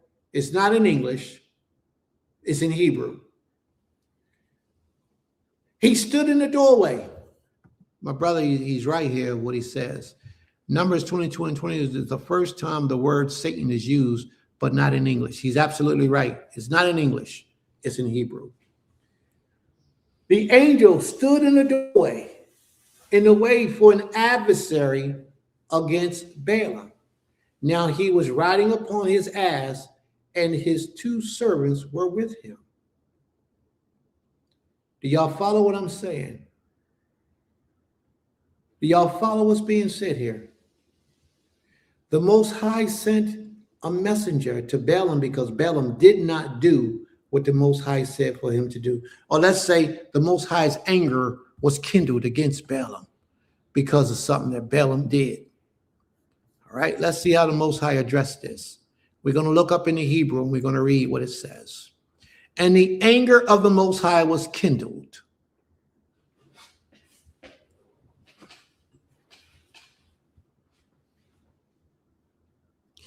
All right. Now, actually, in Hebrew, it says, Wayichar, and he har, and I'm assuming that this is the word flared up, aroused, and he was aroused, the anger of Elohim. For Holek, for he went. For he, who is he? For he went. And he went. Yitzhar. Yitzhab. Malak. And the angel of the Most High went in the way. Baderek. Went in the way. Lishtav. Lishatan. Now, the angel of the Most High went in the way to Shatan.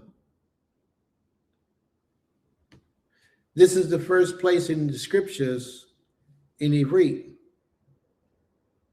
that I know of where Satan is present. He says to be a Satan to him, lo, to him.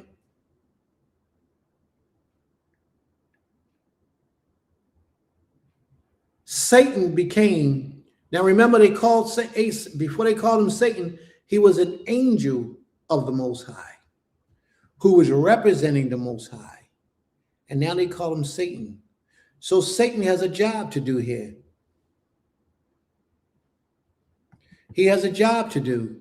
He represented the Most High and went to Balaam and went on and pulled out his sword. And we can read all those things if you choose. And the ass saw the angel of the Most High, the Malak. Now, again, the angel was Satan. He saw the angel of the Most High standing in the way, and his sword drawn in his hand. Now, this is an angel standing opposing Balaam. This angel who is magnificent, who is all good, who is all righteous, is opposing Balaam with a sword in his hand. To do what? Angels don't kill people, according to the common terminology of what an angel is. Angels only bless people. Angels only help people. Angels only lift people up. Angels only do all good. And the ass saw the angel of the Most High standing in the way, and his sword drawn in his hand. What was the reason why his sword would be drawn? Except he's looking to shed some blood. And the ass turned aside out of the way and went into the field, and Balaam smote the ass to turn her into the way of the sword. But Balaam didn't realize that the angel was saving his life. The donkey was saving his life by trying to go another way because he peeped the angel that Balaam couldn't see. And what that shows is that a lot of times in real life, family, in real life, there are angels all around us, and we see them not. Some have their swords out, and some has a book that are taking down notes about what you're doing. So when you in the dark in your house, under the covers, under the bed, and you think nobody don't see you, the angels, they see you. They under the covers with you. They writing down what you're doing to go and report it back to the Most High. You're never alone. Everything that you do should be upright before the Most High at all times. So just because you hide under the covers, in the book of Ezekiel, they say they see what you do in the dark behind the trees. In the absence of your own mind, they see what you do. But the angel of the Most High stood in the path of the vineyards, a wall being on this side and a wall being on that side. And when the ass saw the angel of the Most High, she thrust herself unto the wall and crushed Balaam's foot against the wall, and he smote her again. Sometimes, family, you notice how they took that donkey and made it a she? Sometimes we males are Balaam, and our wives are the donkey. And sometimes our wives see us going in the wrong direction. And because we the men and we reign supreme, we tell them what's going to happen rather than listening to what they say, carefully analyzing it, and see if it makes sense. But the first thing we do is, oh, no, we ain't doing that. What did I say? Shut up. That's how a lot of males rule their home. That's not a good sign of righteousness and virtue. That's not even a good sign of wisdom. For if your woman is strong enough to speak, you should at least consider what it is that she has spoken before you dismiss what she said. You do not have to do what she said for you to do. You are in control. You're the man. You make that final decision. But you will be a foolish man not to consider what she says. Because a lot of times, I told you over and over and over, sometimes the Most High speaks to them and speaks through them to get a message to you because you are too foolish, Balaam. You can't hear when the Most High is speaking to you, Balaam. But he's trying to get your attention, Balaam.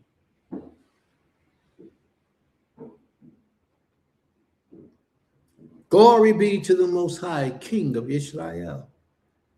Be grateful and thankful that you have a wife or Nashim. Wives that the Most High can utilize and speak to and speak through to get a message for you. Because if they're bringing you the word of the Most High, then that means that they stand righteously before the Creator, at least at that time. You should take notice of those things. And when the ass saw that the angel of the Most High, she thrust herself up against the wall and crushed Balaam's foot against the wall, and he smote her again. And the angel of the Most High went further and stood in the narrow place where there was no way to turn left or right. And when the ass saw the angel of the Most High, she fell down under Balaam, and Balaam's anger was kindled, and he smote the ass with his staff. That's right. He was about to get slayed, and she saved his life.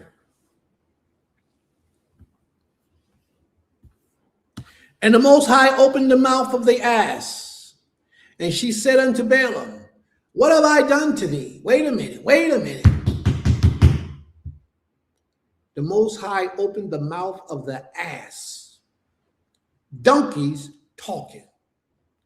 And the ass turned around and talked to Balaam. It don't say that Balaam was dreaming at this time either. It don't say Balaam was sleeping. This was a mystery. Balaam was on his way somewhere. And the ass began to speak unto Balaam. It didn't surprise Balaam. You know why? Because Balaam travels constantly in the spiritual realm. We are the ones who are mesmerized and amazed and say donkeys and animals can't speak. Everything in creation has a spirit. So therefore, everything has a voice that can speak. Everything. Everything. But because we live in a carnite world, a physical world, and we only deal with what we can see, taste, touch, or smell, we don't travel to the celestial realm. We don't travel to the spiritual realm where everything has an opportunity to speak because everything has a spirit. We don't do that. So this was nothing new to Balaam. Watch, notice how Balaam never even questioned how the donkey is able to speak. And Balaam said to the ass, because thou hast mocked me, I would there were a sword in my hand, for now would I kill thee. So Balaam would have overreacted to somebody that was trying to save his life. Like that brother said to me earlier today, oh, y'all talking about this? I'm out. Somebody's trying to save his life and he overreacts and I don't want to hear it. Somebody trying to save your life when they tell you about the idolatry that you're practicing over and over and over. And what you say is, oh man, I ain't trying to tune into his page because I ain't trying to hear that. He gonna tell me Jesus is this, Jesus is that. I like where I'm at. So you close the book. Somebody trying to tell you to stop smoking the weed, stop drinking the alcohol, stop drinking the liquor, stop committing fornication. Somebody trying to save your life and tell you stop eating the chicken. And what do? You say, I love my chicken. I love my weed. I love my alcohol. I love fornication. I love having sex, premarital sex, outside marital sex. I love it. So therefore, you turn away from the messenger and you close your ear to the message. Balaam closed his ears so bad that he wished he had a sword so he could have killed the one that tried to save his life.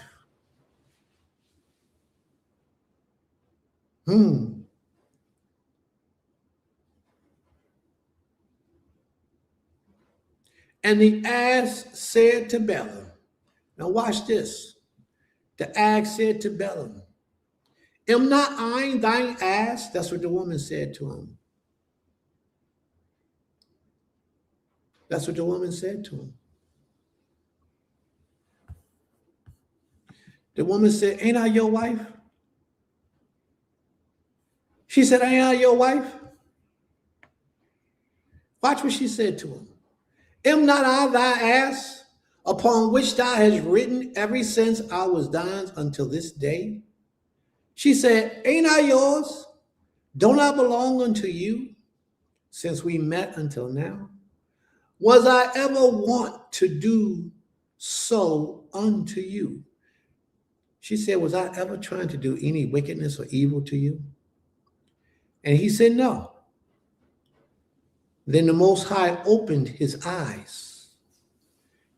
If you notice, the Most High didn't open Balaam's eyes until Balaam humbled himself and said no. Then the Most High opened his eyes. And he saw the angel of the Most High standing in the way, and his sword drawn in his hand. And he bowed down his head and fell flat on his face. Now, I got to bring this out, family. I got to bring this out. There's something that you have to notice here. There was a real living, breathing entity standing before Balaam, and he could not see it. Just like there's a real messenger of the Most High speaking to you right now, and you can't hear it. Balaam couldn't see the angel that was standing in the way to take his life. But his servant did, and sometimes your wife will. Now, I'm not telling you to serve your wife at all, but I am telling you to be good to her, to protect her, to provide for her, to cherish her, and also give her ear sometimes in the things that she say. Listen to it before you dismiss it. Wait in your mind to see if what she's saying could be the correct way or the best thing to do before you just throw it out and say, I ain't listening to no woman. Can't no woman teach me or tell me nothing. Don't be a fool. Don't be a fool. The Most High opened Balaam's eyes, and he saw the angel standing in the way, and his sword drawn in his hand, and he bowed down his head and fell flat on the ground. Balaam, after he humbled himself, the Most High opened his mind, just like going into this lesson today, family. If you still sitting back talking about Prince don't know what he talking about, shut up, Prince, I'm doing this my way, and you don't even consider the messages that's being given to you right out the scriptures, that they could possibly be right, and that you have been seeing this thing wrong all your life about the relationships between angels and demons. Nobody's telling you to worship anything other than the Most High. You don't worship Satan. You don't worship Jesus. You don't worship Allah. You don't worship Buddha. You don't worship none of those things. You worship the creator of all creation. Him and him alone do you serve. You don't worship the devil either. Stay away from these evil practices that man does. Worship the creator of all creation and not the creation. Anything that was created is not worthy of your honor, praise, glory, and humbleness in that manner of worshiping the Almighty. You honor your husbands? Sure you do. You honor your spiritual leader? Sure you do. You humble yourself before those men. But to worship them is a totally different category that only belongs to the Most High Creator, him and him alone. Now, if you want to be one who believes in Jesus, you could believe in Jesus if that's what you want to do. But to worship him is taking that to another level. To say that he's the creator is taking that to another level. I have people who broke off friendships, some sort of a friendship with me, because they said that Jesus was the creator, and I said he wasn't. So they left me alone. That's okay.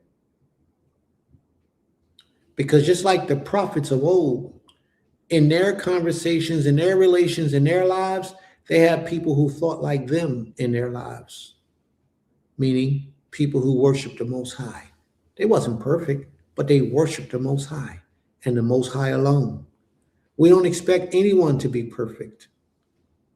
Matter of fact, if we find some perfect people, we would love to have a perfect relationship with them. And I'm talking perfect in every essence of the word perfection. We don't expect our people to be perfect in every way of perfection. But what I would expect them to do is be the best version of themselves, separating themselves from the things that they know that holds them back from getting closer to the Creator. Weed, alcohol, promiscuous sex, all those things are not allowing you to draw closer to the King. None of those things are. And if you really want to be your best, you have to do your best. It's about the work you put in is going to determine the blessings that you get, that you receive. Because of all that you do, you will receive what you will receive.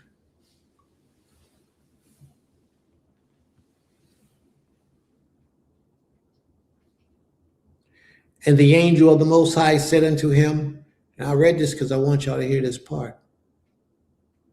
Wherefore hast thou smitten thou ass these 3 times? Behold, I went out to withstand thee, because thy way is perverse before me. His way was wicked. And he's saying before me because he's representing the Almighty. He's speaking the words of the Creator. And the ass saw me and turned from me these 3 times. Unless she had turned from me, surely now also I had slain thee and saved her alive. So she was really willing to risk her life to protect her husband. But the husband was too foolish to see that he had such a special jewel in his possession. Just like Balaam was too foolish to see that the donkey was actually saving his life at the risk of losing hers. And Balaam said unto the angel of the Most High, again, Balaam humbles himself. He said to the Most High's angel, I have sinned, for I knew not that thou stoodest in the way against me. Now therefore, if it pleases thee, I will get me back again. And the angel of the Most High said unto Balaam, go with the men, but only the words that I speak unto thee, that thou shalt speak. So Balaam went with the princes of Balak. Y'all see what's going on here? How do you apply these types of stories to your real life? How do you do that?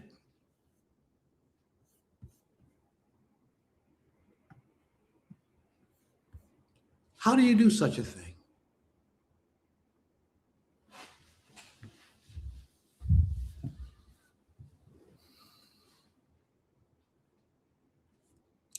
The Most High's angels speak unto us.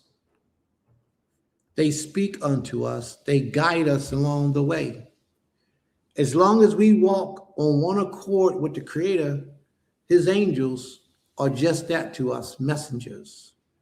When we go contrary to the word of the Most High, his angels, if the Most High sicks them on us, they become demons and try to attack us.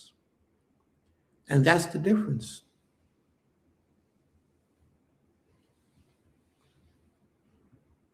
I got so many scriptures here that I was going to read for you all, but I'll go to this one because I thought this one was a whopper. So we're going to go to Samuel's. Why did I do that? We're going to go to Samuel's, chapter 24.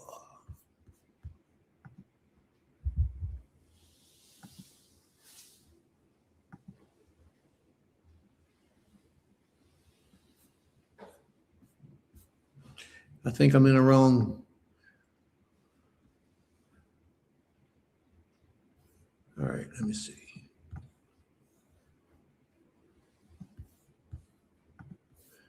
We're going to go to Samuel's chapter 24.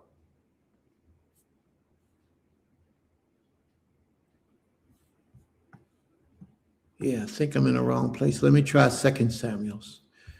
Give me a second. I think I wrote my place down wrong. Yes, 2 Samuel's chapter 24. Now we're going to go a little bit deeper, family. We're going to go a little bit deeper. Y'all ready? Now there came a time in Israel where King David went out, and King David began to number the people of the Most High, which you know the Most High said, number not the children of Israel, unless he commands you to. And this is what happens. And again, the anger of the Most High will kindle against David. And he, the Creator, moved David against them to say, go number Israel and Judah. For the king said to Joab, the captain of the host, which was with him, go now throughout all the tribes of Israel, even unto Dan and to Beersheba, and number ye the people, that I may know the number of the people. Y'all see that? Now this is 1 Chronicles chapter 21. Now in 1 Chronicles 21, it tells the exact same story. But this time it says, and Satan stood up against Israel and provoked David to number Israel. And David said to Joab, to the rulers of the people, go number Israel from Beersheba to Dan. I see this quite often with people who are trying to debunk the scriptures and say that the scriptures is false. They have no understanding about the things that they're talking about because they didn't sit in any of my classes. They wasn't instructed by the Spirit of the Almighty. So therefore, they bring up things like this, not understanding how Satan, how the Most High, how demons and devils, how their relationship is. Now that you have understanding of this, you can see this so much clearer. That Satan was the angel that the Most High used to provoke Dawid, because that's his job, to provoke man, to entice man to go against the commands of the Creator. But all glory goes back to the Most High. Therefore, the Most High get credit for all things. And that's why 2 Samuel chapter 24 says, and the anger of the Most High was kindled against Israel. And he moved Dawid against them to say, go number Israel and Judah. He used Dawid to provoke Dawid, to entice Dawid. And he used Satan because that's what he is. He's an adversarial energy sent here, created, made to entice mankind. Satan is doing his job better than we are. Satan is obeying the mandate that the Creator gave him better than we are. For Satan is doing exactly what he was created to do, and we are not. What was you created to do, O Israel? What assignment did the Creator give you? And how do you look in the eyes of the Creator when it comes to righteousness, O Israel? Ask yourself those questions. Because a lot of us fall short. Matter of fact, most of us should fall short. That's why the Most High say a remnant of a remnant shall receive this. Because the majority of us is hogwash. And let me read on. Watch this. For the king said to Joab, the captain of the host, go out and number the people. And Joab said unto the king, now the Most High thy Elohim add unto the people how many soever there be, and 100-fold, and that the eyes of the Most High or of the Lord the king may not or may see it. But why does my Lord the king delight in this thing? Notwithstanding, the king's word prevailed against Joab. Joab knew it was a sin to number the children of Israel. Joab knew it was a sin, but Dawid was enticed by the Most High to do so. The Most High sent Satan as his messenger, as his representative, to get this thing done. Notwithstanding the king's word. Okay, verse 5, 2 Samuel 24 and 5. Now they passed over Jordan and pitched into Aurora on the right side of the city that lieth in the midst of the river of Gad, and toward Jazerah. Now I want to skip down. I want to skip down to after he numbered the people. All right, let's go to verse 10. And Dawid's heart, or Dawid's mind, began to bother him after he numbered the people. And Dawid, now how many times do you do something wrong and then you get time to think about it and you regret doing what you did? Dawid began to go through this phase where he recognized what he was doing was wrong, that he shouldn't have did it. And Dawid said unto the Most High, I have sinned greatly in all that I have done. And now I beseech thee, O Most High, take away the iniquity of thy servant, for I have done very foolishly. For when Dawid was up in the morning, and the word of the Most High came unto the prophet Gad, Dawid's seer, go and say unto Dawid, thus saith the Most High, I offer thee three things to be done. Choose thee one of them, that I may do it unto thee. So Gad goes and I'm going to read it because it's very important that you get this. So Gad came to Dawid and told him and said unto him, shall 7 years of famine come unto thee in thy land, or will thy flee 3 months before thy enemies while they pursue thee, or that there be 3 days of pestilence in the land? Now advise and see what answer I shall return to him that sent me. The prophet came to and gave David choices in how he will receive his punishment. He says, will you get 7 years of famine, or will you flee 3 months from before your enemies while they pursue you, or 3 days of pestilence in the land? Now, who wouldn't take the 3 days of pestilence? I mean, you got 7 years of famine where people are going to be hungry for 7 years, or you got to run from people trying to kill you, which may be successful, and take your life if they don't get you in those 3 days, or would you take 3 years of pestilence?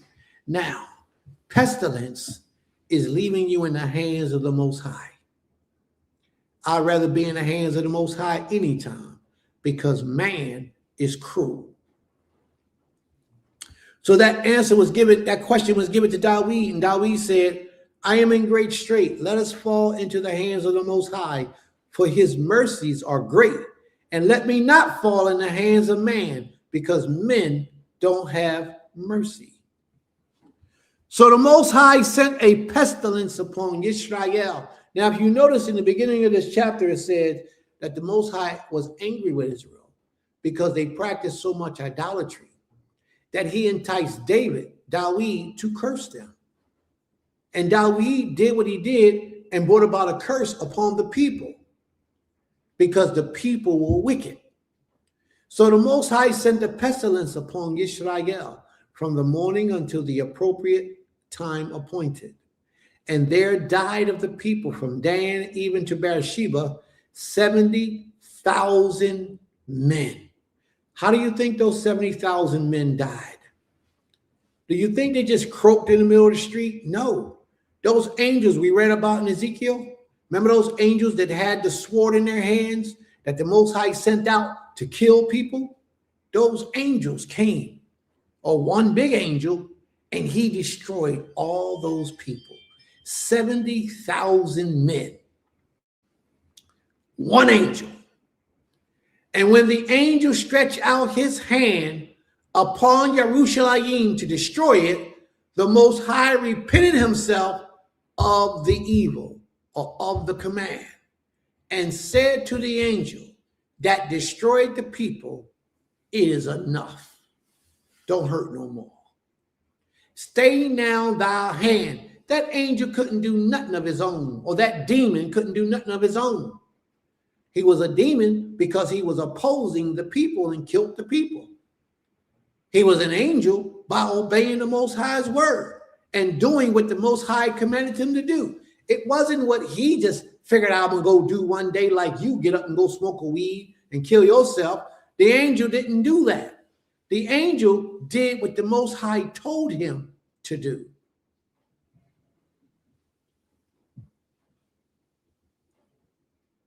And when the angel stretched out his hand upon Jerusalem to destroy it, the Most High repented him of the evil and said to the angel that destroyed the people, it is enough. Stay now thy hand. And the angel of the Most High was by the threshing floor of Yorona the Jebusite. Now watch this. Remember what I told you about spiritual beings? Watch what David does. And David spake unto the Most High when he saw the angel that smote the people. What did David do? David saw the angel. So David's mind had to have been opened, where he didn't live and see and dwell like the average people. David saw the angel. This is deep, man. David actually saw it.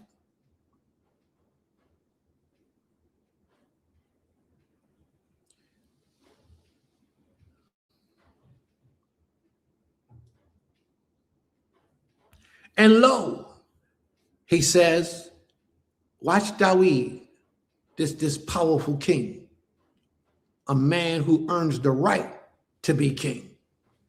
He says, lo, I have sinned, and I have done wickedly. Now remember, the scripture says that the Most High, that the children of Israel sinned against the Creator, and he enticed David to cause the wrath of the Most High to come upon the people. But David recognized this as something he did because he actually began to count the people. Dawid didn't recognize the fact that the Most High sent Satan to entice his mind with something that he would find a weakness and made him do what he didn't make him do it, but he gave in to doing what Satan enticed him to do. Y'all understand what I'm saying and what I'm trying to say right now? Dawid recognized something that he did was wrong. And he's going to say to the Most High, forgive me, for I have sinned. He's going to show accountability on a level that most people don't do. We want to blame everything outside of us for what happens in our lives, but we never take the time to say and recognize that we were the contributors to the damage, the hurt, the harm, and the wrongdoings that took place in our lives. Everything that happens with us is a direct result of something that we did or did not do in life to cause that to happen to us. You sit in the house and they cut your electric off. Why did they cut your electric off?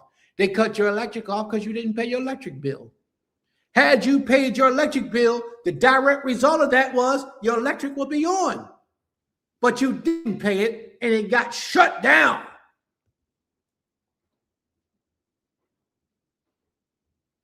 Everything that happens to us, we have to take accountability for that. Dawid did just that. Dawid took accountability for the decision that he made. He made that decision. He counted the people. He numbered the people. He accepted his punishment from the Most High and said, allow it to come in this manner. And then all the people began to die. And Dawid spake unto the Most High when he saw the angel that smote the people and said, lo, I have sinned and I have done wickedly. Now watch what he says. But these sheep, what have they done? Let thy hand, I pray thee, be against me and against my father's house. That's accountability. That's true leadership in its finest. See, we don't have that in Israel today. We don't have that in a majority of our communities today. Men that stand up and be men.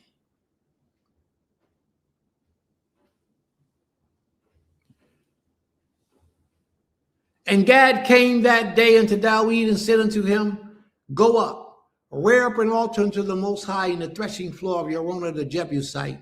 And Dawid, according to the saying of Gad, went up to the Most High as the Most High commanded. And Araunah looked and saw the king and his servants coming on toward. And Araunah went out and bowed himself before the king with his face to the ground. That man bowed himself with his face to the ground. That's a way of reverence. That's how you treat a king. And Dawid was just that, worthy of reverence, because he was a righteous man. He had his errors. He had his mistakes. He did what he did, but you can't question that man's righteousness. There's no perfect man, neither has there ever been. But there are a lot of men who have been made perfected by the Creator to worship him and to serve him, because they made the sacrifices of the pleasures of this world to walk in the ways of righteousness, to sit in the seat of leaders, spiritual leaders, messengers of the Most High. They did those things that was needed and necessary to achieve those goals. Now, how many people do you know that's worthy of that? And Araunah said to Dawid, my lord the king, take an offering of me and offer up what seemeth good unto thee. Behold, here are oxen for burnt sacrifices and threshing instruments and other instruments of the oxen for the wood. This man saw and knew that this Dawid was worshiping to the Most High, the king. And what did he do? He brought in what he had by way of kesef, gold, money, animals, offerings, firewood. He brought all these things to support so Dawid could give glory to the Most High. We got a school, we got land, we got a website, and we doing all these things. How much do you do to support the great works of the people of the Most High? That question is just for you. It's not for everybody. It's for those who don't support. See where you fit in, get in. And Araunah said unto Dawid, let my lord the king take and offer up what seemeth good unto thee. Behold, he be oxen for burnt offerings, and threshing for instruments, and other instruments of the oxen for wood. All these things that Araunah as a king give unto the king. Wow. And Araunah said unto the king, the Most High, Yohe Wahe, thy Elohim, accept thee. And the king said unto Araunah, nay, but I will surely buy it of thee at a price. Neither will I offer burnt offerings unto the Most High, my Elohim, of that which does not cost me nothing. Dawid said, ain't nothing you're going to give me. Nothing you're going to give me that I don't pay for, that I don't earn, that I don't demand in a righteous way. Because anything that I offer to the Most High, it has to come through me. And that's what he did. All of that man gave him, he paid him for those things. Just like our father Abraham, if you know the story with Abraham, Abraham went out to war. And Abraham said unto the people, he said to the people, after he got back, the king said, hey, listen, we're going to give you this, we're going to give you that as a reward for saving us. Abraham said, no, man, I don't want nothing. You want to give something to my men that walk with me. But I don't want anything, so that it can never be known that you made Abraham rich. Y'all got to know that. Are there any other questions, family? Because I think I'm giving y'all a whole lot of information. And I don't want to hurt anybody with all this information. Princeton gave you so much today. And now it's 4 o'clock. 4 o'clock. We've been doing this for like 6 hours. How long? 5 hours we've been doing this. It's now 4 o'clock. So y'all tell me what y'all want to do. Do y'all want to move on? You got it. You got it. That's how we do. What was that sister's name? Queen Girl Francis. Shabbat Shalom, Queen Girl Francis. May the Most High be with you. If you like, sis, you can subscribe. You can, every time we go live, you'll get a notification. You can ring the bell and subscribe and like the page if you like. May the Most High be with you. Shalom, shalom. We're here every Saturday, every Shabbat at 11 o'clock in the morning. And we just go and go and go until we're done.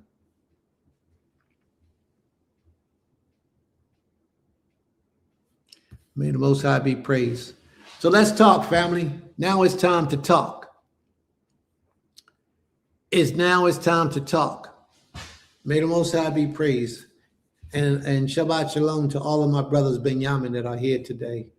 Benjamin Cincinnati, Benjamin Florida, and my brother Benjamin that's here with us speaking. May the Most High be with you all.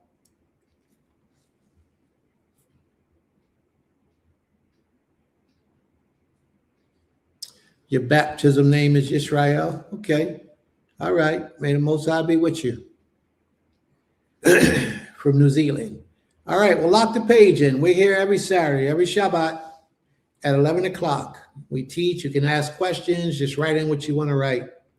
11 o'clock Eastern time. That's right, sis. Thank you very much. 11 o'clock Eastern time. 10 o'clock Central. All right.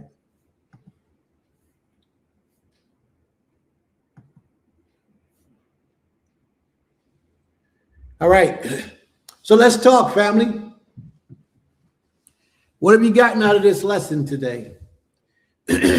Was this lesson instrumental to you? What questions might you have after this lesson has been delivered to us? I got a whole lot more scriptures and a whole lot of more other things that I wanted to discuss with us today, but it's getting late. There's no need to me to go into all these places. Believe me, I did a whole lot of writing for this, and I was ready, and I'm still ready. So it's up to you all. What are some of the questions you might have today? How did this lesson serve you today? You know, is there anything you would like to share with us today? about what maybe you have gotten out of this. Is there anyone who wishes to speak?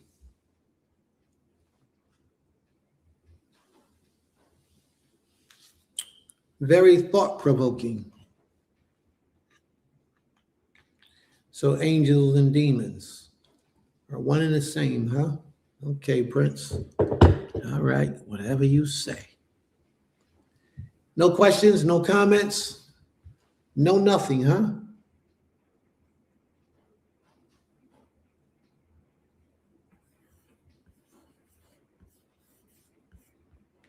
All right, let's see what this is. Kiwi girl Francis says, my son Samuel woke up as you started reading the word. Great lesson. I found something in the book of Samuel's. May the Most High be praised. All right, absolutely thought-provoking. A while ago, it was named Belisa. Who was that? Belisa? I don't know who Belisa is. Let me see what she's saying. Maybe I'm missing something.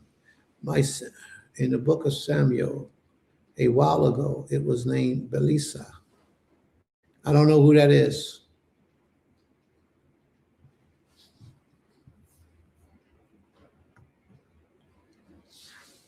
A person can become a demon, constantly going against the Most High, absolutely, and also against the Most High's people. Actually, you can become a demon going against anybody, but definitely against the Most High. May the Most High be praised. This lesson woke me to realize that the elites of this world would do anything to create the narrative they want, even when it comes to our scriptures. We must be careful. And that was exactly my intentions when I wrote this lesson. Okay, yeah, I don't know, it could be. Interesting study. All right, let's talk about that for a minute, because that's the part of the lesson I didn't get into. All right. All right, Creator telling me not to talk about it. I'll bring it up another time. Everything ain't for everybody, at least not at the time that you want to give it. May the Most High be praised. Thank you very much, Sister Laurel. Thank you very much.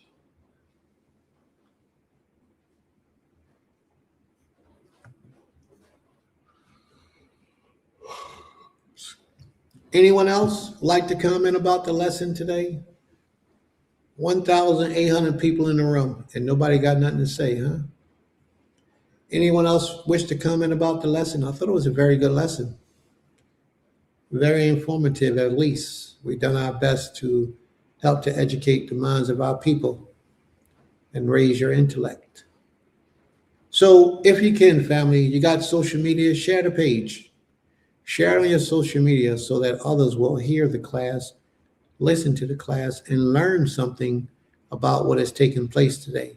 Or maybe they can pose some questions, you know. In the scholastical world, they have something that they call peer reviews, where you send it out to those other people, let them tear it out, rip it up, and send it back to you, just so that you'll see what's wrong with what you did. So let's go, family. Send it out. Share it with people so that they can look at it. Some of your people are still stuck in darkness. Just like this conversations about angels and demons remind me about my understanding of the word God, G-O-D, how we should never use the word God. We should never call the Most High G-O-D. But people today still do. And it's be a lot of the educators of the people who still do this. Call the Creator G-O-D, God. This is something that we shouldn't do as a knowledgeable people. So there's a lot of things that the world teaches. Even Israel teaches these things, because Israel is not all what we are supposed to be either at this time. We got a lot of work to do, family. A lot of work. But together we can get there. Next week, if the Creator doesn't put something different on my spirit, we're going to get back into the book of Ezekiel. We'll be starting in Ezekiel, the 10th chapter, next week. If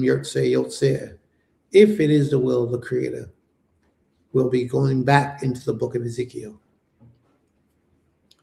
All right.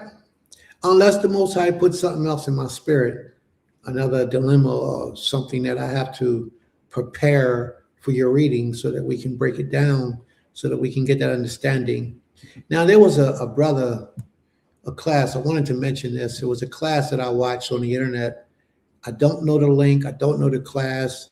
It was some brothers talking about the holy days and why we cannot do the holy days, why we cannot keep the laws or the commandments of the Most High in captivity. So what I would say to you is be careful of those types of people. Be mindful that they're out there, because the spirit of adversary comes within man's mind, and it'll make a man think that he's right. It will convince a man that he's right. Because this is my point. And this is just to dilute the whole argument. What if the brother's right? What if we did not have to keep the laws and the commandments in the land of our captivity? What if we did not have to keep the Shabbat day? That was his main argument, that we don't have to keep the Shabbat day. What if he's right and we didn't keep the Shabbat day? And we didn't have to keep the Shabbat day, and we didn't have to keep the laws of the Most High in the land of our captivity. What if he was right and we was wrong, and he's right and we was wrong? My question would be, what harm did we do? What did we do that was wrong? Meaning, by keeping the Shabbat day and not working one day a week because you're giving that to the Most High. By keeping the laws of the Most High in the land of captivity because you're giving that to the Most High. And you're keeping the commandments of the Most High with the holy days, you're still giving back to the Creator. What if he was right and we wasn't supposed to do all these things? What damage did you do? If anything, you will receive blessings for doing something that the Creator commanded of you, even if you didn't know, or let's say that you didn't have to do it. But if you read in the scriptures and the Creator said that to you and you saw it and you did it, that meant you were being obedient to the Most High's word. How could someone come back later and say you weren't supposed to be obedient to that? Because that's not what he told you to do. Even if the Most High didn't tell you to do it and you did it, and it's a way of righteousness or an act of righteousness, then you'll be rewarded for that tremendously. Let me give you an example. You fast one day a week. We fast one day a week here at Temple Kifarim. We fast one day a week. And that day we fast is from Tuesday night at 12 o'clock till Wednesday night at 6 o'clock. 18 hours. We don't eat no food. And for the men, we don't eat food or drink water. We fast that whole day every Wednesday for the last 20, 30-something years. 30-something years, I guess. Yeah, it's been about 31, 32 years. Every Wednesday. But the Most High didn't command that of us. The Most High didn't say, "Hear, O Israel, I want you to fast every Wednesday." So because the Most High didn't command it of me, what did I do wrong? What I did was I showed my zeal for the Most High. And what I notice is that most people who don't do the holy days, who don't keep the laws of the Most High, who don't keep the Shabbat, is because their pleasures interrupt with those things. The Creator will allow you to find anything in the scriptures to try to justify your wrongdoings or your acts or whatever you see in your mind that you want to do. He'll let you see what you want to see to convince yourself that these things are wrong. But guess what? They're only wrong in your eyes. When you go out and begin to teach others that they don't have to do these things, now the Most High will hold you accountable, and there's something that the Most High has against you. And that's when the demons come out. That's when they come out. The things that I will teach and always teach will be about your betterment in this way of life. Because I understand the law of sacrifice, meaning the Creator says to us, "You give me and I'll give you." See, don't I open the windows of heaven and shower down so many blessings upon you that you won't have room to receive them all. That's what the Most High says to us. How do we get that? We get that through our doings in obedience and loyalty and commitment to this king. You don't get obedience, loyalty, and commitment to this king by just doing talk, lip service, but living any kind of way you want. That's not how you do this. There's a set of rules and guidelines that the Most High laid out in the book for us to live by. And we have to live by those things.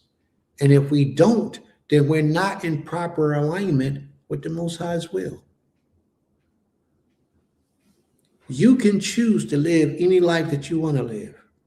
You can either be on the right-hand side of the Most High or the left-hand side of the Most High. You can go through the front door or you can go through the back door. Anything that you do is being recorded and brought to the Creator. And your life is going to be a reflection of what you have done to serve Him. Now, if you're not knowledgeable and you know nothing about the Creator, then just keep on living, doing what you're doing. But once you come into the knowledge of the Most High, you are now held accountable for everything that you do, everything that you think, everything that you say, all of those things. You are held accountable for those things. What you going to do with it? What you going to do? I pray that the Most High be with you all. And since there are no other questions, we're going to close out our class for the day.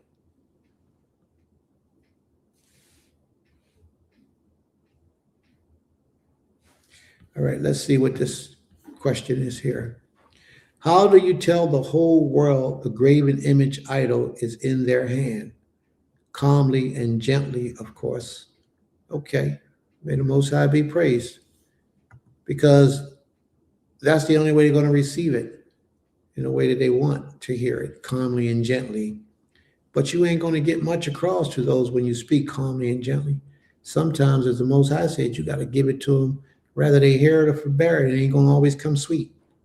Sometimes it's going to come rough and rugged, but it has to come. That's the point. So if there are no more questions, we're going to close out our class for the day. But we're going to close out with prayer, and then we're going to watch the commercial as we leave. May the Most High be praised. Toda Rabbah.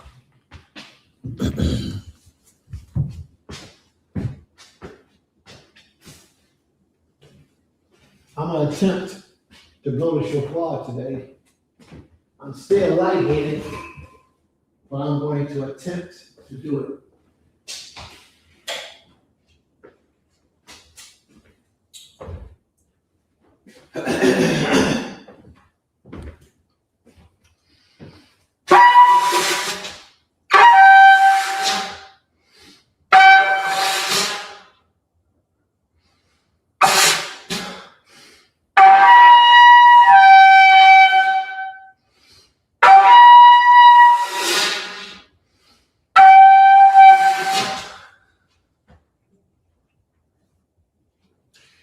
Berokata Abi Eloheinu melech haolam hamosi lechem mi haaretz v'notein lanu haTorah v'notein lanu mishpeka bipo haKnesset hashava hazeh.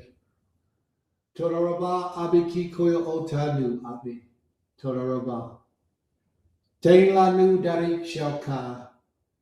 Tein lanu darik shelka. Asher naknu hosim biometika. Na Abi. Poteach lavim kol Yisrael Abi. Poteach lavim. Open up our minds, Most High. Teach us your truth. Anaknu hosim biometika. That we may walk in your truth. Leolam va'ed. From everlasting to everlasting. Abi, we pray unto thee for permission to approach unto your throne.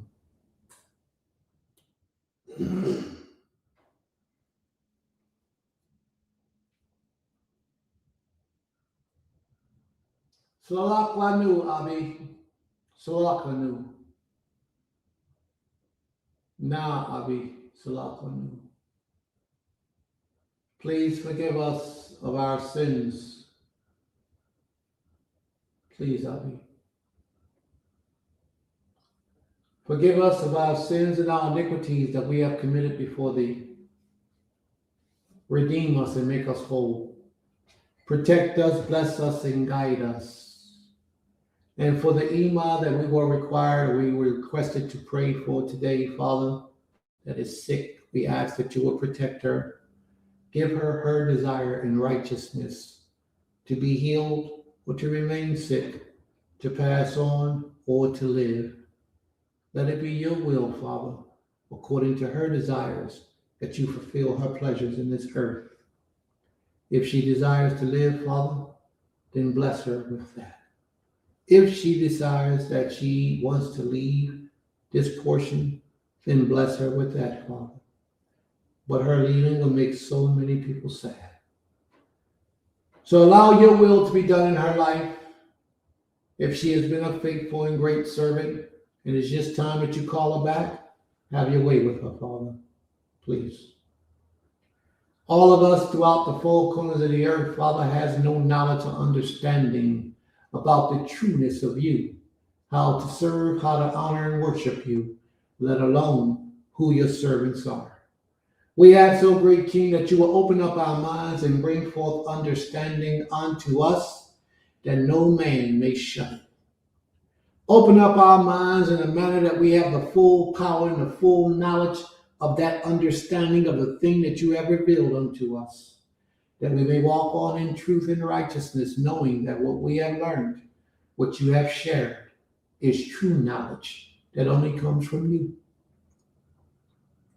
Heal us in the sicknesses of our minds, that we might begin to be righteous people, standing upright before you, living in the fullness of truth and righteousness, living our lives to the best of our ability, being the best version of ourselves, not hindered, held back, or stumbled with anything that is not of you. Give us the power to say no. Give us the power to walk away from all those things that help us or hinder us from drawing closer to you in mind, body, soul, and spirit. For we desire to please you with all of our efforts, all of our desires, all of our thoughts. May you forever be praised in the highest heights of the heavens, in the lowest depths of the earth. May you forever be praised, for you and you alone are all King. We thank you, we honor, and we worship you from everlasting to everlasting. Toda Rabbah.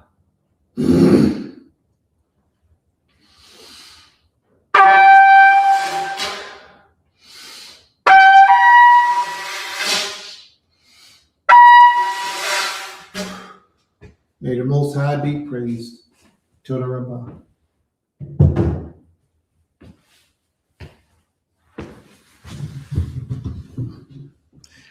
All right, family.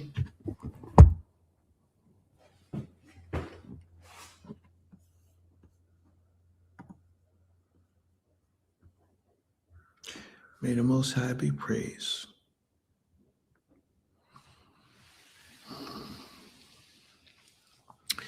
Now, his sister here says, it has been hard. I met the bad angel when I turned 40.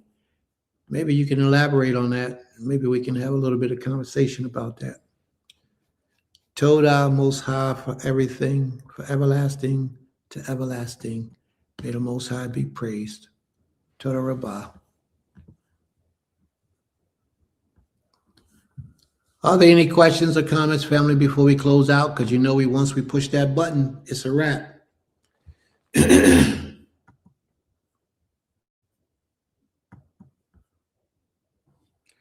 Thank you, Imam Sakari.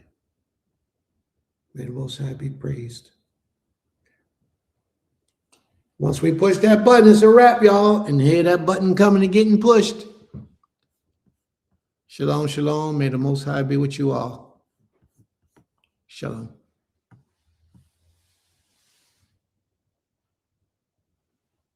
Beulah land at Temple Kefar Yim.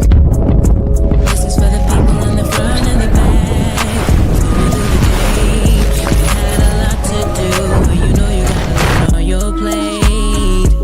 are Beulah Land at Temple Kefar Yim, a community, a school, a family of faith working to build something greater together. Our mission is simple but powerful: to restore, to teach, and to grow. Here at Beulah Land, we bring together the vision of Temple Kefar Yim with hands-on action. Stop it, you got it, yeah, you got it. Keep on. Through our Goshen Hebrew Academy, we teach our children the Hebrew language, history, and principles that ground us in our faith. We celebrate Shabbat services and holy days with joy, keeping our culture and traditions alive for generations to come. Our work also reaches beyond the classroom. We focus on community growth, agriculture, training, and safety, building a place where families can learn, worship, and thrive. The name Beulah Land comes from scripture, representing covenant, renewal, and a people restored to their land and purpose. That is exactly what we are doing here, restoring faith, culture, and community life. But we can't do it alone. If our mission speaks to your heart, we invite you to support us. You can give through Cash App or PayPal at Build Yisrael, or learn more at www.GoshenHebrewAcademyTempleKefaryim.org. Feel free to contact us at BeulahLand@TempleKefaryim@gmail.com. You can also subscribe to our YouTube channel and even become a member to stay connected and help spread our message of faith and restoration. But it's kind of tough. It all could change up in a minute. As fast as change clothes out the cleaner.